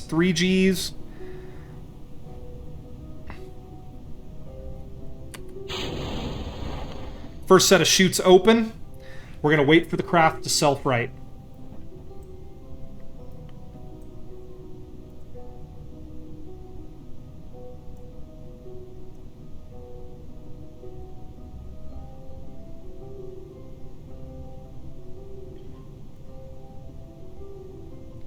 All right, switching to radar altimeter here, terrain altimeter. Absolutely. To be clear, that is absolutely normal and expected during the flip is expected. The flip is a thing that happens.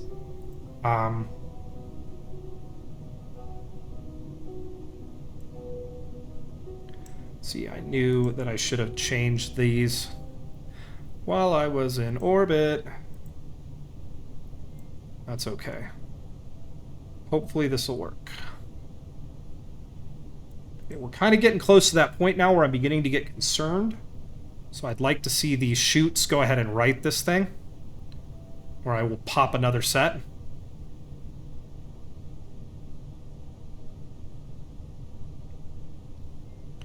Passing through 5,500 meters.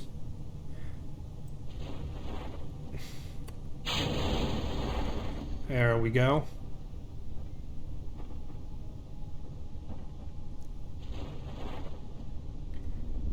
Whoa! Yeah! Look at that, folks. Now, it's a little cattywampus here because not all my chutes are open.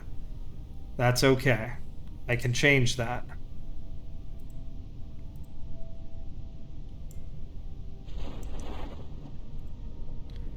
We're just going to make them all open manually. What we're really trying to do here is just slow way down.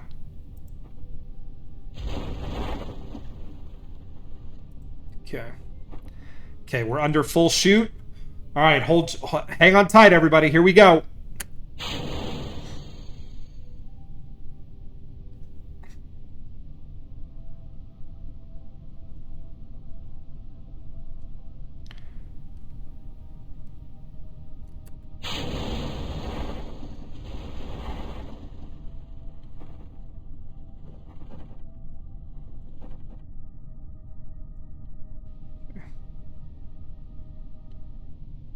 Okay, everybody, here it goes.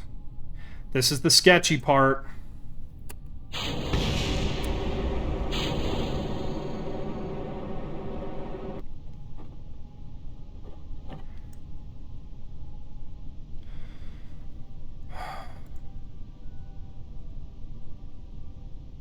Looks like we're coming down somewhere pretty flat, which is good. Waiting for these chutes to open. Okay, we are undershoot. Heat shield's gone. Okay. Next step. Dumping the plate.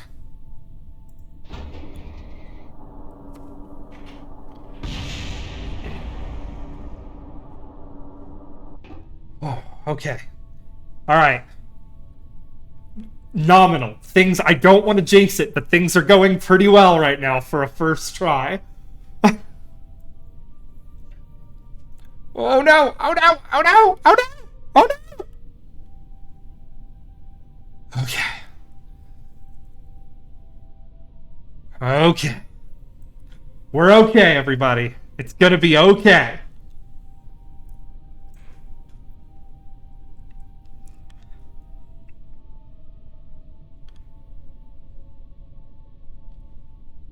Okay. ETA. We're at 500 meters. We're hoping for flat ground, everybody. If we land on flat ground, we're gonna call this one done. We're gonna call this a successful landing.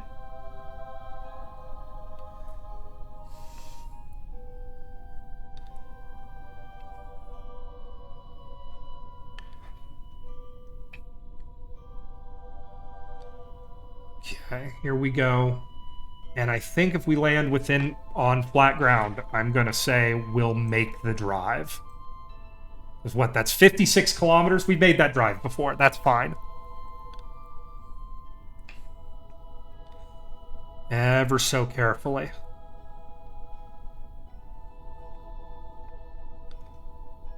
Not gonna worry about that. That happens. It's happened before. It's gonna be okay. Little concerned about landing on top of all this stuff. This seems like a prime point for a glitch to screw me, but we'll see. Coming down on a spot that's pretty flat, maybe a slight slope. GPWS, what's that stand for? All right, here we go, everybody. Hold tight. Here we go.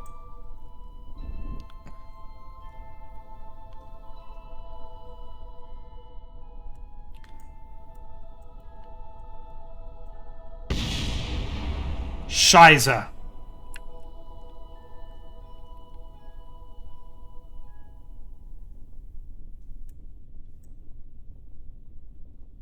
Okay, she's holding.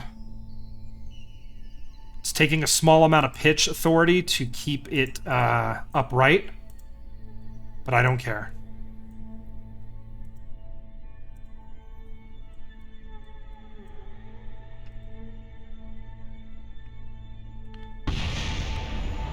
Please don't fall over. Please don't fall over.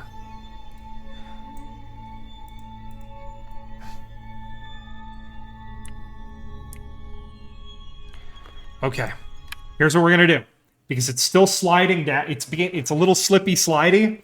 What we're going to do is we're going to go to the map and really quickly going to change to the dump truck, which will stop the physics from acting on it, and it will hold it there. Ground proximity warning system, the system that gives you verbal height callouts on an airplane with landing. Oh, the one that goes like 500, 200, 50. That guy. Yeah, that'd be actually pretty nice to be able to have call out. All right. Also, the one that calls you a retard on Airbus flights. Retard. Okay. So, we're going to go here. Evacent Craft Mark II. Okay, let's set as target. Now, I'm hoping that the, what is it called? The, all of those fairing pieces will despawn now that we're this far away. That's kind of the goal, because they were destroying the landing gear, and that side now only has one landing gear left, and if it gets destroyed, the rocket will tip, and we'll be launching another rocket all the way here, which will add hours to this stream, which I'm hoping doesn't happen. Okay. Okay, I'm going to go ahead and undo that.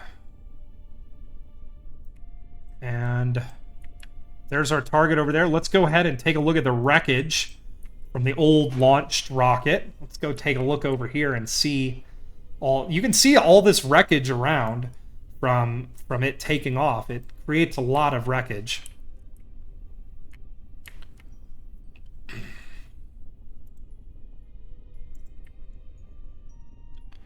You can see the physics still acting on that piece right there.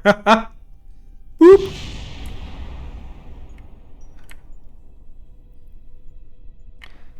All right, I'm going to avoid that because that's a buggy mess that will kill the kerbal.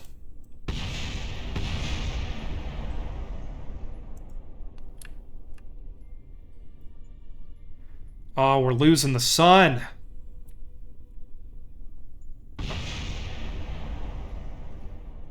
We're going to have to do a lot of this drive at night, everybody.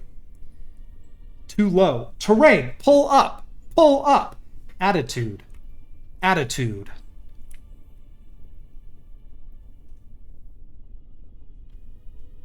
Yeah, it looks like we're going to make a lot of this drive at night, unfortunately. There's a piece of a tank lying there.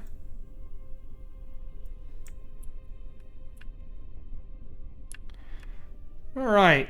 Yep, looks like we're making most of this drive at night. Let's go ahead and charge our batteries. And it will take a very long time for the batteries to charge because we're on RTGs. This will take a while, but I could probably wait until the sun comes back up, but I want to get there.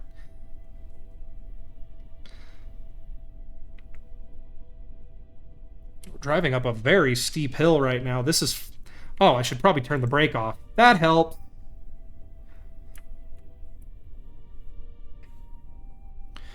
All right, everybody. 55 kilometers. So I think, it took about an hour last time to do this drive. So hold on tight, everybody. This is not going to be an exciting part of this stream. But we'll get there.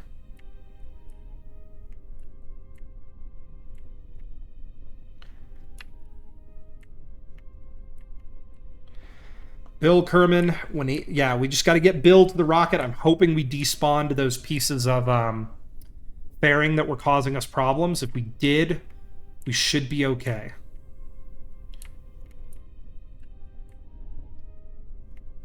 So the goal now is just to get there.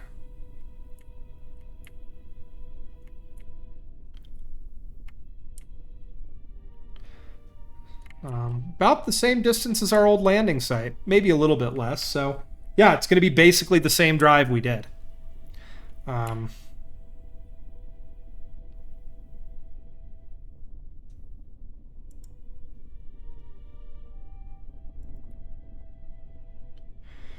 right.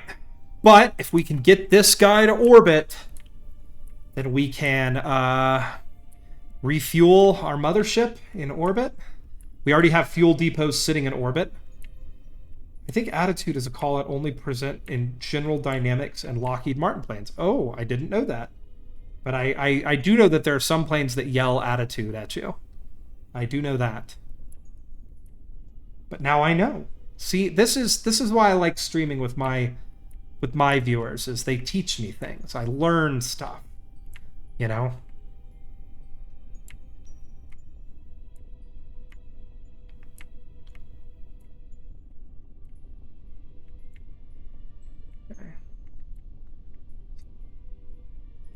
Oh, crap, we lost a comms antenna.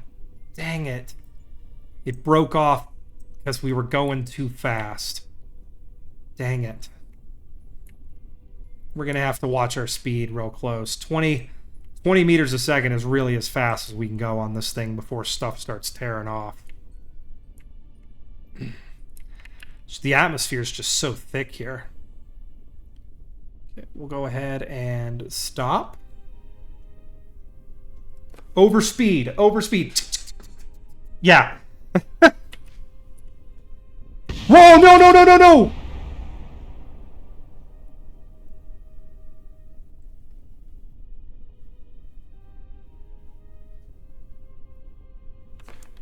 I don't know how far back. It is. I don't know how far back my last save was. Oh, God. I think we're gonna have to re-enter again. God, dad blast it. Dad gummit.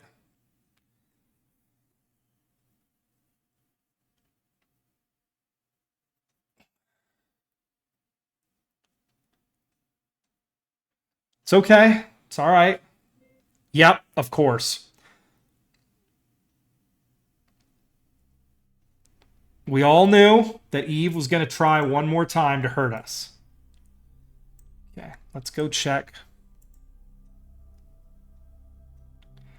Is it still... Yes! Yes, we just had an unfortunate event that lost us, like, some time. But we're going to go ahead and re-enter because the rover exploded. We're going to go ahead and re-enter. And we're going to quick save a lot more times. But the reason I didn't quick save is we'd blown up a couple of the landing legs on the lander, and I was afraid if I tipped it, I'd have that saved and we'd have to launch a whole other spacecraft. Like, that's why I didn't do it. When we touch down, we press F5. Yes, I suppose. I'm just worried that if the landing legs get destroyed and it tips, that means we're launching an entire other spaceship. But yes, Spud, we're still going. We have to launch an entire other thing and do it. All right. Well, we know that our re-entry is good. In fact, I'm going to get a little crazy here. And I'm going to drop us like a kilometer more. And I'm going to see if that puts us... We have. Bill is off Eve. Only Bob remains. Bill is safely in the mothership in orbit. It did work. It's. I suggest when you get a chance, you check the YouTube video. It is quite the wacky ascent. It took 3 tries. The third time was the charm. Yeah.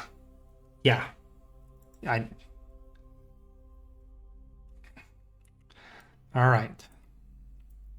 So here's how we're going to do this.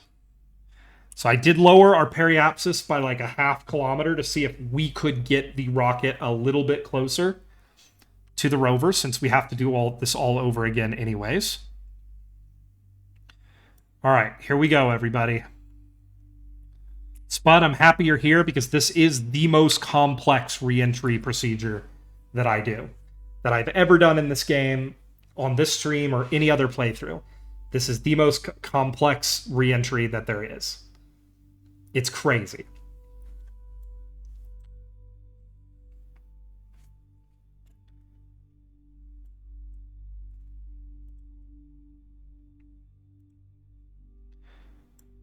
These set to 5,000. 5,000. 5,000. 5,000. I want these set to 4,000.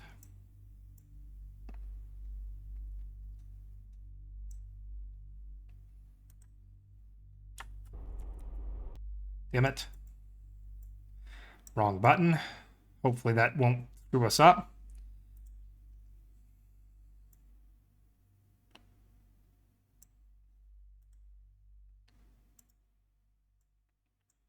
Okay.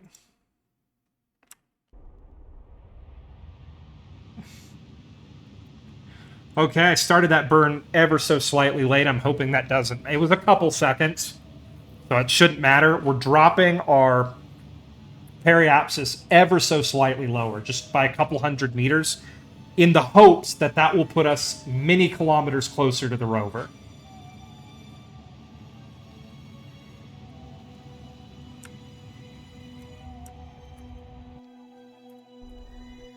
Okay. All right. Here we go. Nothing like raining 37 NTR of a planet at orbital velocity. Yeah, you know, it's Eve. I don't care about poisoning Eve with nuclear fallout. Eve sucks, and I hate it.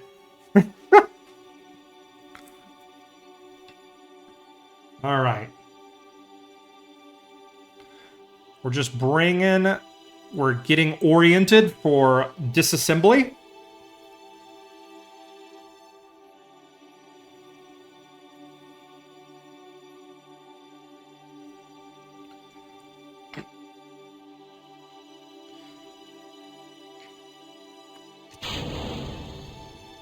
Okay, there we go.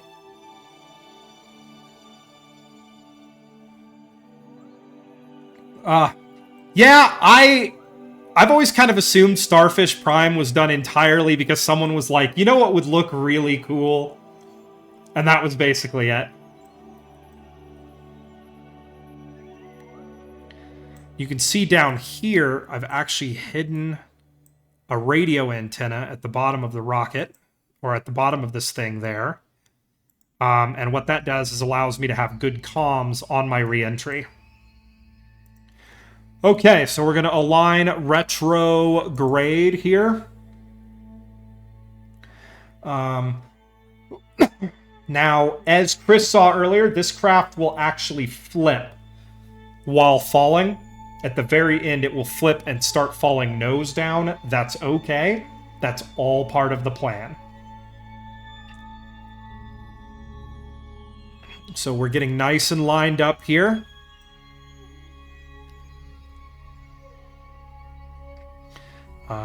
Once we land, we will auto-save, come hell or high water, be it, and we will let the chips fall as they may. It destroyed basically all of the satellites in orbit at the time. Fortunately, not very many, including Telstar 1. Yes, it did kill Telstar 1, which is very fascinating. Yeah, Starfish Prime was a really stupid idea. But Starfish Prime was from that era of nuclear, you know, proliferation where people were just like, you know what, this'll, you know, let's just blow some stuff up. Let's just blow some stuff up and see what happens.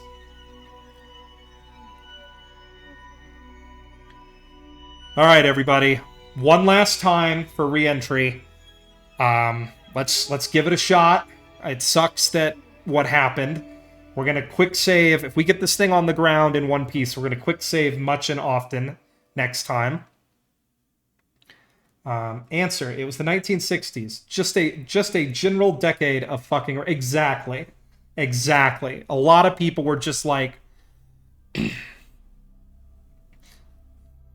1950s. Yeah, because I think the above ground test ban was 63, wasn't it? 63, I think they stopped doing above ground nuclear tests because the Russians deployed the Tsar bomb, and everyone was like, okay, this is getting a little bit out of control.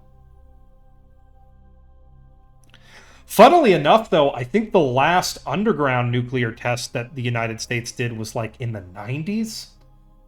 I think. I could be wrong. I think it was in the 80s or the 90s.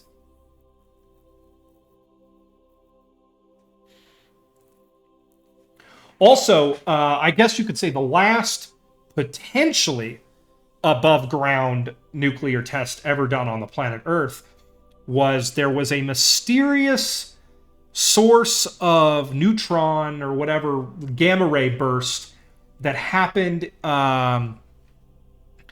near these islands that are south of, the Vila incident, that are south of South Africa, and it is barely thought at this point that that was a nuclear test conducted in a joint partnership between Israel and South Africa. And South Africa abandoned its nuclear program, and Israel has never stated whether it has nuclear weapons or not, but it is widely thought that they do. But yeah, the Vila incident is fascinating. All right, we can see a little bit of heating here on the inflatable heat shield as we do this for a second time. You can see the aerodynamic forces beginning to really throw the interplanetary stage around. I would be genuinely surprised if part of that stage did not make it to the ground. That is such a heavy rocket that I would be surprised if... it would surprise me if Eve did not eat that entire thing. Like, at least the engines make it to the ground, because they're pretty tough. Yeah, that is a good fact. South Africa is the only country to ever just say, nope, we have nukes, we don't want them anymore, and we're done with this. All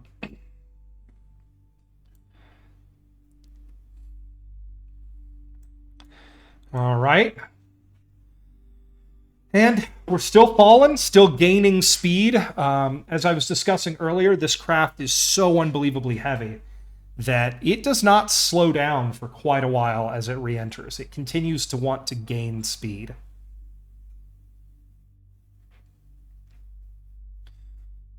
It is, you know, pretty wild spacecraft, you know, that I've built here, I think. The people who were watching earlier got to see the absolute insanity that was the initial climb out, which included the craft facing the wrong way for a little while, as it is not very aerodynamically stable. This one should be more aerodynamically stable. I added fins, so I'm hoping that when it gets to orbit, because I got to orbit really with only about 200 meters a second to spare, I'm hoping this one will get to orbit with a little bit more to spare.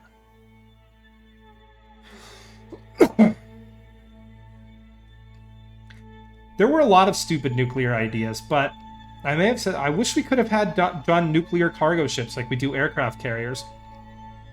God knows how much carbon we could have saved by doing that. I do think so. It was just maritime insurance law that would not allow nuclear cargo ships to be a thing, which is sad. Because, yeah, you'd only need to refuel them once every 25 years or whatever, and they would be basically emissions-free. You know, the nuclear locomotive, I've always thought was a really interesting idea, that, you know, it's a nuclear-powered locomotive. I think they said you'd only need to refuel them about once every 10 years. And, yeah, they would be, yeah, these locomotives running around with little itty-bitty nuclear reactors in them. I believe the Russians actually built one.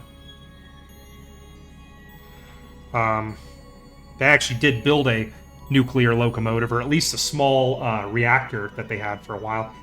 I think they also had thermal electric generators that they could park in small towns.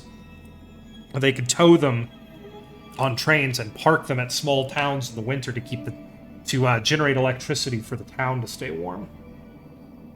Piracy would be a big concern, but you know, there would definitely still be routes that you use diesel or fuel oil ships for, but there would be a lot of routes where you could just, you know, use a nuclear tank or a nuclear cargo ship. I mean, the other thing too is, like, you know, it's not like the fissile material that's inside a nuclear reactor is very different than the type that's inside a nuclear weapon. So even in cases of piracy, as long as the reactor stayed in one piece, even if the ship sank, you know, there are live reactors sitting on the ocean floor right now from submarines that have sank. And they're basically just entombed there because those reactors are built so tough. Oh, yeah. The thing I love about the fact that they're putting sails on large ships now is everybody likes to act like it's this revolutionary idea. Like, oh, we're putting, like, vertical wings on ships and it makes them more efficient. And it's like, those are sails, bud. Those are sails, and this has been a technology for a very long time.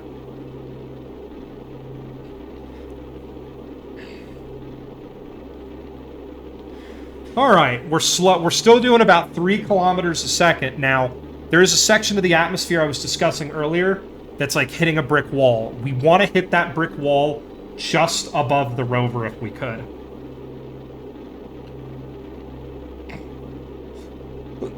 Did the LIM have an RTG? I always thought everything was fuel cell powered. I never knew that it had an RTG on it. That's fascinating. Yeah, and it's probably still sitting there. They build those things super tough. Yeah, I had no idea that the LIM had an RTG. You learned me something, Spud. You learned me.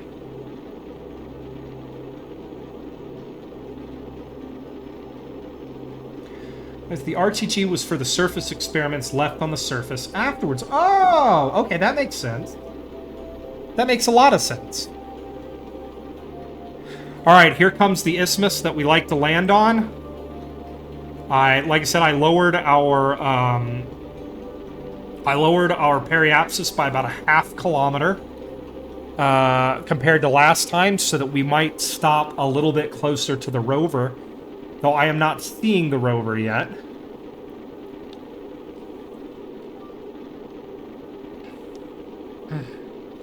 Holding for parachute deploy. Waiting for the flip.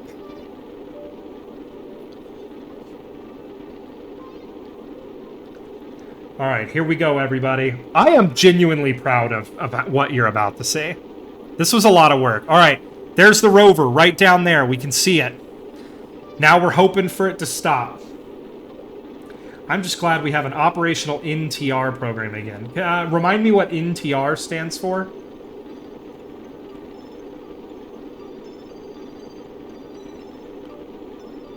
Okay, there goes the heavy G's. We are hitting the brakes.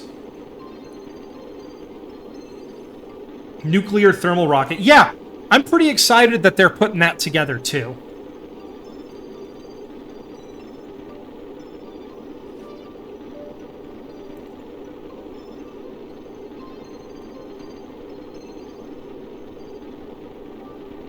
Okay, not quite as much of a stop as I was hoping for. Okay, we're running out of pitch authority pretty quickly here. I'm expecting the flip to happen any second now. We are much closer than we were, though. Heck of a lot closer. Hopefully we'll come down someplace flat. Okay. There's the flip. Gonna turn SAS off now and just let the rocket kind of make its own way down. The more drag it produces right now, the better. Okay, still supersonic right now.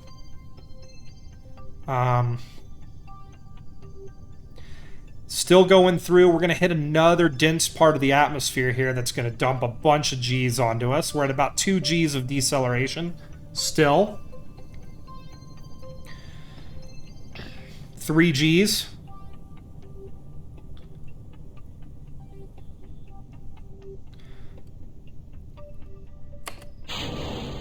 Okay, set of chutes is out. And we're going to have to wait till they inflate.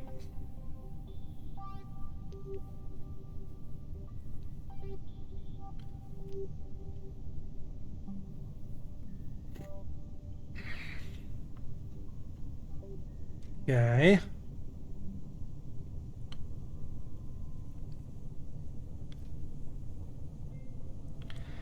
All right, switching to radar altimeter, terrain altimeter.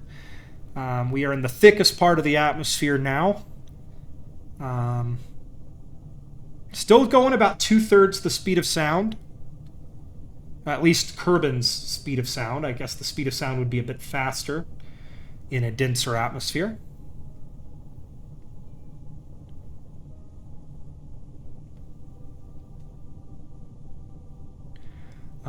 And we are getting pretty close here to hopefully seeing our chutes inflate.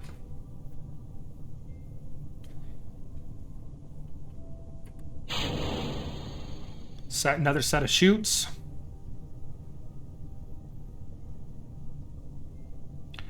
Okay, here we go. There's the flip. It's going to try to flip. There we go. All those chutes should inflate, hopefully.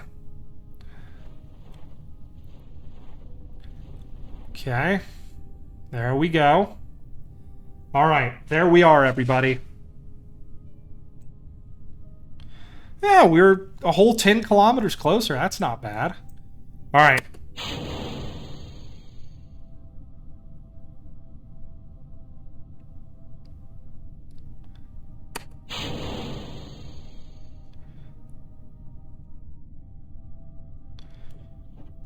Okay. All right. This is the scary part, everybody. Here we go.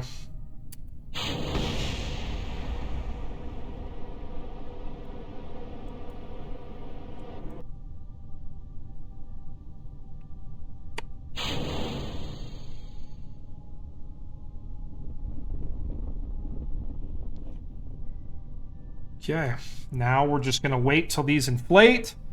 Hope that none of that crap we just dropped hits us. Looks like we're coming down in a pretty flat spot again. Okay, waiting for full inflation of these chutes. It'll probably be at about 1,000 feet. Yeah, they'll inflate at 1,000, so we're going to hold for that. Here we go.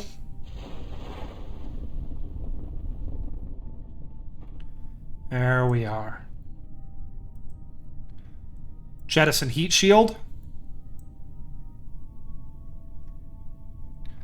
Okay, coming up, scrolling up through all my chutes.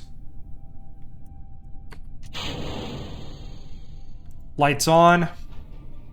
Landing gear down. SAS back on in case we're on a slope.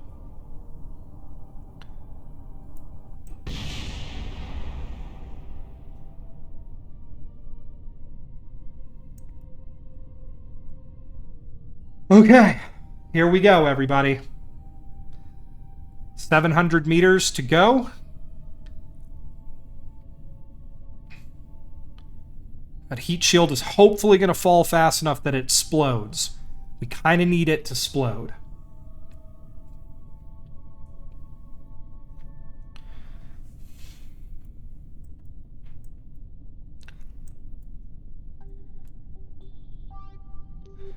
Okay, it's still falling. It's going to hit the ground soon. We're hoping for explosion.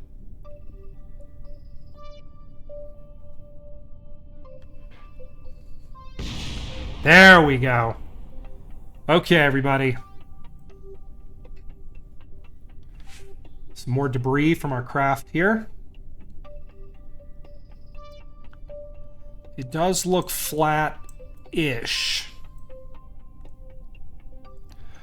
Okay, 300 meters to go. No time acceleration on the surface of Eve. Because we did that once and it was terrible.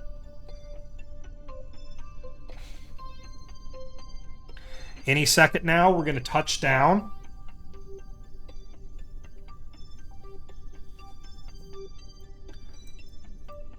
Did you ever see that one photo from Ingenuity of debris from Perseverance's sky crane and after it flew off in craft? No, I'll have to look it up. The footage, though, from the sky crane on the new rover was so amazing. The way it showed, like, the video of it setting the craft down was very cool.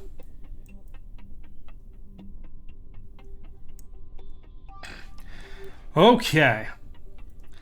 Here we go. Cross your fingers.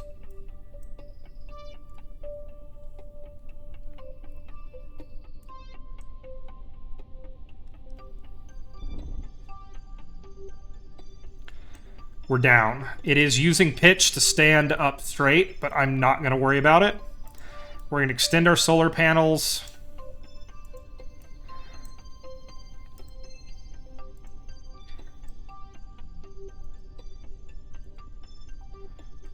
Okay, solar panels are extended. We're going to F5.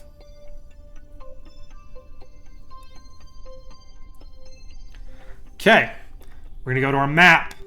Before anything has a chance to fall on it, we're going to switch to this.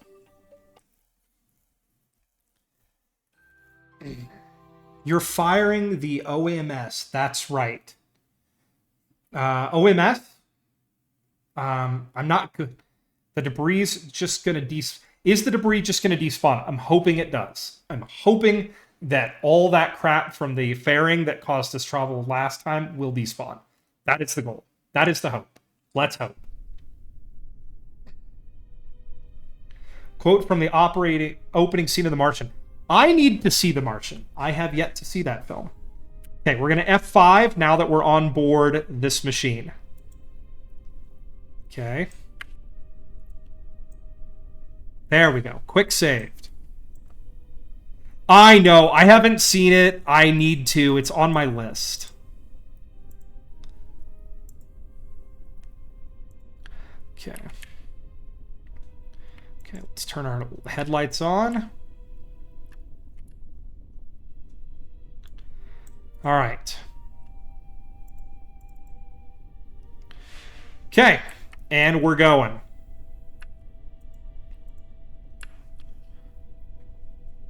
We're driving again. We got to watch our speed this time. We had some issues with antennas being torn off due to our speed. So 20 meters a second is about the speed limit that we are going to have to go. We are losing the sun quickly, so we'll be doing a lot of this drive at night. But 45 kilometers, everybody, to freedom. To freedom.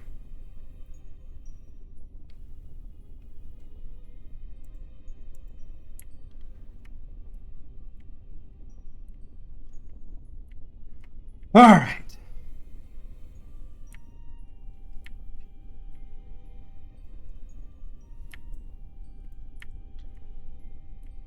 Now, hopefully we're not going to blow this thing up this time. I don't know what that was. The Kraken was very hungry. I don't want to have to walk a Kerbal 45 kilometers.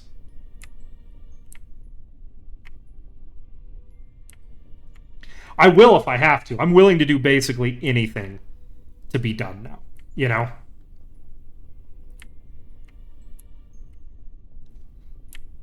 Just don't overspeed it again. Nope, we're doing 15 to 20 kilometers an hour maximum speed. Another photo that's really funny, though, is the picture of the Soviet children in the Arctic town standing under a UV light in swimwear and sunglasses because there's no sunlight and they needed their daily vitamin C. That, or vitamin D. That is fascinating. That sounds like a really cool photo. You ever see that picture of Vladimir Putin meeting Ronald Reagan? They say it's not him, but it looks exactly like him. And he's supposedly a tourist at Red Square. I am absolutely of the belief that it's him.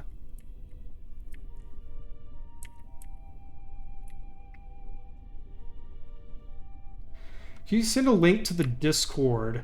I'll send the photo there and then leave again. LOL.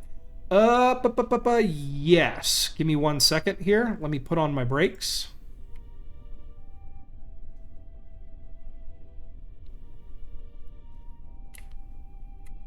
Okay. F5 for safety. Alt-Tab. You could stay in the Discord if you wanted.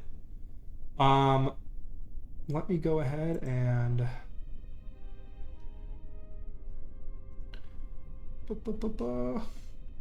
Alright, give me 1 second here. I gotta remember how to do this.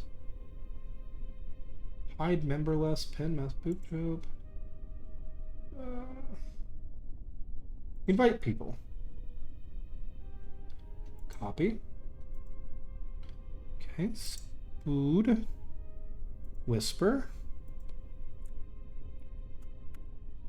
There you go. All right, back to the important things. Let's go ahead, since I auto-saved, let's go ahead and just, what is it? Let's charge our batteries all the way back up.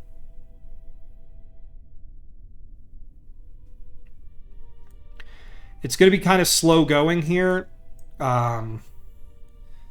since we don't have sunlight. But we're going to do the best we can on the RTGs just to get where we need to go. So...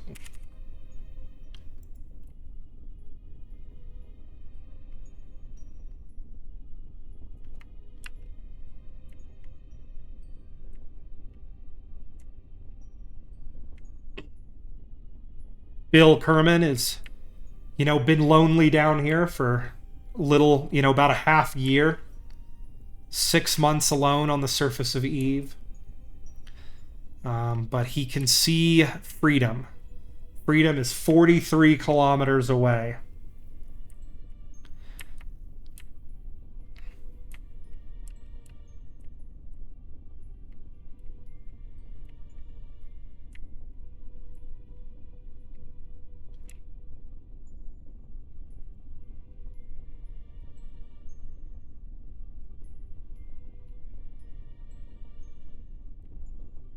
Okay.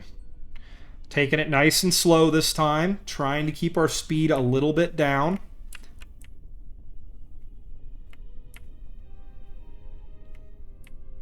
We are just cruising along here and we're getting there. It's another kilometer gone.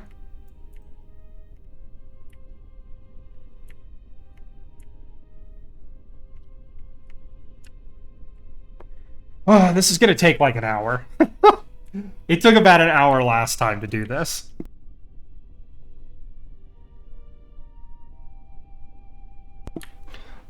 So we're just gonna hang out here together. This is us earning the end of the game right now. We're earning it. We gotta earn it. Now, with some judicious use, sent the photos, LOL. Okay, thank you. I will look at them soon. But with some judicious use of the throttle here, I think we can go a pretty good distance before needing to recharge. Almost a kilometer. If we can get to the top of this ridgeline and start heading downhill, I believe we will be able to go many, many kilometers. 61 kilometers an hour. Yeah, it's just going pretty quick, right? This is not a bad speed. So this puts us at what, like 45 minutes to get there?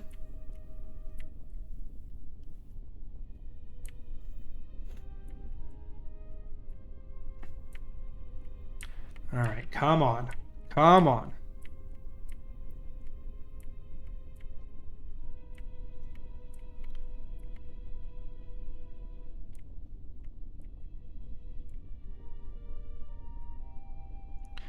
It's getting very dark now. About 45 minutes, hopefully, if nothing goes wrong.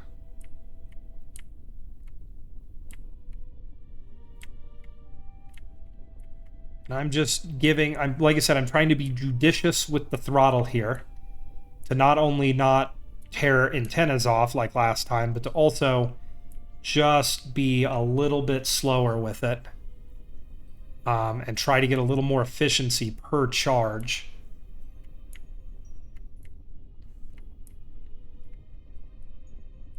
Okay, we'll back out into the sun, a little bit of sunlight here. Oh, broken. So we've got... Man, we are not getting... 45 minutes, about.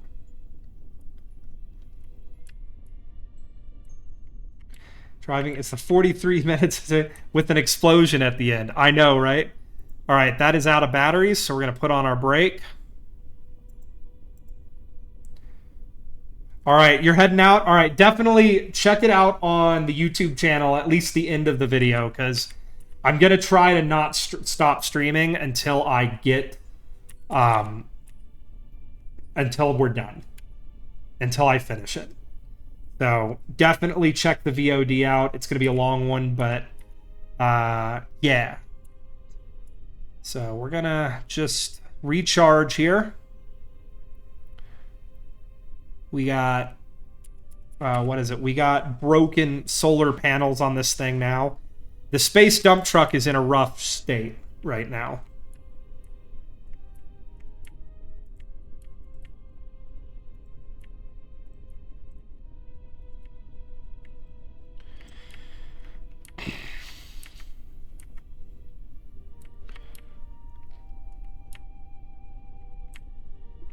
There's this ridge line up here, and I'm wondering where our rocket is in comparison to this ridge way back here. It's kind of hard to tell distance now that it's getting dark.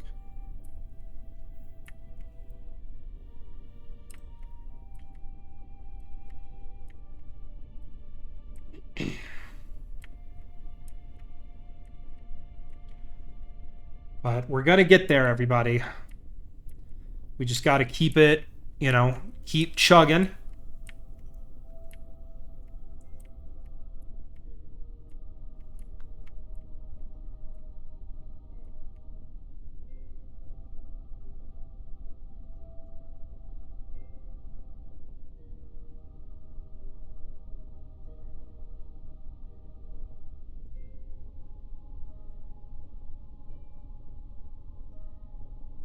Now I'm just using the brake to control our speed because we're heading downhill. This will give us an opportunity to recharge.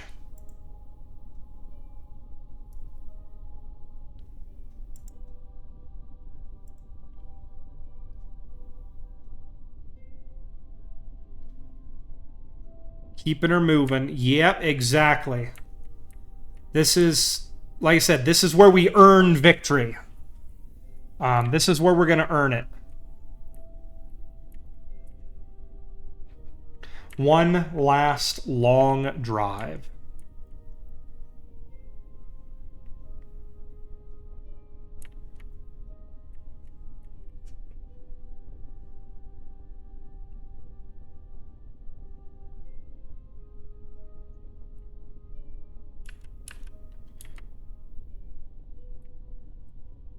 Slowly but surely, we're going to get there.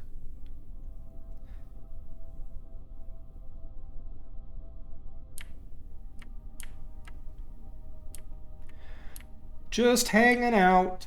One last long drive. Enjoying the beauty that is Eve. The stark, horrible, terrifying beauty of this world.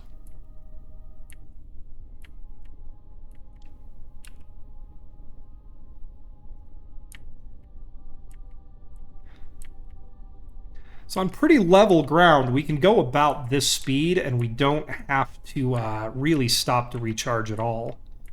Or at least we can go many, many kilometers without needing a charge.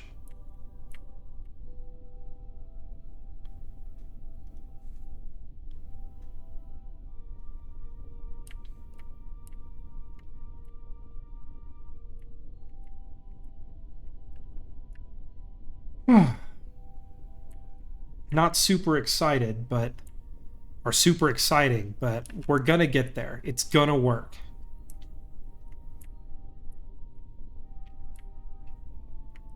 Now I'm hoping that the tiny changes I made, adding fins and such, did not in some way mortally cripple this rocket. That is my hope. We shall see.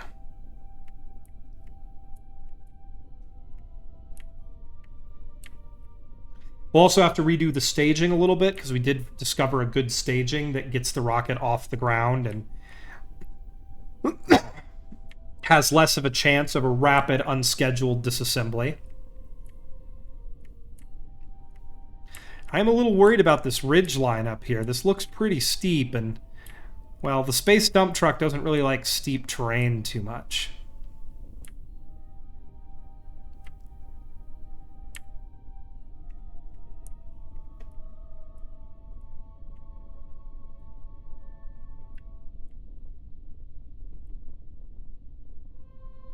We're going to just slowly but surely take our time here. We're probably going to end up stopping on this slope somewhere. If we can just get to the very top of this slope. Come on! Then we can set our parking brake and charge for a while. Because, yeah, this climbing up this hill is going to require several recharges, I think. Okay.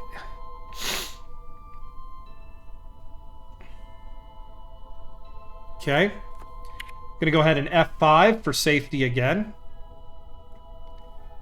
And we're just gonna recharge.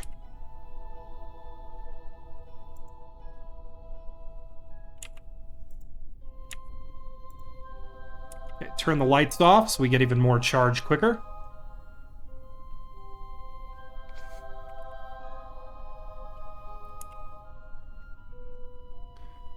And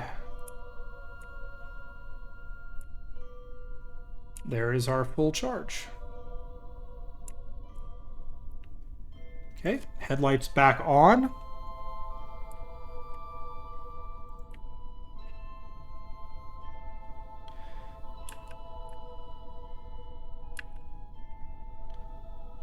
Okay. And yeah, it's going to probably take a charge or two to get us up this huge hill.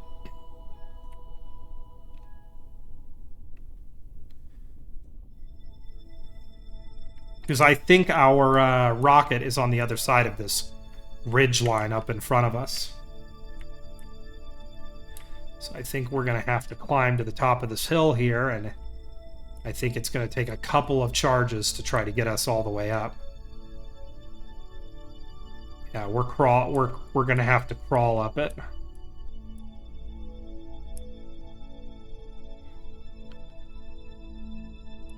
Oh, that's steep.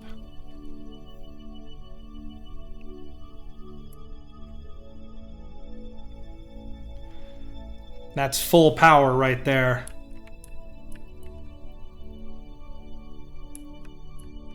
I still kind of had to turn sideways a little bit to get up that steep section there.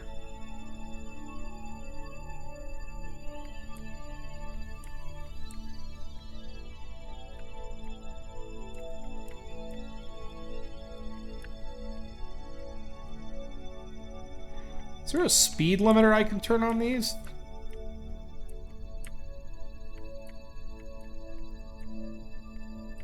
We're gonna get there eventually. Exactly. It's gonna happen someday. All right, that's out of power. Lights off. F5 for safety.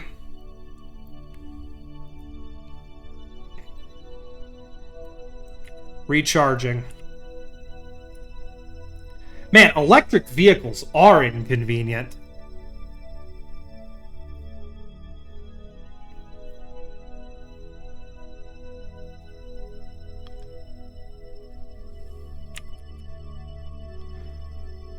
Okay.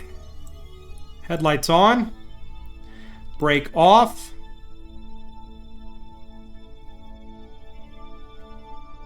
You know, for every uphill, there's going to be a downhill, and that downhill, theoretically, will be a little bit better. Yeah, Eve's supercharging infrastructure, really leaves a lot to be desired. It does. Someone call Elon and tell him I have a complaint.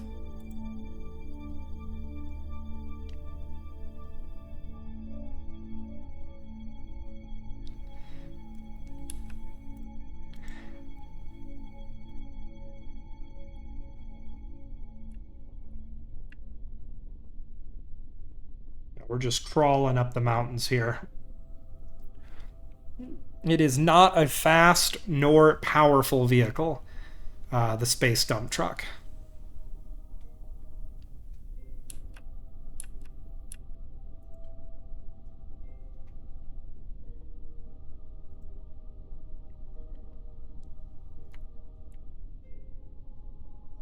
Okay.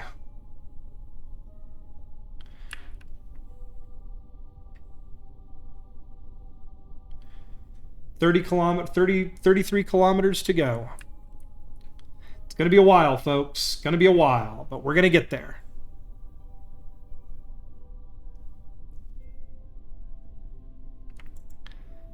Okay, low on power again. So we're going to go ahead and stop. F5 for safety.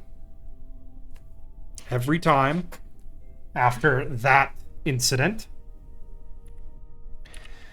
Then we're going to recharge.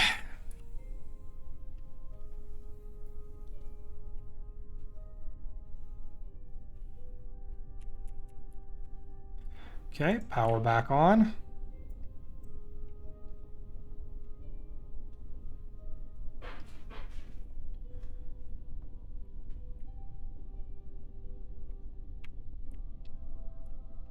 Oh, it's properly dark now. Very dark.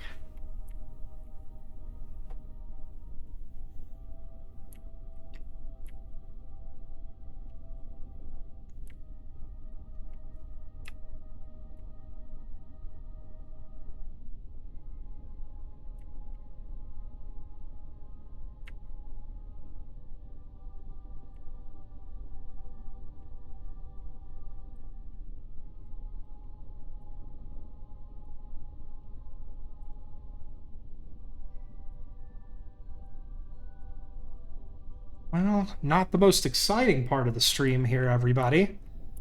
But I'm excited. Because the end is in sight.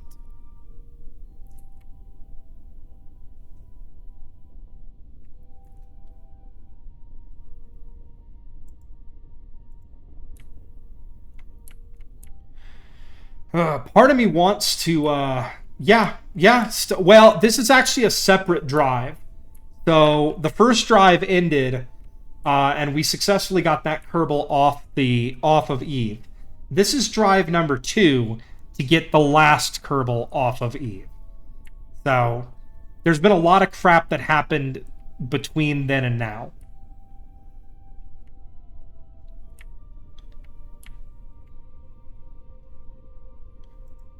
Okay.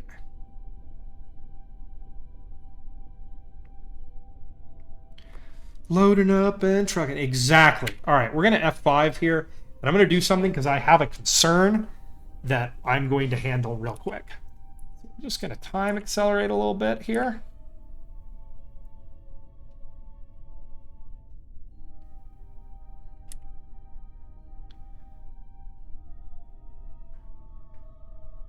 There's a method to my madness here, everybody, is I'm afraid that when we get to the spacecraft and physics begin acting on it, its batteries will be empty and it will fall over because the SAS won't be working. So we're going to try to approach the spacecraft in sunlight. Is it cheap? Yes. Am I doing it? Yes.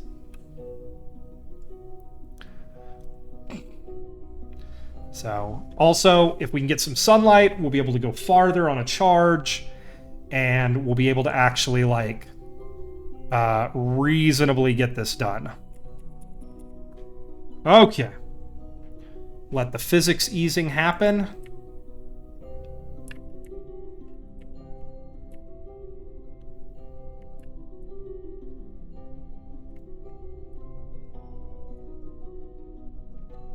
All right. 30.7 kilometers. So 31 kilometers to go, everybody. We're going to keep pushing. The goal is I really would like to finish this today. I want this to be the end. Everybody's been so patient and kind and supportive with this mission to put a kerbal on and return a kerbal from every landable body in the Kerbin system. You know, everybody's been really nice and chill. It's been fun. And I would love to end it today. What will be the next major goal mission? Well, I probably need to finish Half-Life one of these days. And I probably need to, you know, probably play some Helldivers, because I know that game's popular right now, but I also just really love it. Yeah, and then we'll see what else we can be played. Probably a little bit of Flight Sim the next couple weeks. We'll see. There's a lot of opportunity. I know that people in chat have sent me, and on the Discord have sent me a couple of platformers that they think I should play. I am terrible. Point of interest on Kerbin. What my plan is going to be is we're going to transition for Kerbal play to Kerbal Space Program 2 upon the completion of this mission. I'll probably take a couple weeks off from Kerbaling, you know, palate cleanse, and then, yeah, probably play a little bit of Kerbal 2. I don't know what I'm going to do in Kerbal 2 yet. I mean, obviously, I guess I'd like to go everywhere and see all the new planets. But, you know, I know there's some pretty interesting things on the... I know there's some Easter eggs. I'd love to go see all the Easter eggs in Kerbal 2. I didn't go see some of them here in Kerbal 1 because some of them are very hard to get to. And I just decided that I didn't want to spend the time.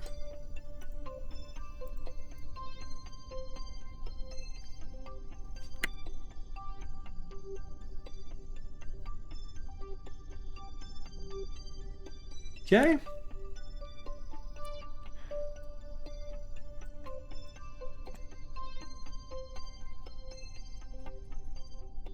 Okay, there we go. That's charged.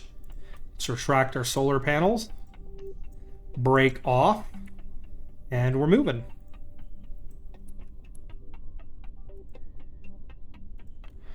Um, 29 kilometers to go. I'm hoping we'll hit a downhill here eventually. And we'll be able to kind of coast for a good way. And actually make some good time. Because we're not really making great time right now. And I'd love to get there a little bit quicker than we're going. You can see the other landing site is on the other side of that hill right there. That was where these kerbals spent many, many years, decades even. But Bill Kerman can see the light at the end of the tunnel. He sees that this could be... I thought a new mission... oh, sorry, I already read that one. Yeah. But yeah, I do want to see some of the Easter eggs that they put in Kerbal 2, because I know there's a lot of them. The arch on the moon is different, and there's some other stuff that I'd really like to play through. I've heard that their science mode and their mission system is a lot better, so I think I'd like to try and see if I like that. So yeah, Kerbal 2. It's gonna be a thing. We're definitely gonna do that.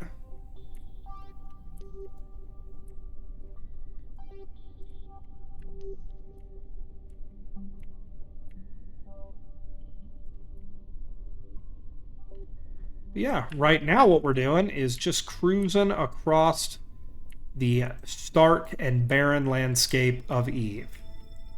When we get to this rocket, we're going to launch to the east. Hopefully it'll be more stable than its predecessor, because its predecessor, it was pretty wacky to get into orbit with it. Did work, you know, it could make it work, but it was pretty wacky.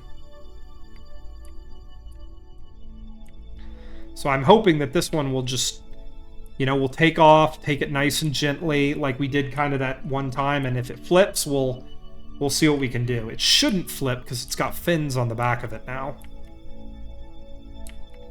But I don't know if the fins are enough. It's not a very heavy rocket, and I think that's... its CG is kind of weird, and I think that's the reason it flips so easily.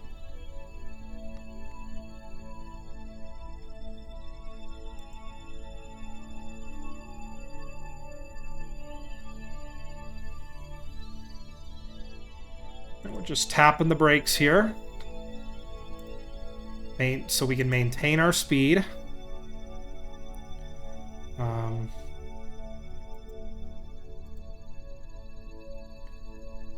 We're just gently, like I said, tapping those brakes to monitor our speed.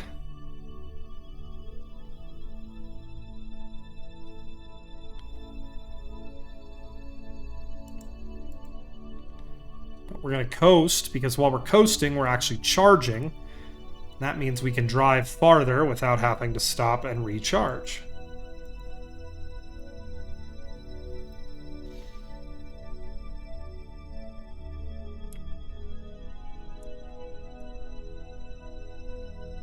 Okay, I'm going to climb this hill here. 26 kilometers to go, so we're slowly getting there. It's not the quickest thing in the world, but we're gonna get there. We just have to be patient.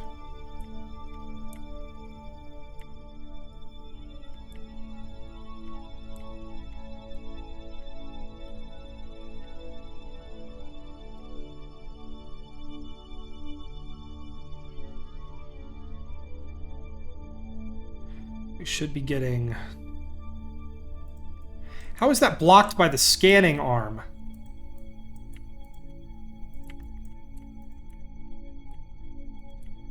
Some of these... Oh, Kerbal.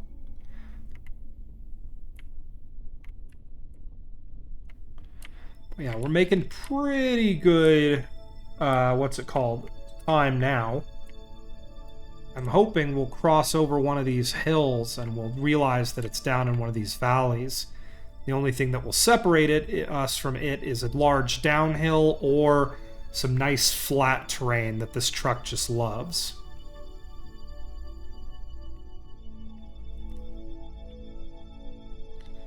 I am beginning to worry. It really doesn't want me to leave. No, Eve wants to hold my kerbals forever. She's possessive and jealous, Eve.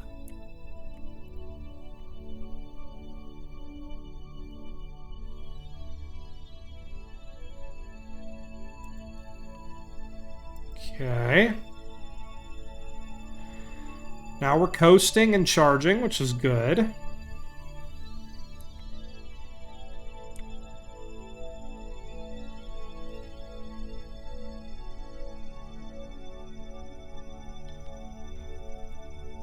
Trying to keep my speed up around that 16 to 17 meter a second mark.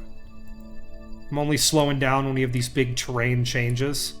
Don't want to break a wheel right now. That would be a disaster.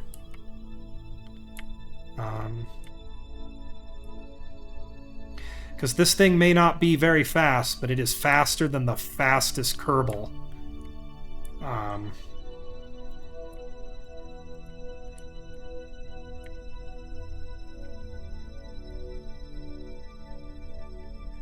So it is a good way to get across the ground.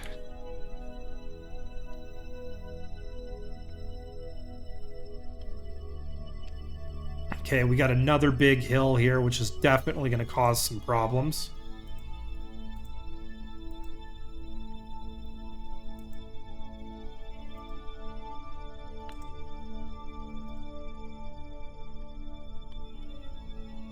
Okay, so we are going to have to climb over this hill to get where we're going. All right, we are out of power, so I'm going to activate the brakes. Brakes are holding. Let's F5 for safety. F5, quick save complete. Let's pop our solar panels open. And charge.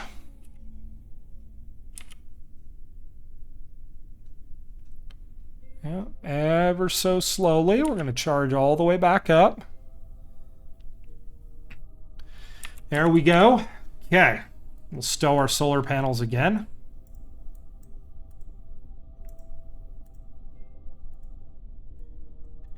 Okay. The sun was a bit higher, we'd get a little more power while moving, but I don't want to wait for that, so we're just going to go. All right.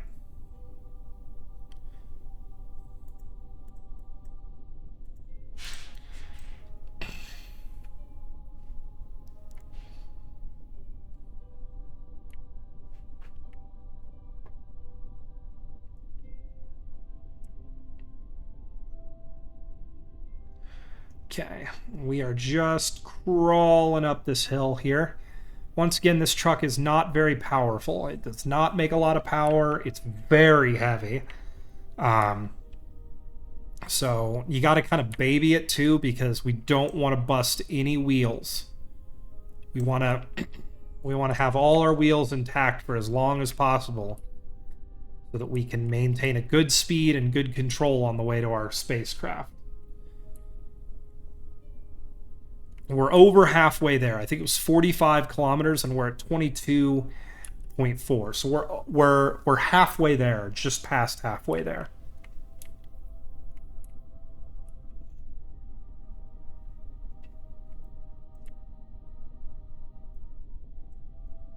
Spent a lot of time on the surface of Eve on this stream driving. It is a long drive. Gonna have to turn ever so slightly to make it up this steep section of this hill. And we're probably gonna have to charge before we get to the top of it.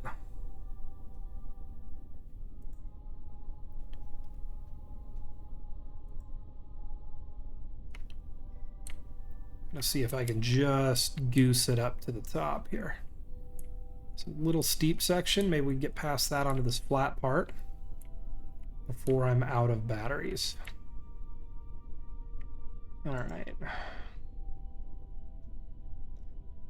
And we're going to stop and pop our solar panels and charge again.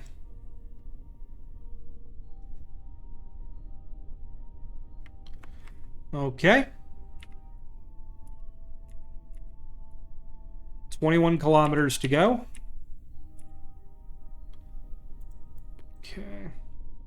F5. Okay, let's stow this. Brake off. And back to it.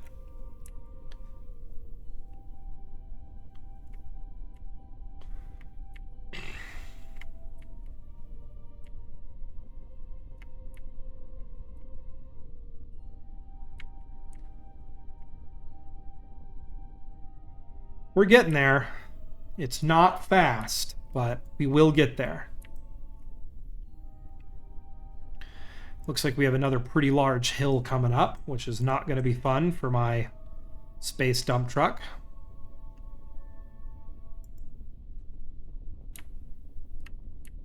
I think we started somewhere around 40, so we're halfway. Yeah, I think it was 45, somewhere around there, Chris. So yeah, we're a little over halfway, I think. It's not, you know, it's not too bad. And then we will attempt to launch. And then all we have to do is rendezvous with fuel. So bring in a fuel tanker to refuel our mothership, and then heave our mothership back to Kerbin. Then we will re-enter, and that will be that, hopefully. We'll see. This could be my longest stream ever.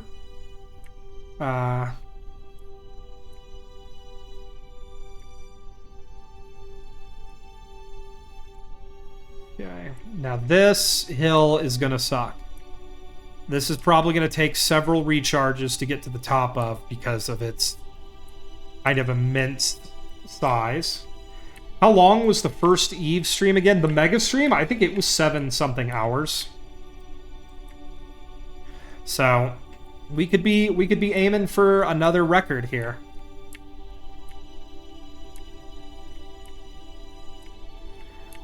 I mean, the goal would be to, like I said, the kind of goal right now is I'd love to end it.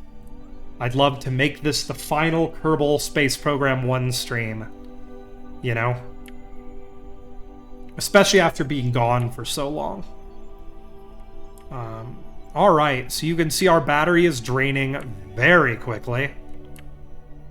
Oh, you can transfer electric charge? That's pretty cool. I didn't know that. Huh. Huh.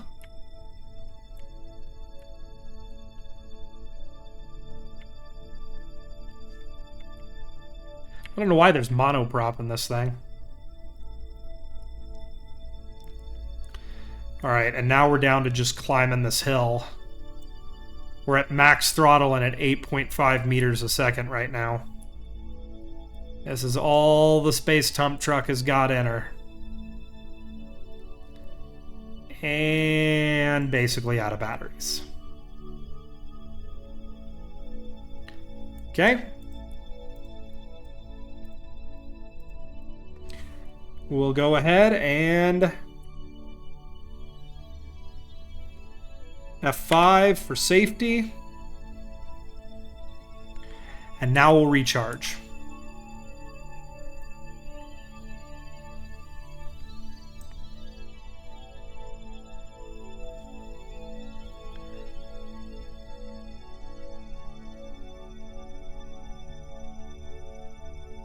And almost charged.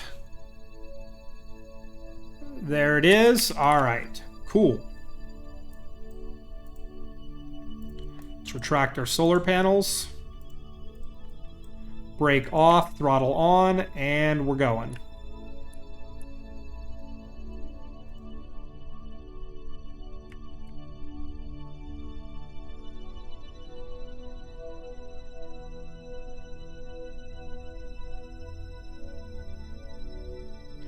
All right.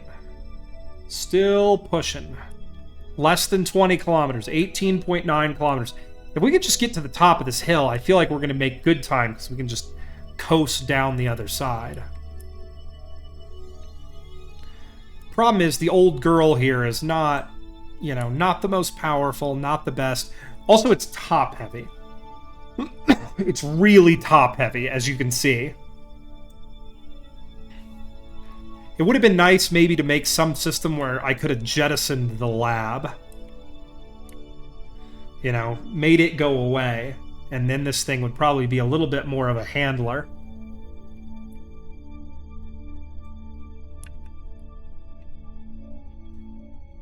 But yeah, by the time it's all done, the odometer on this thing is going to have like 150, 160 kilometers on it. I feel like most rovers don't really get used that much. I'm pretty proud of it.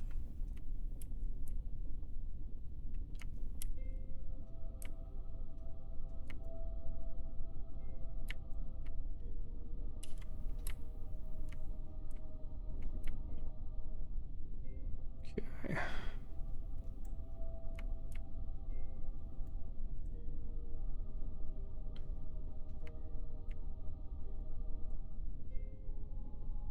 Slowly but surely, just crawling along.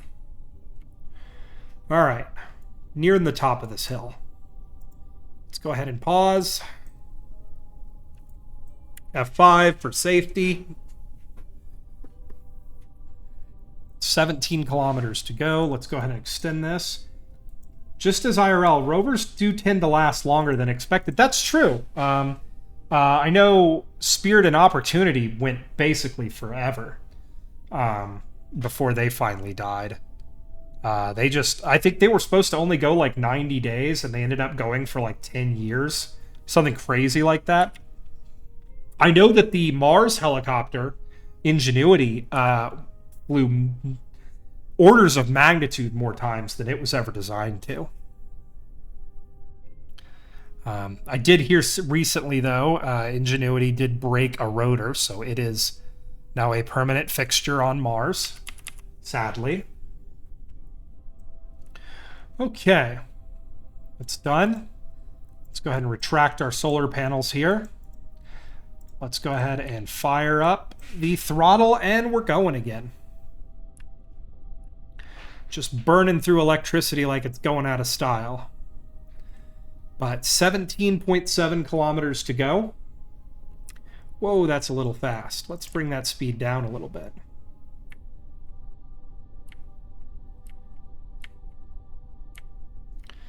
Like I said, we're trying to keep it up around 16, 17 kilometers an hour, or meters a second.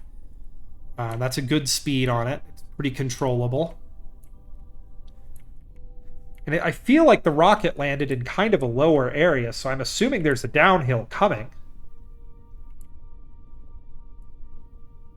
Like a pretty, hopefully a very long, gentle downhill.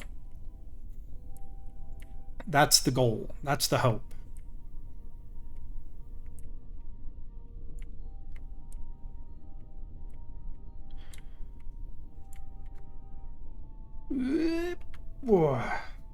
Do the brakes use charge? These brakes up here, the brakes action group does not. If I push backwards to slow it down, it uses charge.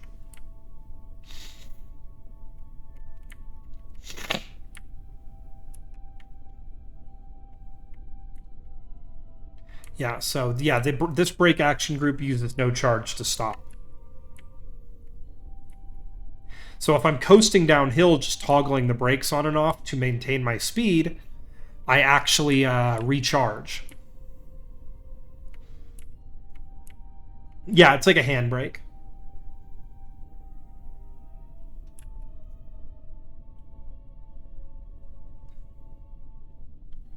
So we're just climbing here over the top.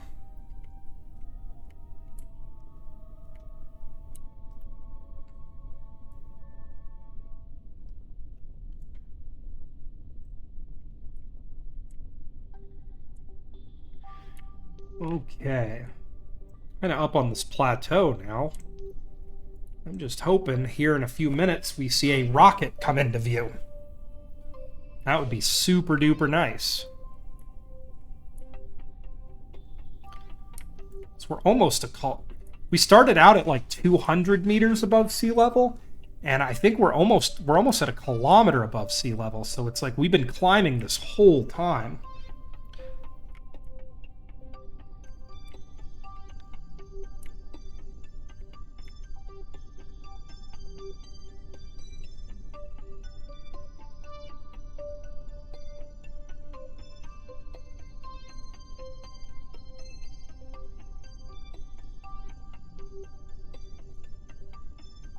Ooh, sorry, I burped. Okay.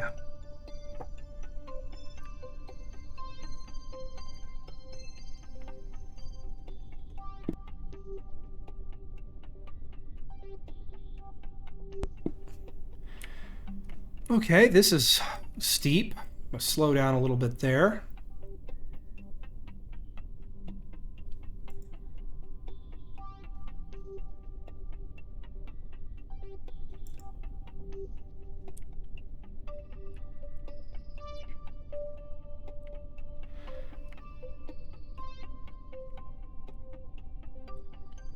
This is a pretty good run on this charge. We're doing pretty good.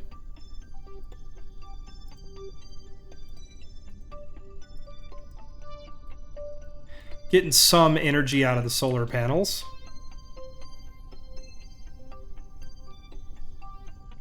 Okay, 14 kilometers to go.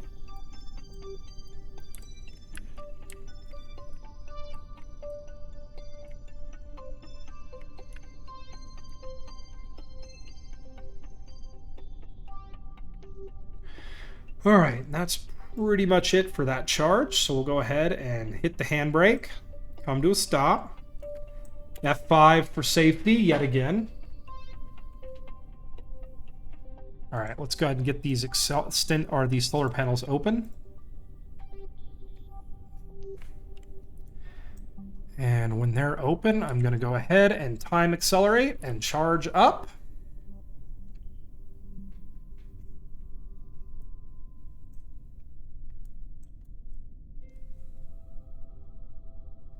Slowly but surely catching all those nice sun rays.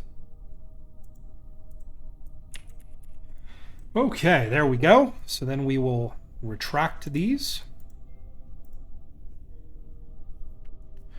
Okay, and brakes off, and we're back at it. Almost there. It's none too exciting right now, everybody, but the excitement is building. The day is coming.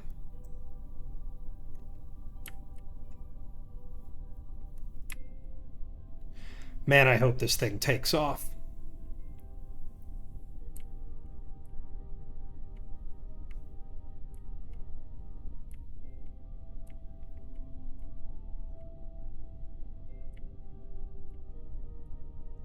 Man, I hope this thing works.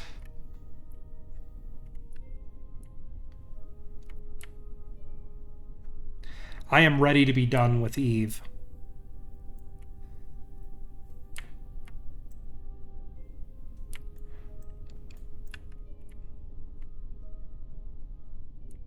All right, what is that? 13.2 kilometers, still coming along.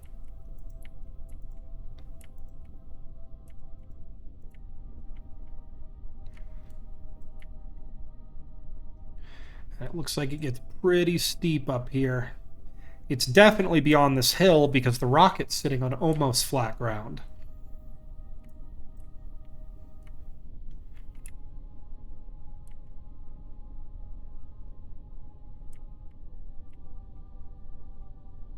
So we'll have to climb over this mountain, which is crazy because, yeah, once again, we were at like 200 meters above sea level, and we're going to be almost a kilometer above sea level here in a second when we get to the top of that mountain.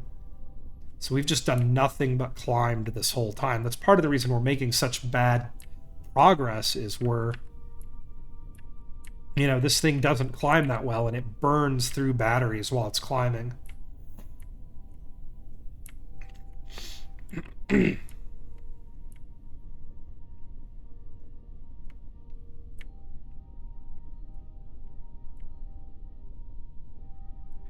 Okay, we're going to crawl up this hill here.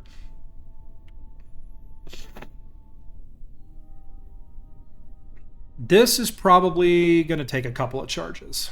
Heck, we may not be able to even... The handbrake may not even hold us on this hill. So we're going to have to kind of come at it from the side here. Zigzag our way up.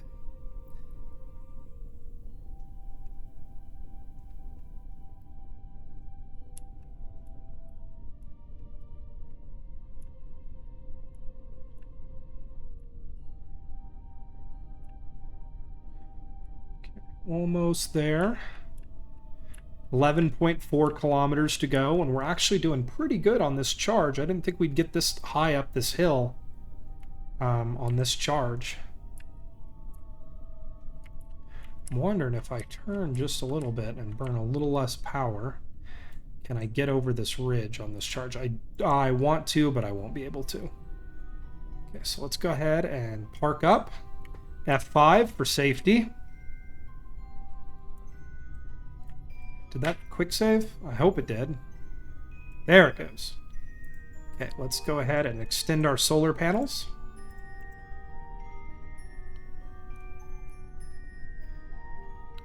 That gets us a better look at the sun, too, so we should recharge much faster.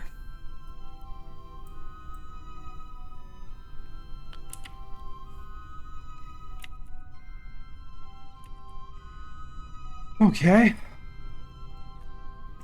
Let's close her back up.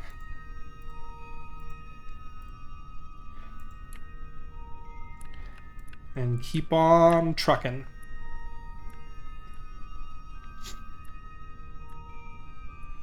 See, people call Elite Dangerous like a space trucking simulator. I feel like I've come much closer to a space truck simulator.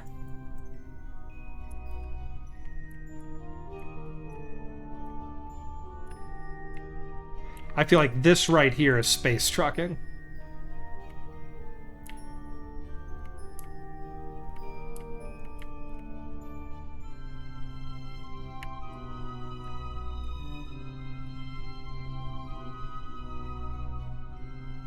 All my wheels are looking good. Elite Dangerous only becomes space if you want it to be. Right, I might play some Elite Dangerous on stream next weekend. I am very far out in the middle of nowhere in the galaxy, but, you know, it'd be cool to just stream and talk to people while I work my way back towards Jack's station. And I'd love to go to the Hell World on stream, which is a planet that orbits way inside the thermal exclusion zone of a neutron star. Might be a white dwarf, but I think it's a neutron star. And it orbits so close that you get relativistic effects as you orbit around it. It's pretty cool.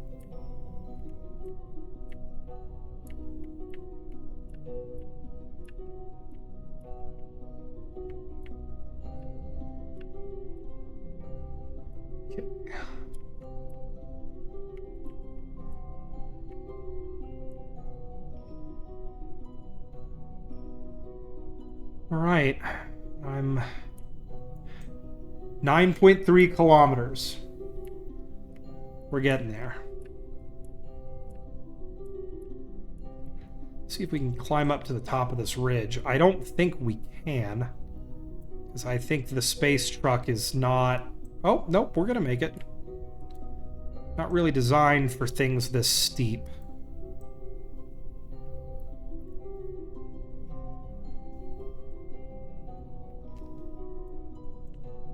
Okay. You really want to have you really have a thing for visiting unreal hostile to life planets. I do. That's kind of the reason I love Helldivers so much, besides the fact that the gameplay is great and the community is really fun, is like the planets you go to are amazingly varied and different, and some of them really suck.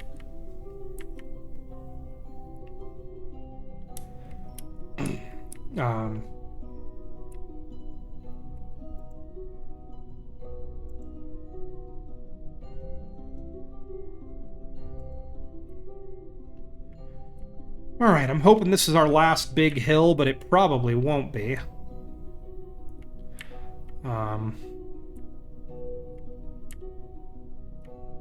7.8 kilometers remaining.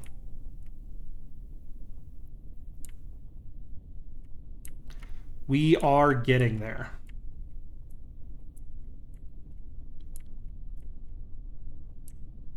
Well over 3/4 of the way there, everybody. And we're getting close.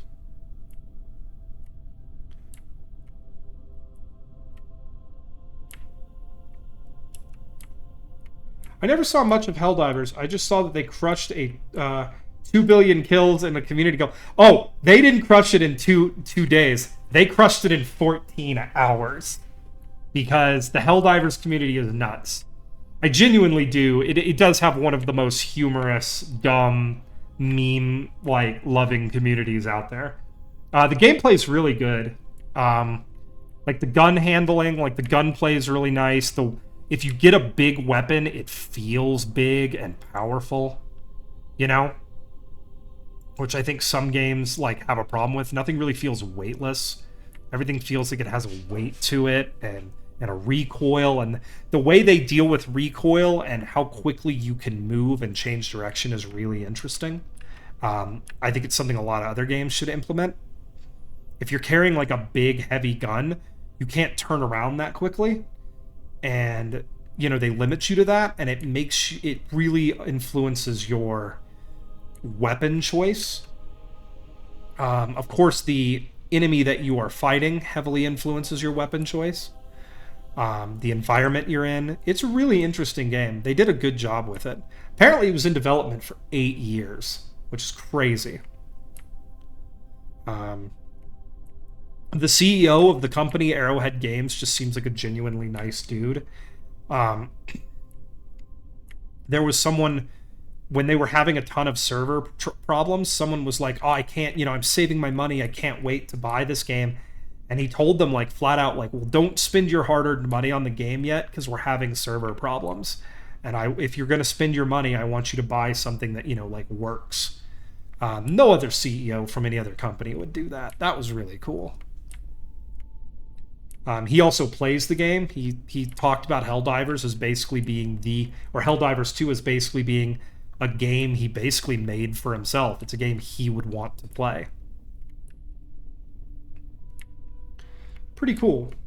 So yeah, and the community goals are really fun. Yeah, it's a cool community and it's a fun game. So I might play that a little bit of that on stream, but I would like to play some Elite on stream. Elite Dangerous is a fun game.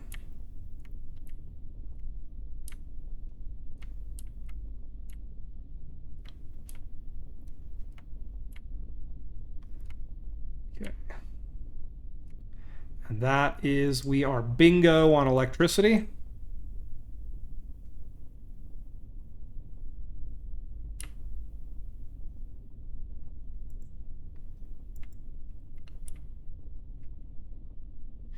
Okay, there we go. Now we're stopped. Let's go ahead and get our solar panels extended, even though we're not really facing the sun real well. We'll go ahead and F5.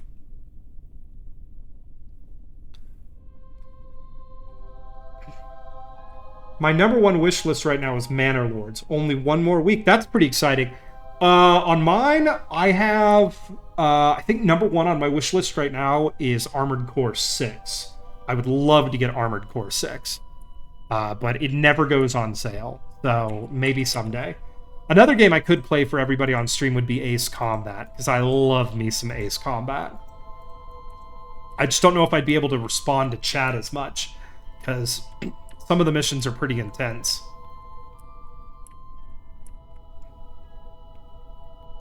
Oh, I need to turn the brake off. There we go.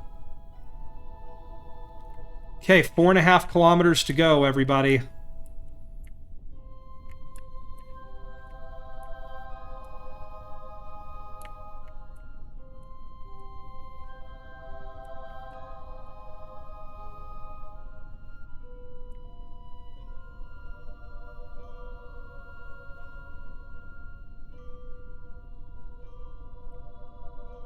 Should be able to see it pretty soon.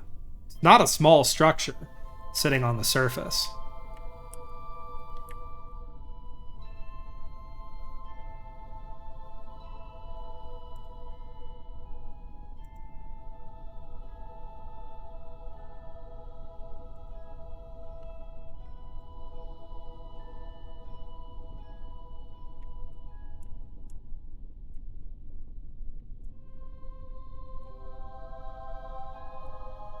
Thinking it's down in that basin.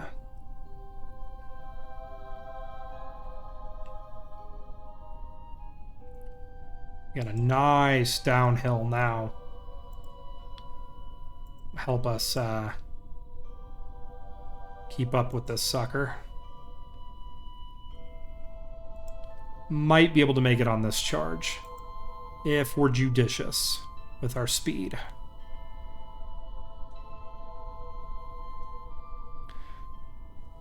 Ace Combat is an arcade flight combat game. Yeah, You have like 100 missiles. It's so dumb, but I just love those games because they're so hammy and dumb and fun, and they just make you feel like a superhero. You know, they make you feel like you're God's gift to aviation. It's super fun. I've been playing Ace Combat since Ace Combat 4. And I'd have to say that my favorite is probably Ace Combat 5, The Unsung War. That's a great game. And Ace Combat 0, The Belkin War, are probably the two best. Ace Combat 6 was okay. I liked Ace Combat 6. I liked... Ooh, I don't know what that was, but I got real scared there for a second. Ace Combat 6 was okay. I liked kind of the missions more than I liked the story in Ace Combat 6. It had good missions. And then Ace Combat 7, I think we're on Ace Combat 7 right now, is pretty good, but the story, a little hard for me to buy. I know, right?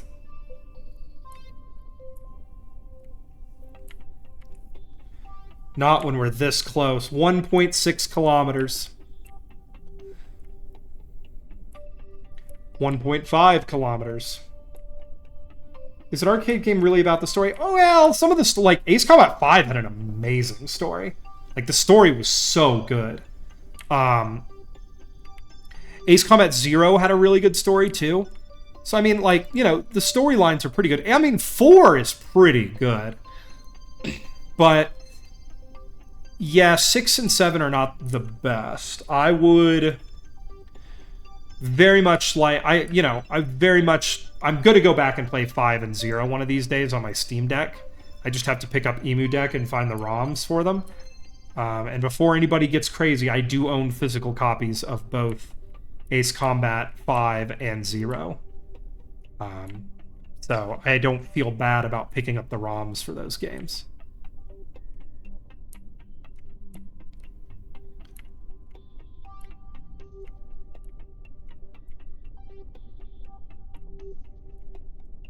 Okay. Here we are. Alright. I'm gonna stop the truck for a second.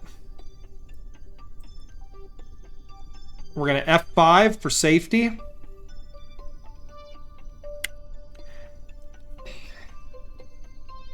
Okay, we're gonna pause. And I will be right back, everybody. I have to use the restroom and get some more water. And when I get back, we shall escape. We shall escape from Eve. All right? And yes, it did despawn. Thank God. All right. Be right back.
And we're back. Let me double check my audio here. Audio looks great. Okay. Here we go. Let's get it done.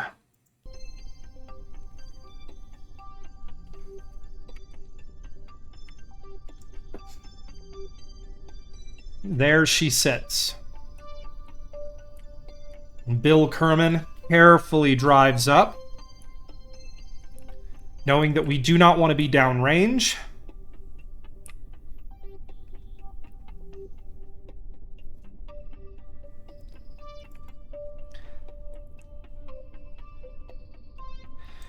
Okay.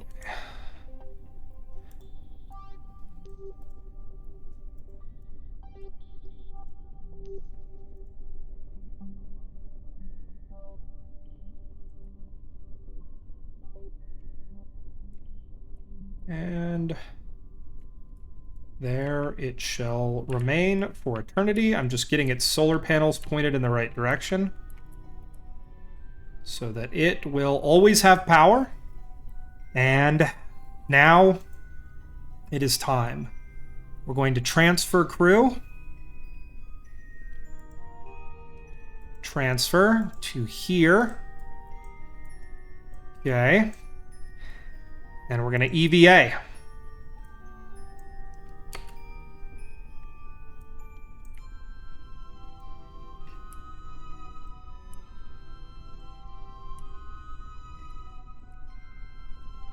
Okay. Then we'll extend our ladder down. All right.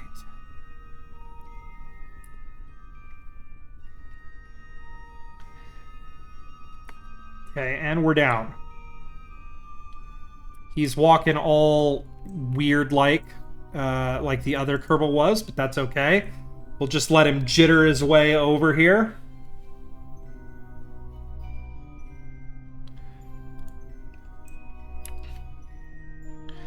Parked a little bit far away, because I'd kind of like it if the rover survived, you know? Bill takes one last look at the vehicle that was his home for 4 decades. Taking one last look around at the planet that was his home for 4 decades.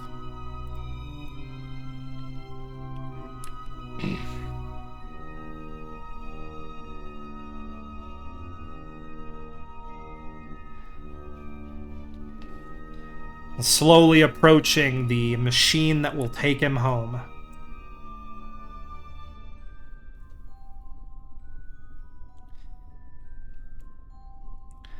And Bill is amazed that the boffins back at the Kerbanistan KSP, Kerbal Space Center managed to bring something of such immense size and weight down to the surface of another world.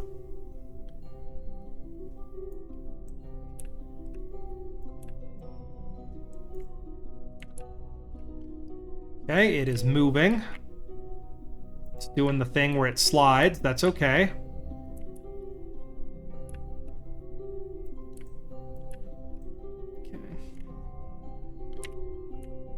Okay. I'm gonna just get up here. Okay. Board. Okay. Transfer crew. Transfer. Okay. He's in it, folks. F5 for safety. Okay. Let's go ahead and pop the chute.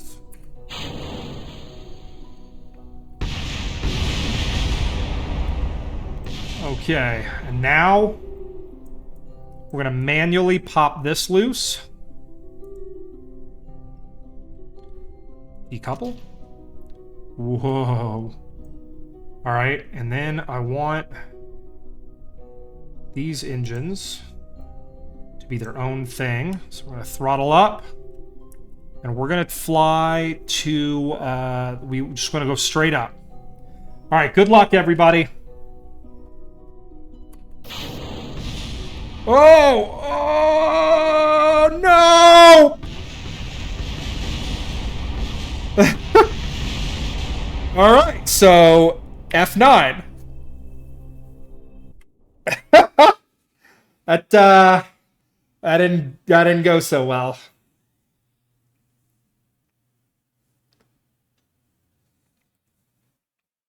All right, instead of trying something fancy like we did there, we're just going to try our traditional launch system. Because yeah, that was no bueno. Okay, it's taking a while to load, which makes me hope that nothing's wrong here. After 40 years on Eve, Bill gave into the voices. Yeah. Also, what's up, Pinguino? How are you? Okay. Let's eject the chutes. Chutes are gone.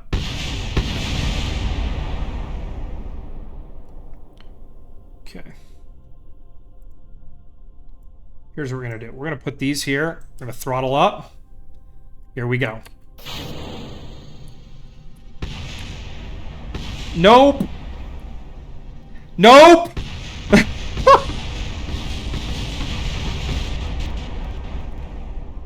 All right, we're going to try again. We have to be able to get off the ground, everybody. Lay's baked original, 65% less fat than potato. Well, Pinguino, that's a good piece of advice. Thank you. Thank you. I'll have to get some Lay's later. I'm more of a Pringles man myself when it comes to a potato chip, even though there is nothing about a Pringle that has ever been anywhere near a potato. They're basically like bread chips or whatever. They're not real potato chips, I don't think, but I still love them.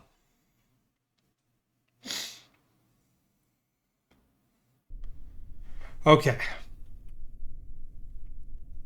Instead of doing anything fancy with the staging, let's just try a traditional launch. Okay, so 80% power is just about where we want to be. Okay.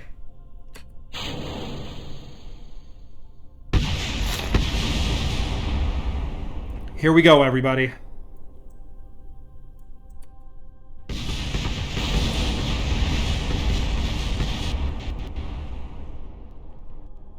I don't know how many engines we have burning, but we're moving upwards.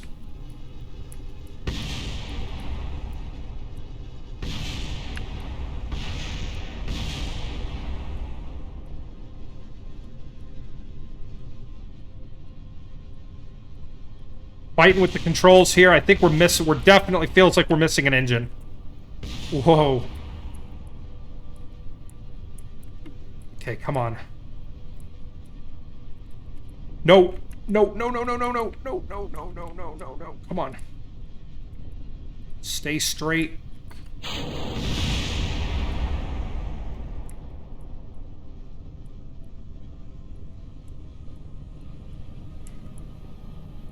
Yeah, she's definitely fighting.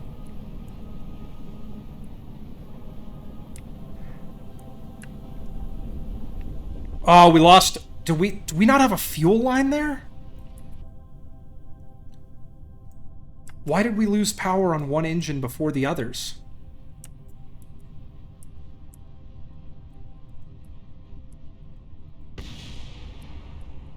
What the heck?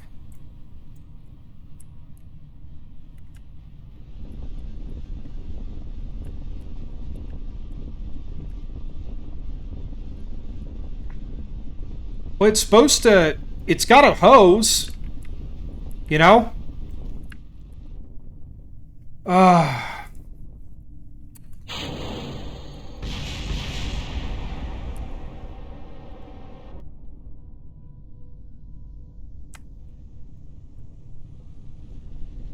I'm not giving up yet. Actually, I am giving up. It's... Yeah, I really hope we don't have some weird-ass fueling issue, because I've had to deal with those before, and I hate those so much when it bugs out and drains one tank before anything else. That's so annoying. Like, it's so annoying when it does that. And if that's gonna hold me on Eve, ugh, that's gonna be heartbreaking.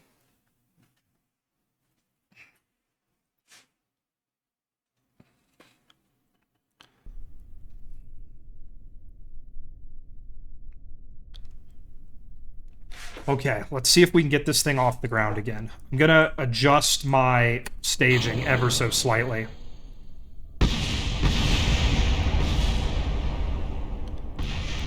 Okay, I'm gonna drop this off.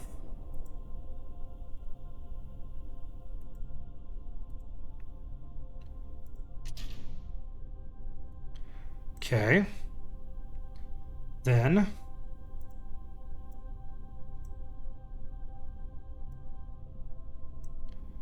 Okay, here we go.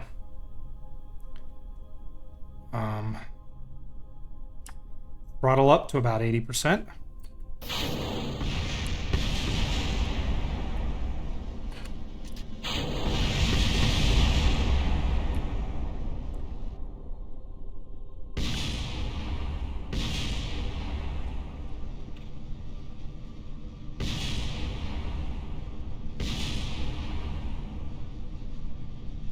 Okay, looking good this time. Okay, coming for stage separation.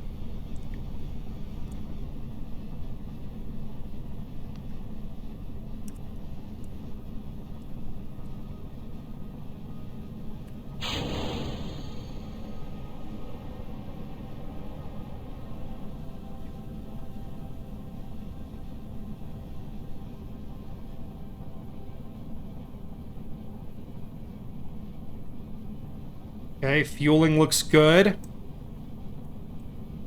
Okay, we're just going to keep it. We're just going to slowly climb out. We're looking for about 19 kilometers before we begin our gravity turn. So we're just going to take it nice and slow and easy. No, not full throttle. Just let it slowly climb out.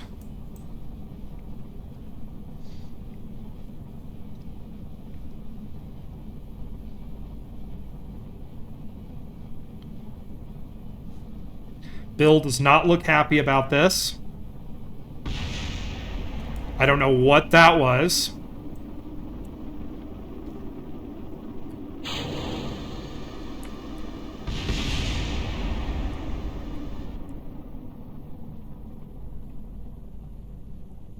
Okay. Gonna try to start getting our gravity turn started here.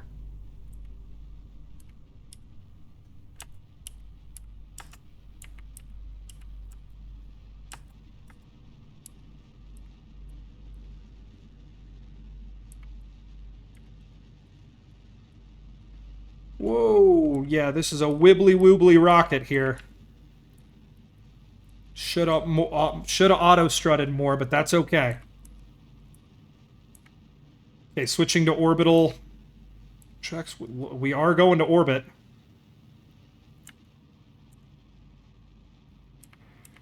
Okay, and we are going to get there with a bit more delta V than we did last time.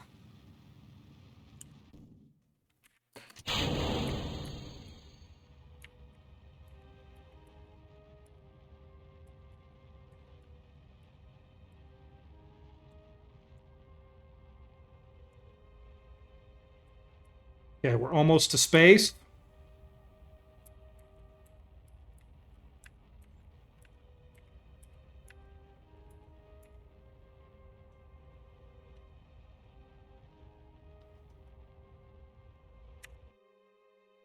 Okay.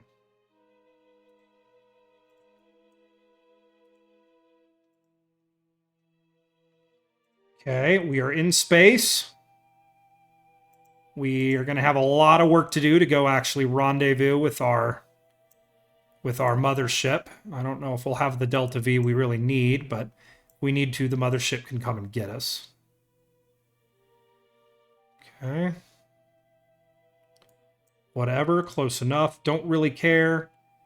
We're going to do this burn, and this will put us into orbit, and we'll still have a stage. We'll have 1.3 kilometers of Delta V left, which It's crazy when you keep the ship working at the right direct or facing the right direction. It's actually easier to get into orbit. It's crazy. Okay, so we'll use this little arrow spike. I know it's not the most, what is it called? Efficient thing in a vacuum, but it'll do the job. Okay.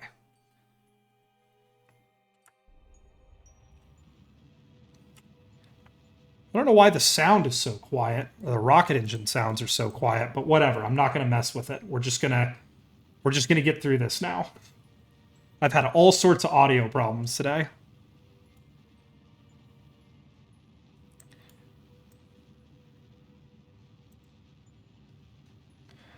Okay.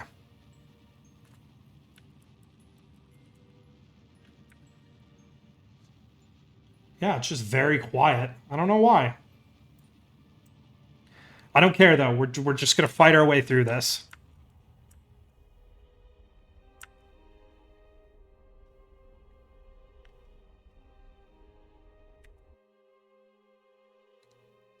Calling that good. Okay.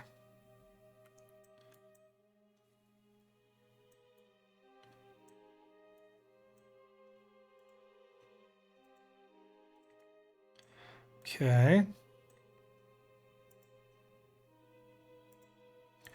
Add maneuver.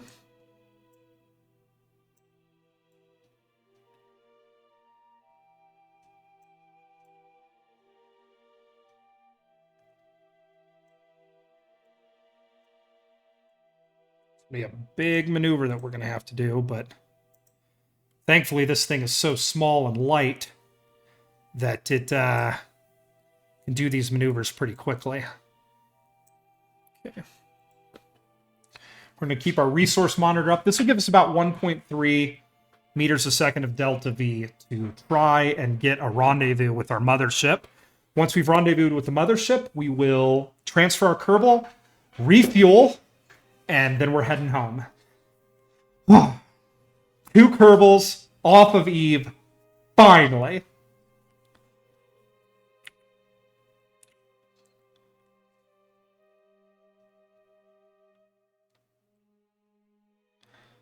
Oh, I'm so happy right now. I don't want to count my chickens, though. Frankly, like, literally, I don't want to count my chickens before they're hatched right now. Like, there's still a million. The Kraken could get me right now. The Kraken is always hungry. Okay.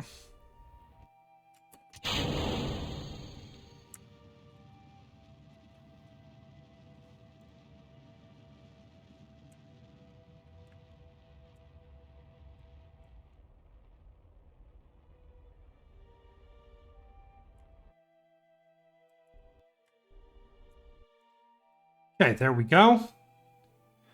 Now we're going to boost into a slightly higher orbit.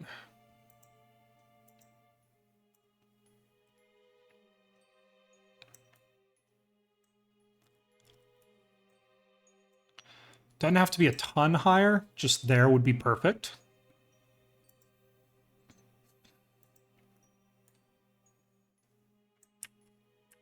We want to keep our solar panels aimed at the sun, because this little craft does not have a ton of electric charge. It is very, very, very... It was built to do one thing and one thing alone. I'm actually kind of concerned when we come around the backside of this planet that I'm going to lose all my electric charge.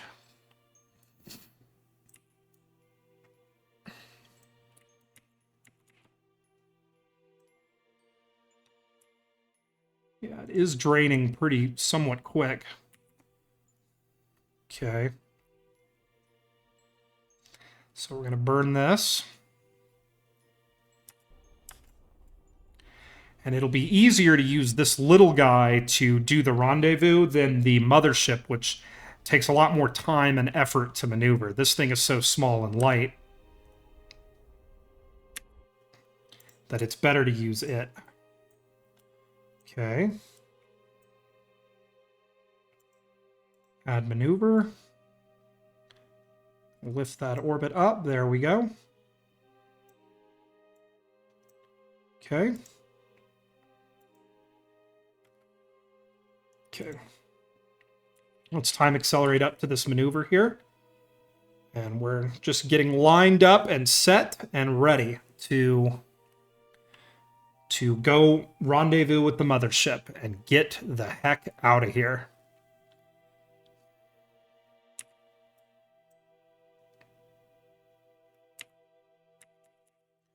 Okay, gonna just pop a little bit of a puff of power. This will leave us with 1 kilometer a second of delta V to finish our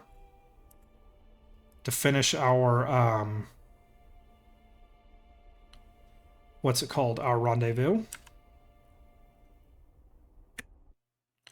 Perfect. Another thing I need to remember to do on this little guy, because he doesn't have the best antenna, is let's go ahead and extend this antenna, which will give us better comms. There we go. It's hard to see, but there's an antenna right there to give this guy much better comms.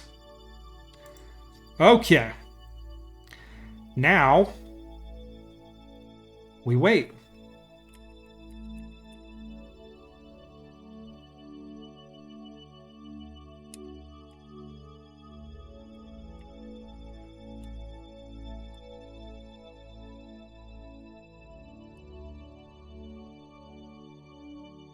Okay.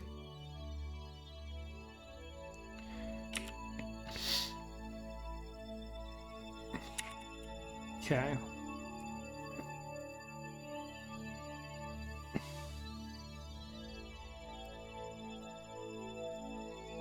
Let's see if we can do this.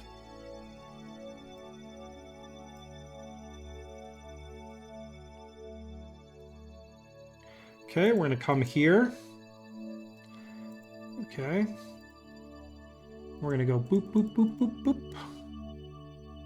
Boop. And we're just adding a maneuver here to bring us... We want to come in real close. To... Okay, that's 2 kilometers right there. 1.6 kilometers is close enough. So let's get aligned to that maneuver. We're almost there, folks. It's almost time. If you're watching this on VOD, we are almost finally there.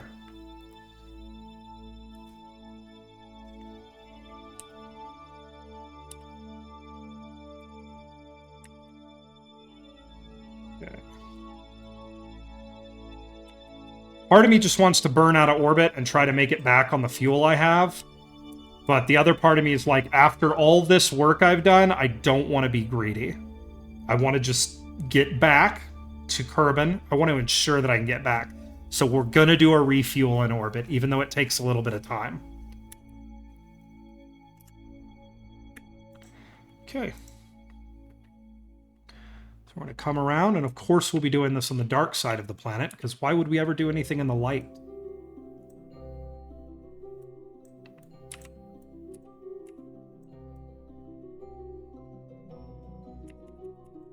Okay. Let's cancel out all of our relative velocity.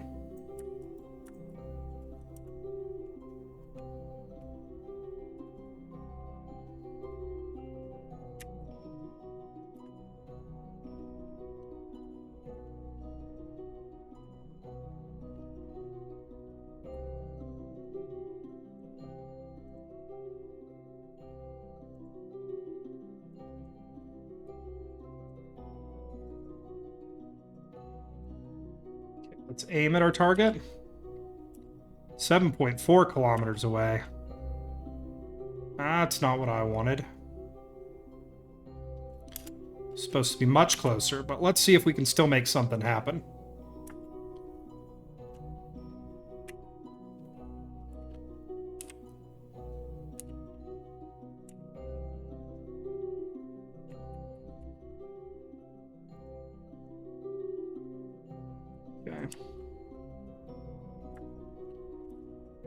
Okay, we're going to cancel out that relative motion and match orbits again.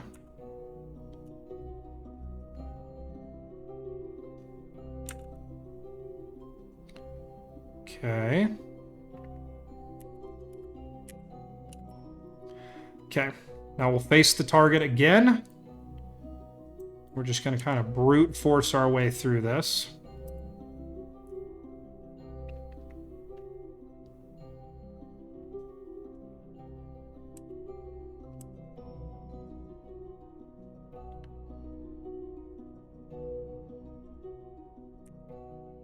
Okay. Swing around and just bring ourselves in nice and close.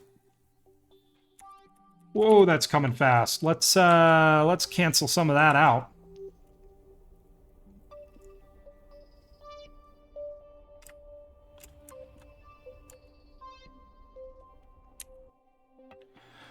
Okay, ever so carefully here.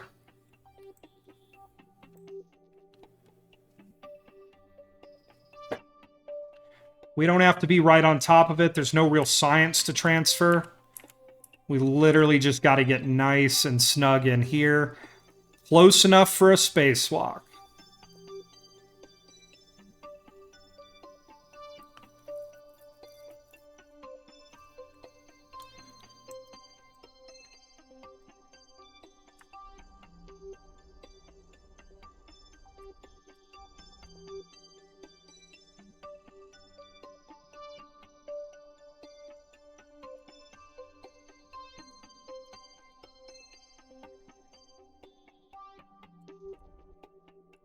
God dang it, this engine is so touchy.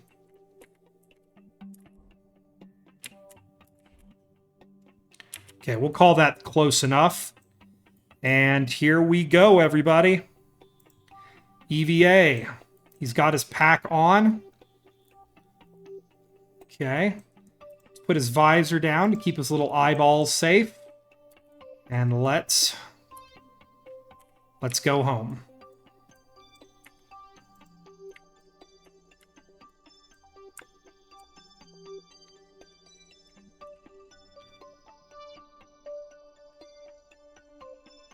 Here we go. Take one last look at the craft that got him off the surface of Eve. The craft that helped him escape his purple prison. Yeah, it's, you know, you gotta make sure he's got the pack on. I mean, I'd hate to let go and have him be just stranded out here.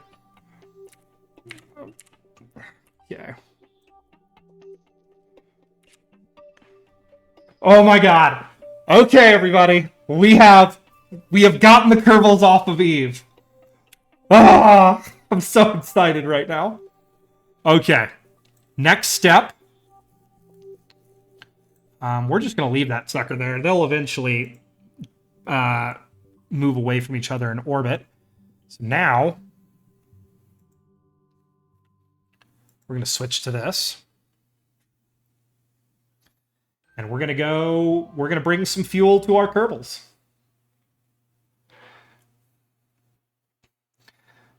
He's got his pack on. Oh, you played this before. Yeah, I've played this before. You know, I have let go of the spacecraft without my pack on. And some say that kerbal is still orbiting Gilly to this day. In a different game. All right. Now, here's what we're going to do. First, focus view Eve.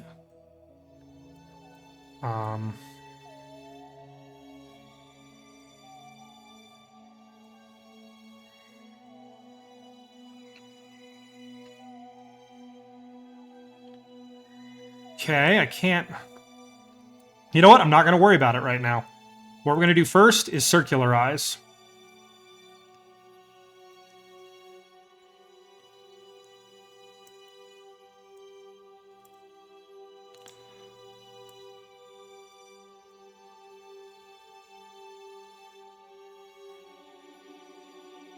Okay.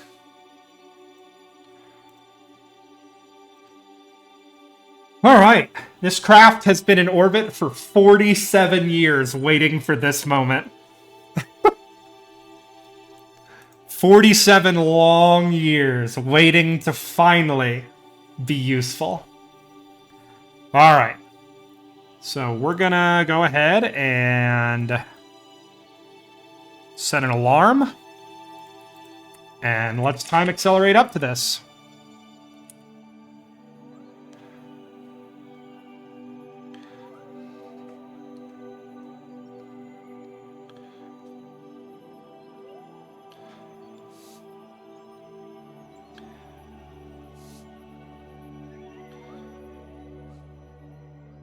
Okay, we're gonna do a 6-minute burn. It's gonna be a little while, but that's okay. So, let's time accelerate up to it and get it going, because I want to get these kerbals home so I can say I did it. I have done every planet in the Kerbin system. All that remains is one last journey home. Okay, there we go.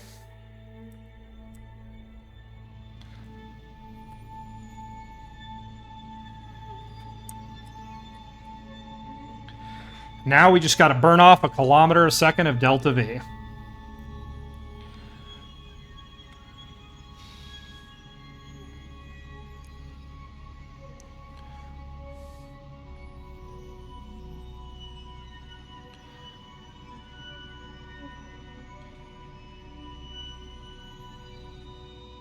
Okay.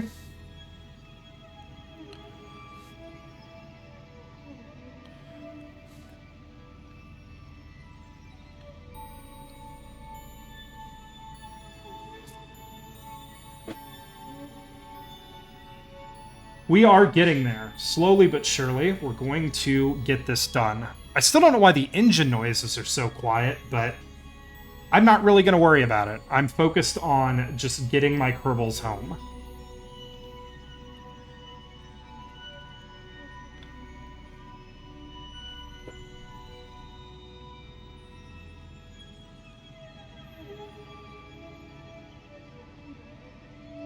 So close.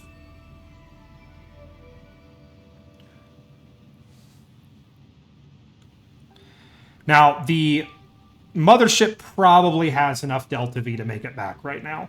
But once again, I don't want to be greedy. I don't want to get my kerbals almost back and then have them be lost in space and have to go get them. This will ensure it. This will ensure those kerbals get home safe. Okay,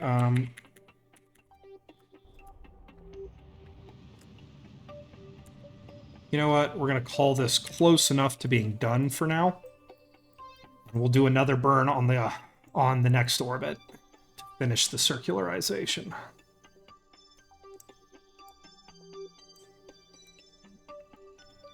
Okay, there we go. All right. Let's get aligned, set an alarm so we don't fly past it.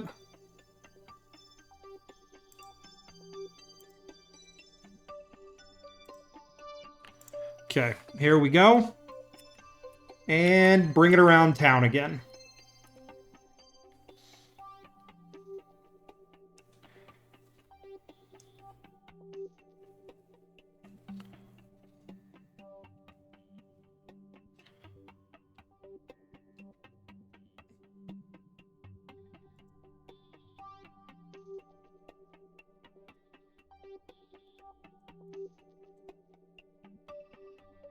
Okay, I'm gonna have to maybe make some changes here real quick. First, let's get this circularization done, and then I'll have to pop back to that Evecraft, because it's so close to the other ship that I can't target that other ship right now, because they're so close together. So I'm going to worry about that in a second. First, let's get this done. So we'll get this orbit circularized. We'll slam one of those Eve ascent craft into the surface of Eve. I think that's the best way to dispose of it. We'll go refuel our mothership, and then we will get ourselves a transfer window, and we're going home.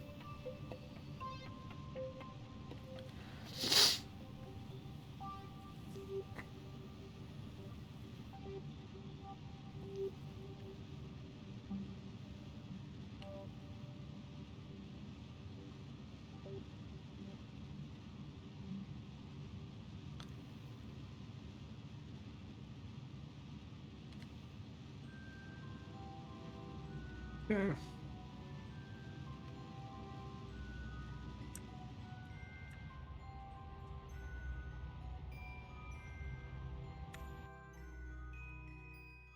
Okay, close enough to circular. All right.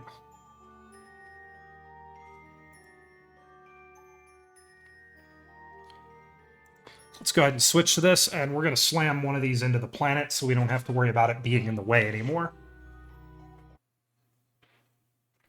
So get ready for some quick fireworks, everybody. I don't actually think this thing's going to make it to the ground, but we'll see. If it does, we'll get seismic data. If it doesn't, well, you know, whatever. Eve, we're done here. I just need to get it out of the way because it's sitting right next to my other ship.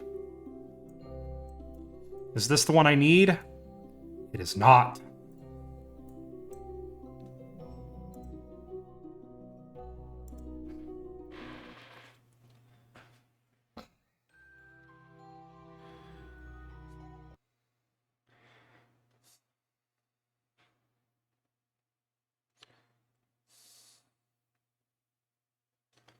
Come on, game. Come on. Come on. We're so close. We're almost there.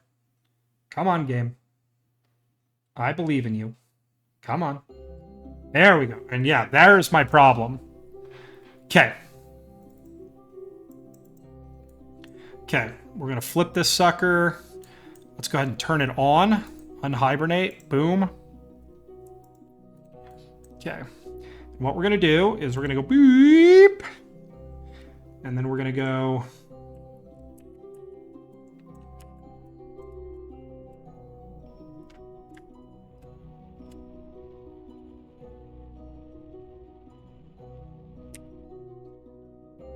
And then we're going to face it prograde, because I think the nose cone is the strongest part of this thing, and we're going to time accelerate until it hits the atmosphere. And we're going to watch some fireworks real quick, and then we will proceed with the refueling.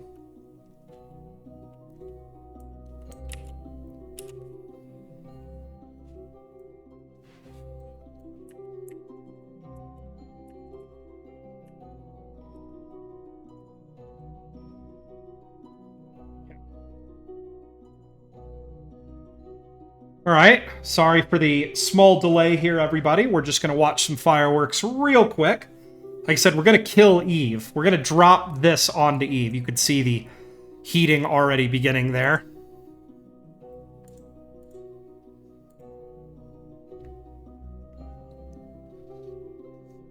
I'm expecting any second now to see the solar panels get torn apart, get torn off. They should probably get torn away here in a second.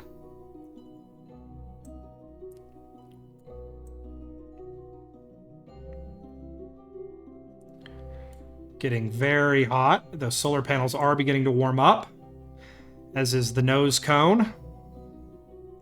I wonder, see if I could bring them in quick enough. Maybe, just maybe. Now the thing is, this craft might actually survive re-entry, and if it does, we're going to get seismic data. If it hits the ground, unless it hits the ocean. Either way, it would be nice to be able to get some seismic data. Also, this gets it out of the way. Though I think we're probably not gonna... This thing is probably not gonna make it down. I have a pretty good feeling here that we're... Catastrophic failure is getting pretty close. We got a lot of heat bars.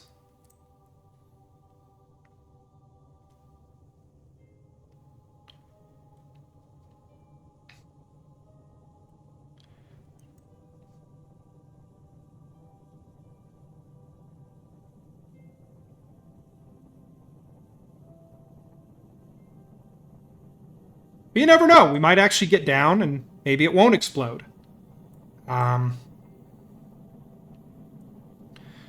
But yeah, we'll see.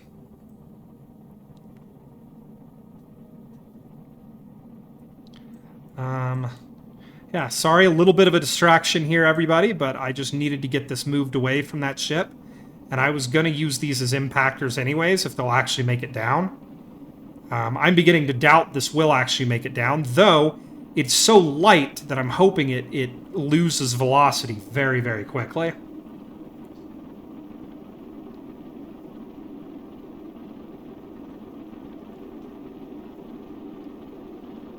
I don't think that's going to be the case, though, everybody. Here we go.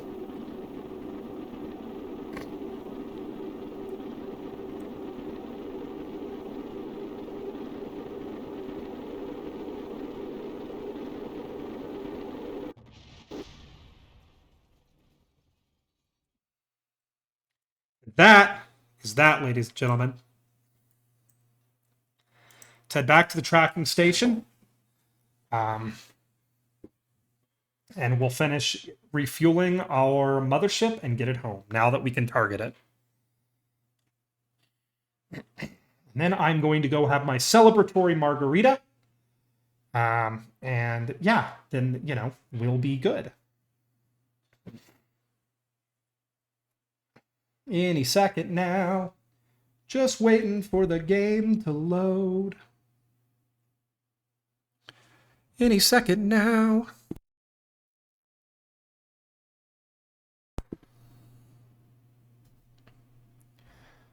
Okay, there we go. Any second now. Come on, game. This simulation, I don't know if I'm at year 100 yet, but I got to be close. I've been running this sim for a long time, and it's starting to get a little buggy. Get a little slow. Sometimes she crashes. Nope, there we go. Okay.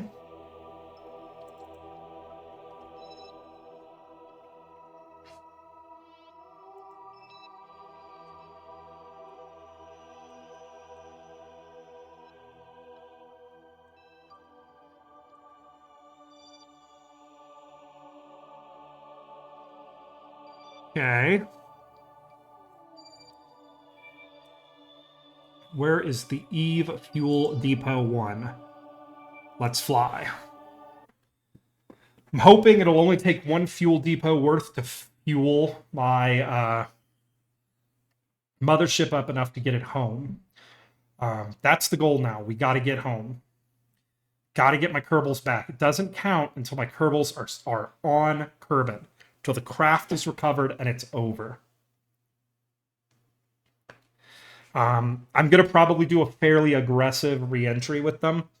I.e., I'm not going to get the plane right or anything. It is, can I get them into the atmosphere and on the ground? That will be what we do. If we ever get to the point where this thing loads. It sucks how much of this is black loading screen. I think this could end up being my longest stream ever. This is going to be a long one, everybody. I fear this is going to be the longest because we still have a bit more to go. All right. So now that we're set there, where is this? Set as target. All right, where's my ascending node and descending node? There's my ascending node. That will work. Oh, crud.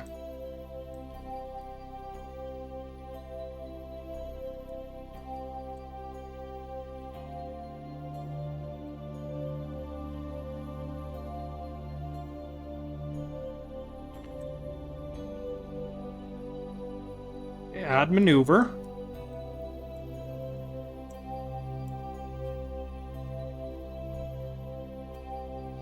Okay.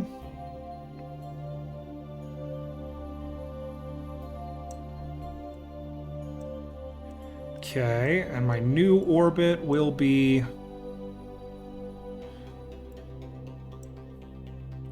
Let's see what that looks like. It's going to be kind of expensive, but that's okay. We got 7 kilometers a second in this guy. You know, this fuel depot design I've been using for literally most of the game. It's probably my most prolific spacecraft.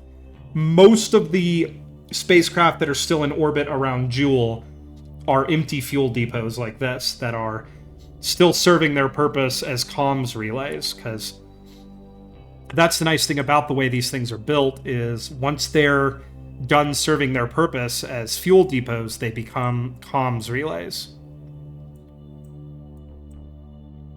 And usually they have some fairly powerful antennas on them. There's one as far out as sitting in orbit around Elu that I have relayed comms through before when I was out at Jewel. So they're pretty stout little craft. I'm pretty proud of them. Probably not going to we'll time accelerate through this a little bit here.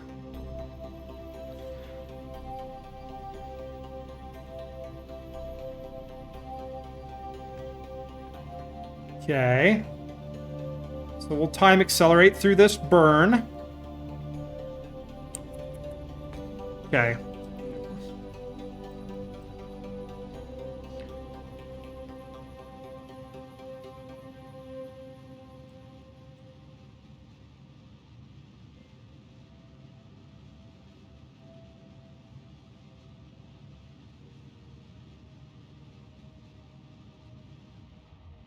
Okay, we're just going to lower that down, and boom. Okay, there we go. That's close enough.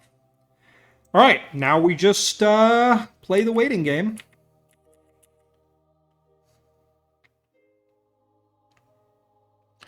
We have a slightly lower orbit, so we should catch him eventually.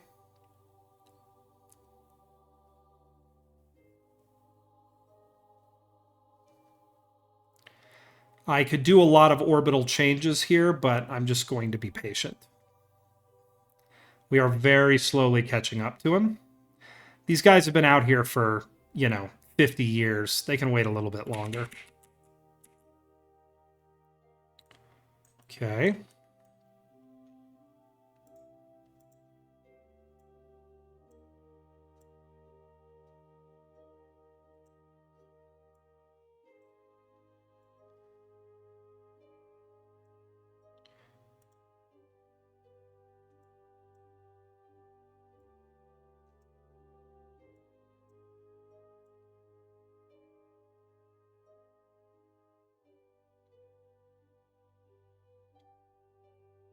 Pretty close there.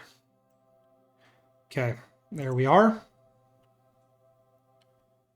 So that'll get us, we'll be 1 kilometer away, and our relative speed will be 1.6 meters a second. You really can't get much closer than that. Then we'll dock, transfer our fuel, which will take me a few minutes. I think hopefully by the 7.5 hour mark, we're going to be done here.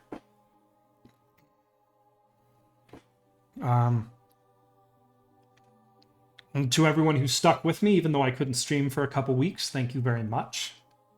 It was very nice to see everybody again when I popped back on.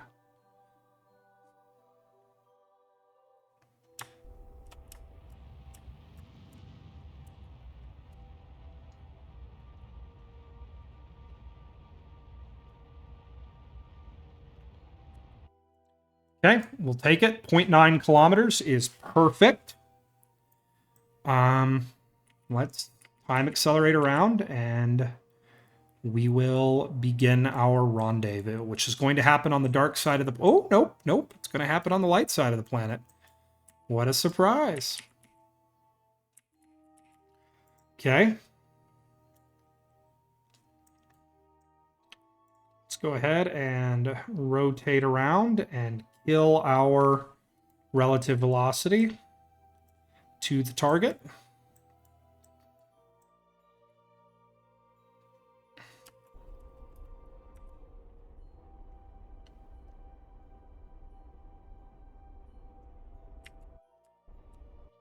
Close enough. Now, where is the target? 800 meters out. Not too bad. Okay.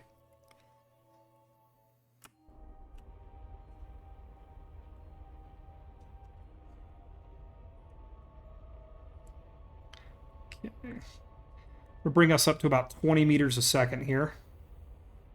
Maybe 15 is a better speed. Okay. Key is not to get freaked out, even though we are screaming towards this thing.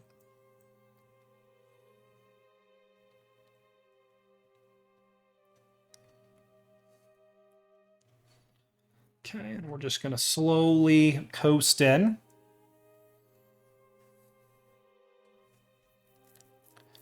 This thing has about a little over half its fuel load left, which we'll have to see. We might have to do another refuel. We'll see. I think that this craft was not in bad shape fuel-wise.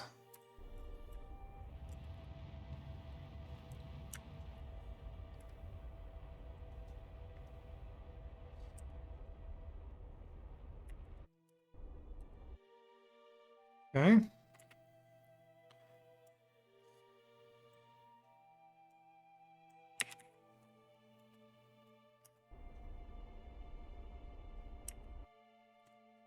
Okay.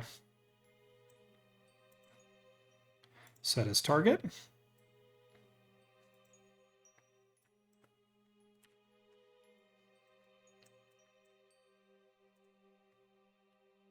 Set as target.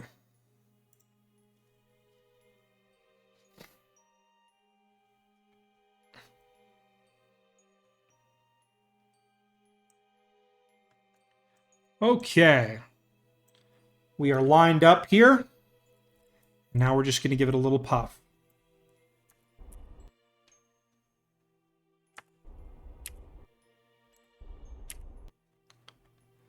That's all we need.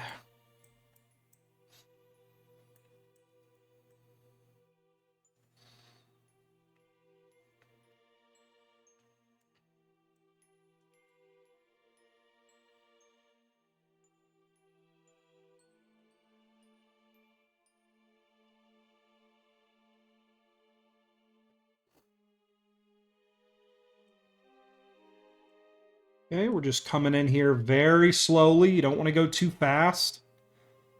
We don't have any... I think we have monoprop, but I'm not going to use it. I'm going to just let these two come in and let the magnets catch them.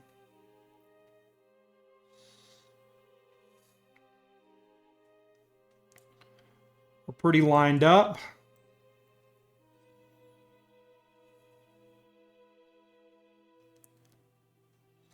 Okay.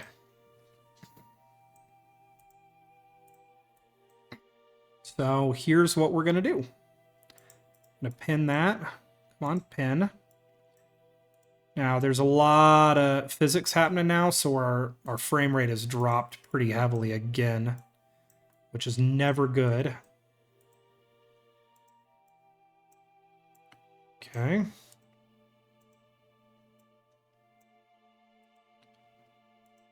Okay. There we go. And then we're going to click on this guy and fill him up. Takes a little bit of time to do these refuels, but they are invaluable. I cannot say how difficult it would be to just carry all the absolute massive amount of fuel that it would take to get back all the way out here. It does. It's got some baguettes, fuel tanks. I just like those because they, in my mind, they look futury on the outside of a ship. That's my professional term, futury.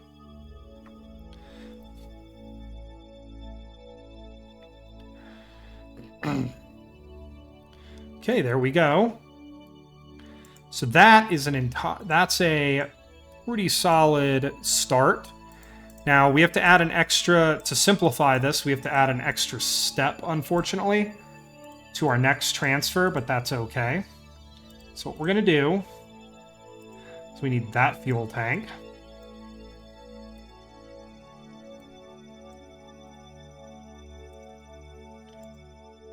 Out. Okay. We're going to come over here. And we need to grab, there should be...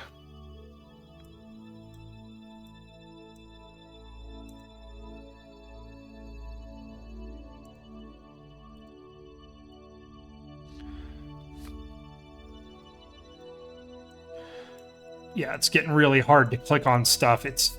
The thing is, when it, like, when the frames, like, stutter like that, it doesn't acknowledge any clicks given during that time. So you'll end up clicking on something a couple times, or you'll click on something that you didn't mean to. It's a little annoying. Okay.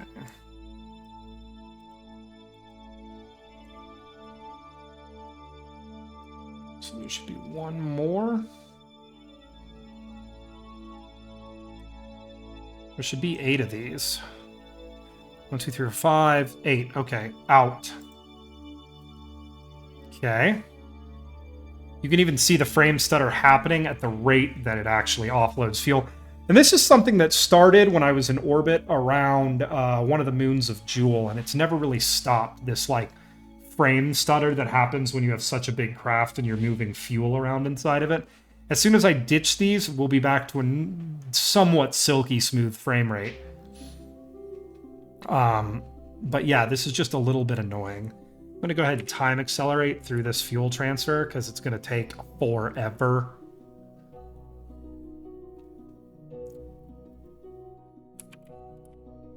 Okay. So let's go ahead and we're going to click away. Actually, we're going to keep this one open, but we're going to click away all these for now. Okay, and on this side, we're going to go down one more level and start draining these into that main tank. Then we'll transfer it over. The reason I do it like that is it just allows, it makes it a lot simpler if you're just draining from one tank across the rocket into multiple tanks. It's hard to drain from multiple tanks into multiple tanks because then you get into like flow priority and a bunch of other crap that's just ends up screwing your rocket up.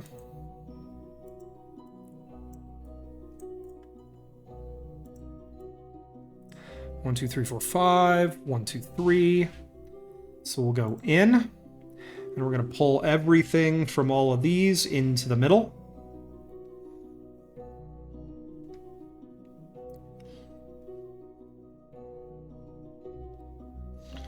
And as soon as we're done refueling here, we're setting up a what's it called, a rendezvous or a transfer window, and we are gonna end the game. We're gonna be finally done. Of course there has to be a full refueling done in orbit. I've done so many of these.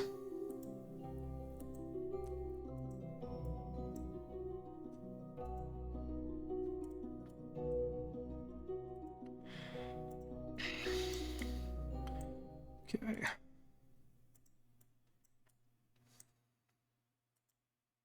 Just taking as much fuel as we possibly can. We probably don't need all of this. Like, I'm sure I'll end up with like 4 or 5 kilometers a second after this transfer. That will almost assuredly be enough. But once again, I would hate to just like, you know, run short by like a half a kilometer or something and be sitting there with stranded kerbals when we thought this stream was going to be over. 1, 2. Okay.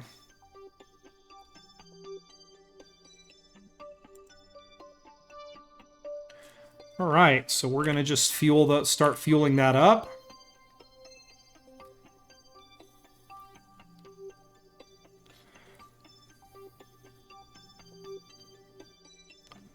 Okay. I'd be willing to say that that's probably enough fuel. So, let's go ahead and cast this off.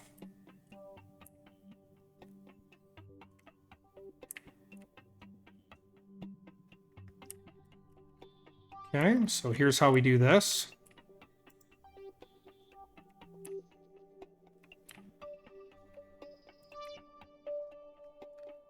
Okay.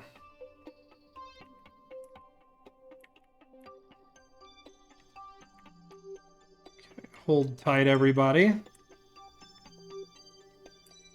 This just takes a split second here. I got to get everything lined up right. All right, here we go. Now we're going to spin up.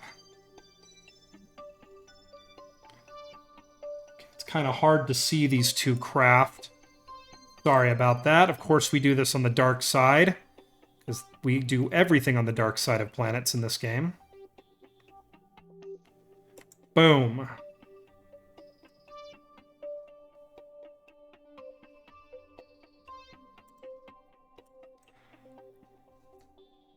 And there it goes.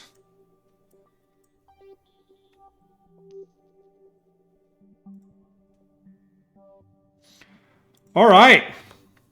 That's that, everybody. We've got 5.4 kilometers a second to get home. I think we're going to be more than fine to get there. So let's go home. We're at a slightly, what's it called? Inclined orbit, which I hate. So I'm going to go ahead and straighten our orbit out just a little bit. Close enough. That'll be our first maneuver. And then our next maneuver will be getting back to Kerbin. I'm hoping we can do it on a single burn, but we might have to do several adjustment burns along the way. We will figure that out when we get our transfer window. I'm also going to F5 for safety now that we've done everything. Okay, here we go.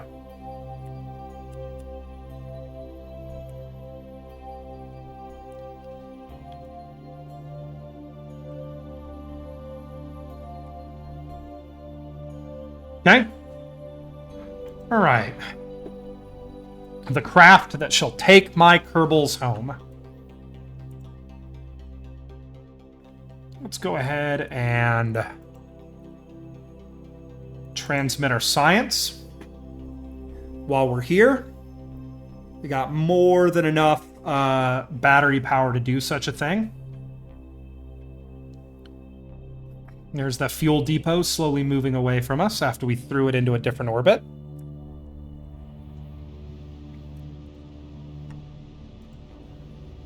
Okay.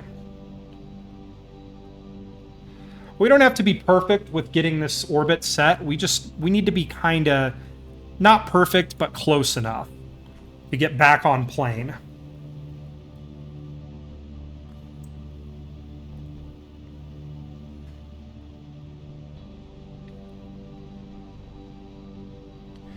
Okay. And that'll leave us with a little over 5 kilometers a second, which should be more than enough to get us home.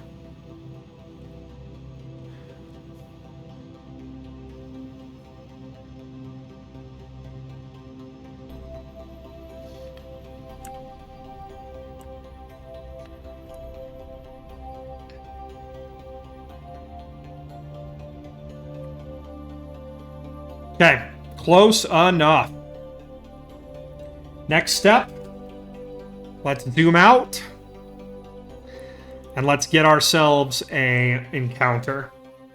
All right, we need to be just behind Kerbin, and then we're going to be leaving from a fairly somewhat aggressive thing. So it's going to be, these guys have been up here for 47 years. They've got time.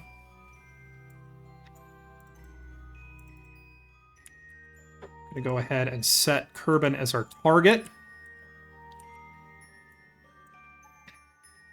We're going to have to wait like an entire year to maybe a couple to get in close here to Kerbin.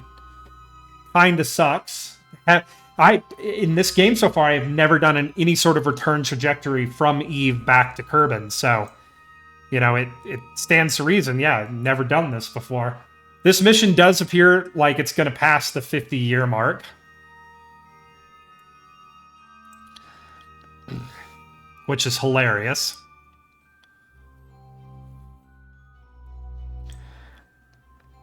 Okay.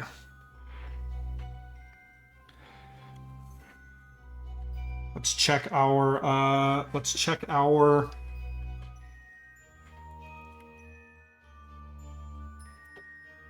almost there. Yeah, Eve encounters don't come around that often.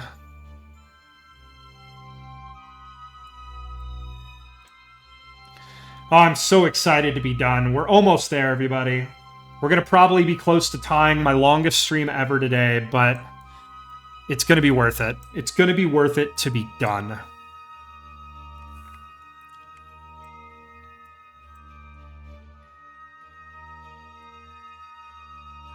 Okay, we're getting there. We're coming in pretty close.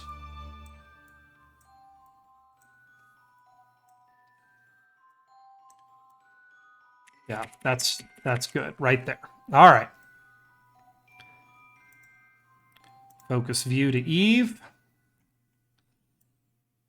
And okay, according to the thing I have right about here is where we burn from.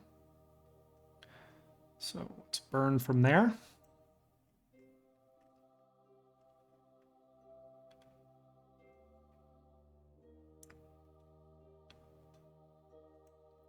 Ooh, hello. Hello. Maybe, just maybe. Nope. I think we're pretty far off plane. We are. So we're going to have to do a plane change, which will be expensive because we will be very close. So what we're going to do here is let's just get our apoapsis at just about out to where Kerbin is. And we'll just have to deal with the plane change. I'm going to go ahead and F5 for safety before I do this burn, because you never know. I could be throwing my kerbals into the stars and they'll never, ever get back. We'll see. So we're going to F5 before we do this. We have 19 minutes till this burn. So let's go ahead and set an alarm so I don't, what's the word? So I don't boost past it. Apply changes, and let's do this. Oh, goodbye, Eve. I would say it was fun, but I've put like 6 streams into trying to get away from you.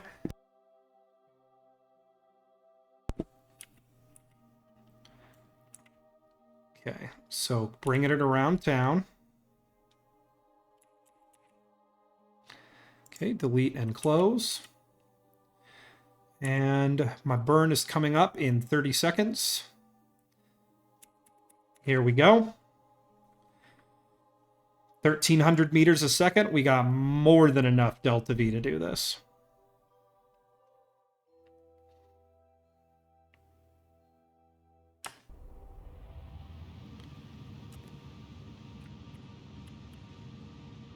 All right.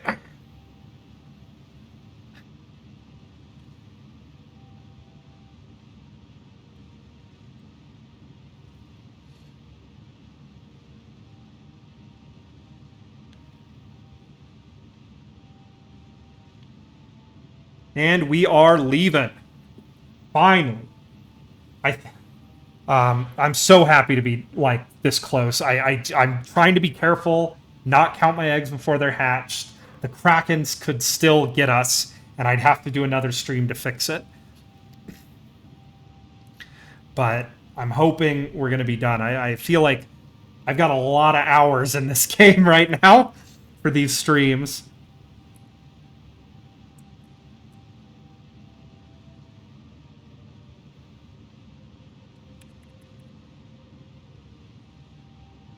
Okay. So we're just gonna...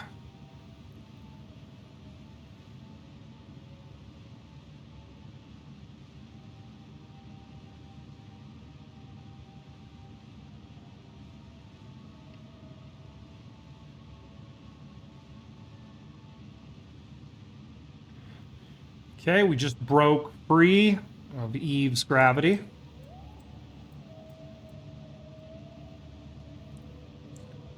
We are on escape trajectory now. I'm going to go ahead and bring our throttle down so we can be granular about this. And right when we get to the moment, we're going to click the button. And there we go. Now what we're going to do is we're going to come over here to our ascending node. And we're going to put in a heck of a plane change to try and get our orbit correct. That is not what we want.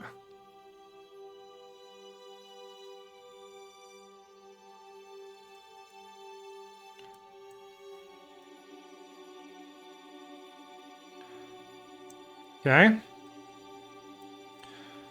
Then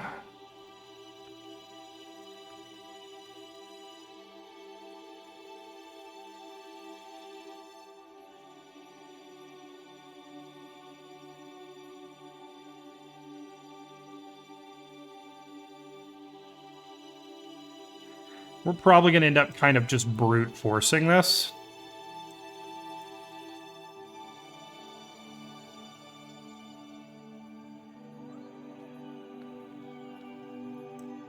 Okay, there we go. Kind of brute forced, but we have the fuel.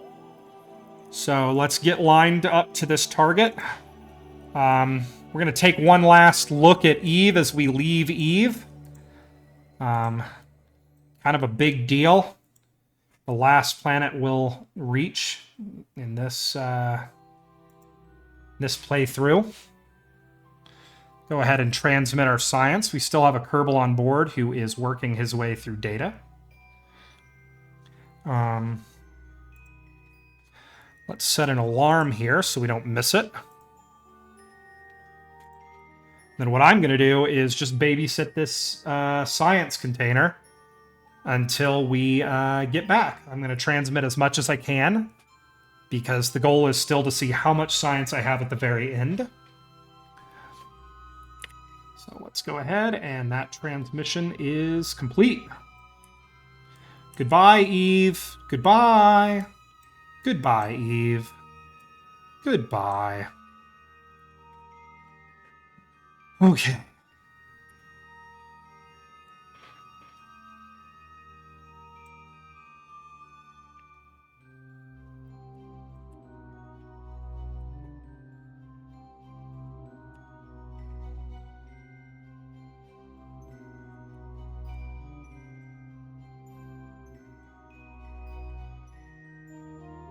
Okay. Flying around the sun one last time.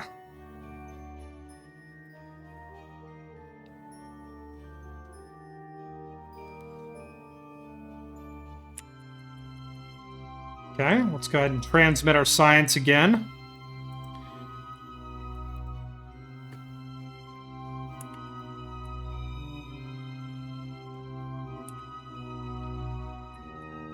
Okay, science has been transmitted, and we're just going to keep on flying.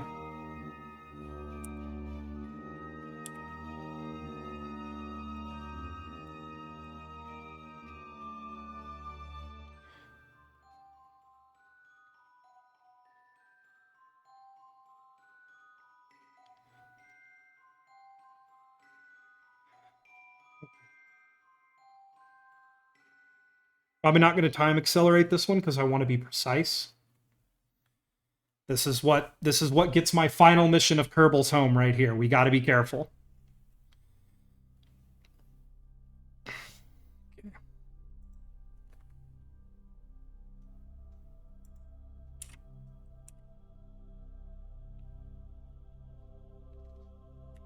Okay, here we go. 4, 3, 2, 1.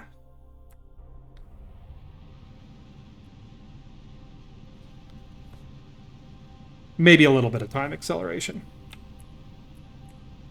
You guys have spoiled me with that. Oh my god, we're so close. I'm so excited.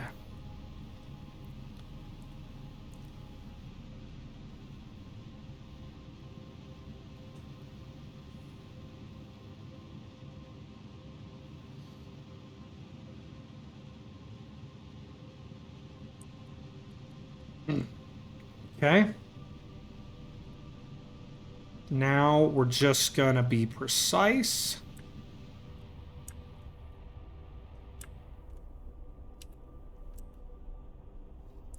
That's an encounter right there.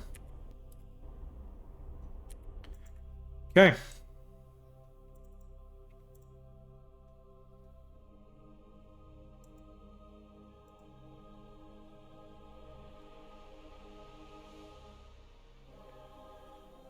Not bad. All right, now we're just gonna boop, boop, boop, boop. Boop, boop, boop, boop, boop, boop, boop.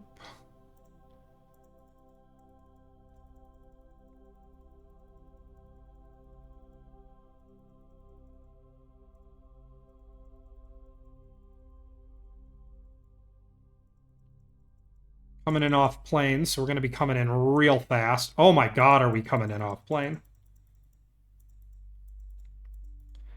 Okay, there we go. That's a little more reasonable. We will be coming in on the dark side because that's what we do. At least I think we will be. We'll see.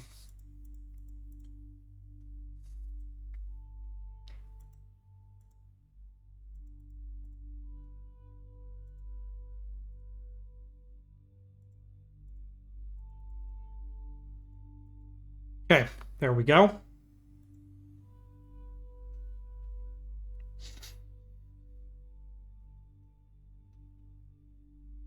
Okay, getting lined up for the burn.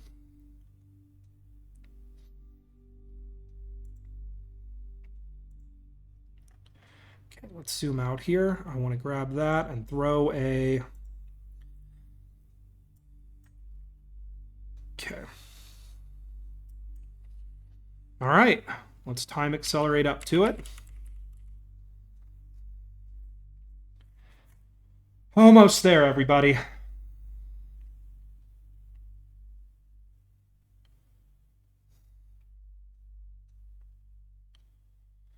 Oh man, what a journey this has been. I've really enjoyed playing this with everybody. Like, it's been, you know, such a challenge to do this, especially places like Moho and Eve, planets I had literally never been to in this game. Tylo, you know, there's so much places I had never been to in this game that I got to go on this playthrough and enjoy the challenge of you know, getting to, and the, you know, what is it, the glory of success and the sadness of defeat and all that was something that people got to kind of come along this journey with me and see all that. You know, this could very well be one of the last times I ever play Kerbal Space Program 1. You know, now that I'm going to go ahead and upgrade to 2. It, you know, it's a little bit, you know, sad. These are my boys. These are my Kerbals. You know? And I'll see them again in 2, but it won't be the OGs.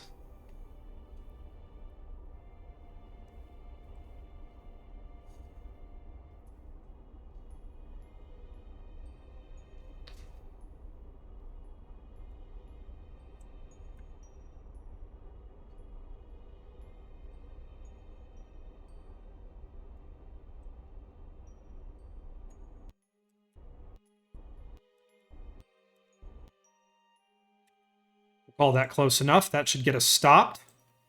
I'm going to go ahead and F5 now for safety, everybody. Here we go.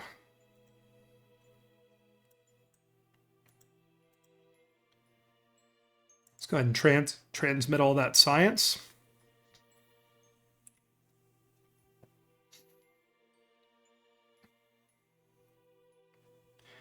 Okay. Now we just fall.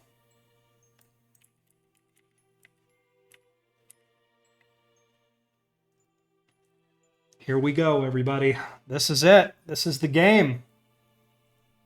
Final missions coming home. All Kerbals will be accounted for.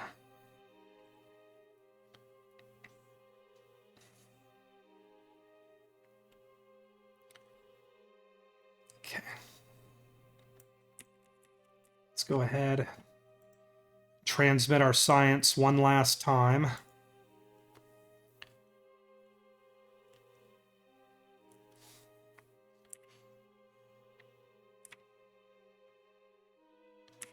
Okay, final bit of science transferred. Let's go ahead and stop research. We will transfer crew. Transfer crew. Bob Kerman will transfer up to here. We will double check that we have every single kerbal accounted for. Okay.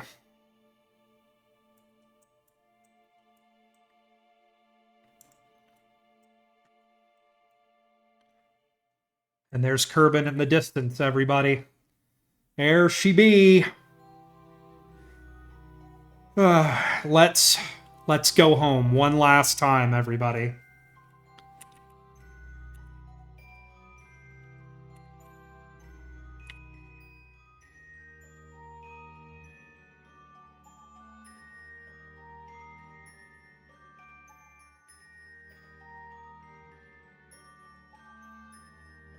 Okay.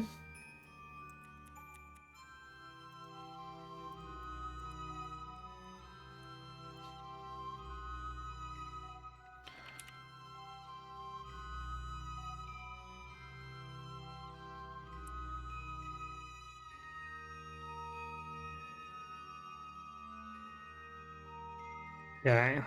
No, we don't want to go too far too fast with the time acceleration here. So we're going to get nice and close in. 400,000. I'm going to take my time. I don't want to make a mistake here. We're so close to being done. 300,000. There goes our camera. It acknowledges we're coming home.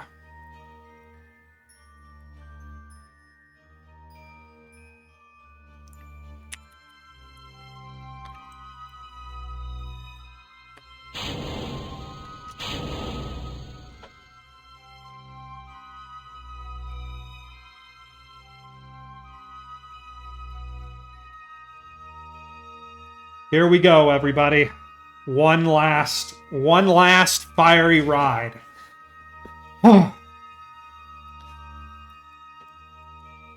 49 years, 160 days, everybody. The final crew of Kerbals returns home. Oh my god. This is honestly, it's kind of this is emotional. Finally done.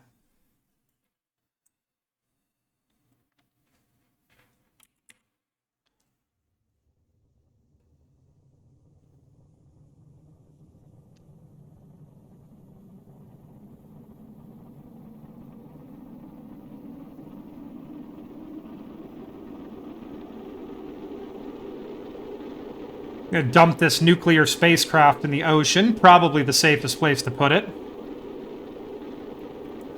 I don't like how it's getting out in front of me, though. That makes me pretty nervous. What was that? Alright.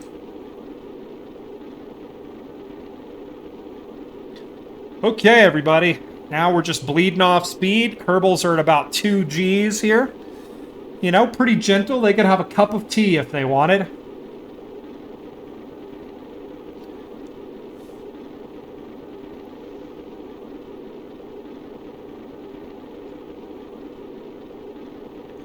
Coming up on 3 Gs here.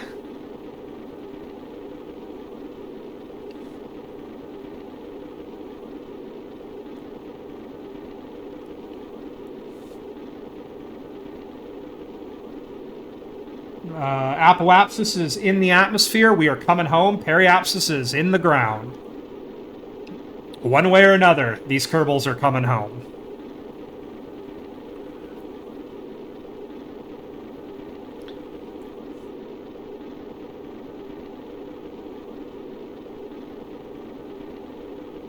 Oh man, sorry, I'm a little quiet here, but I'm kind of like, this is a big deal.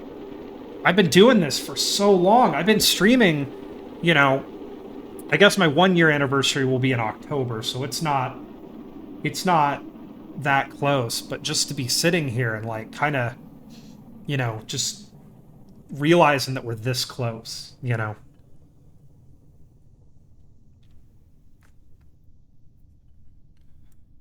Okay.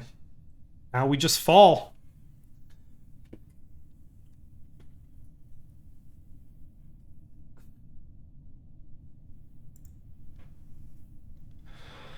Okay, holding for shoot.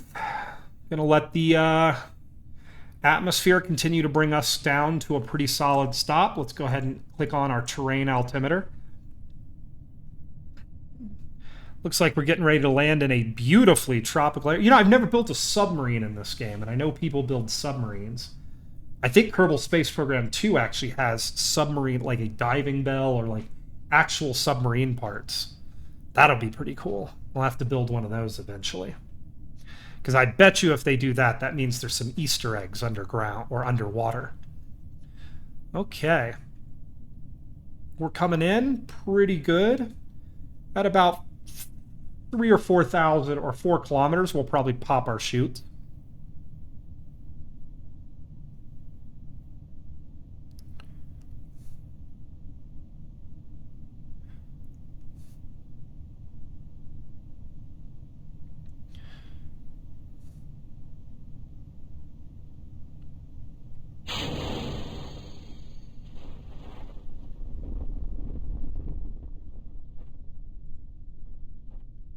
Okay, there we go. At about 1,000 feet, maybe a little lower, we're going to pop our mains. We don't want to spend too long below our chutes here. Oh, I can't believe it's the end, everybody.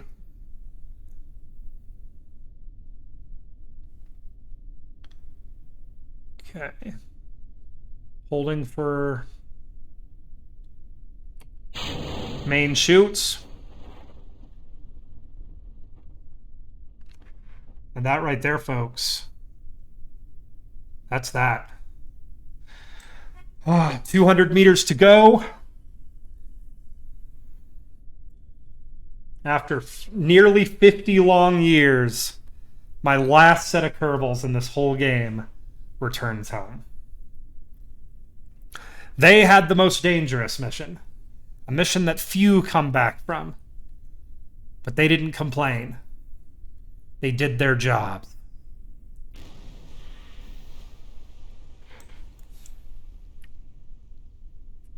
That, ladies and gentlemen, is that. We did it. Every planet that is landable, we did it. We have a flag on every single body that is landable in the Kerbin system. Wow. It's hard to believe it's over. I think this was like a 30-part series or 26 or 27 parts. I know there aren't that many people watching now, but for everybody who's watched along on this one, thank you so much. This has been so much fun.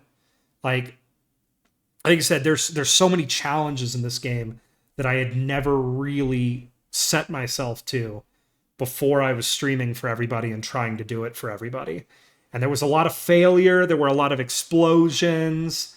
We stranded a lot of Kerbals places and had to get them out.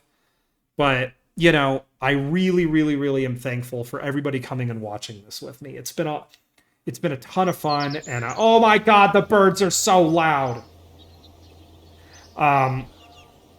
It's been a ton of fun, and I'm just super thankful that everybody came along for the ride. We have 69,000 science.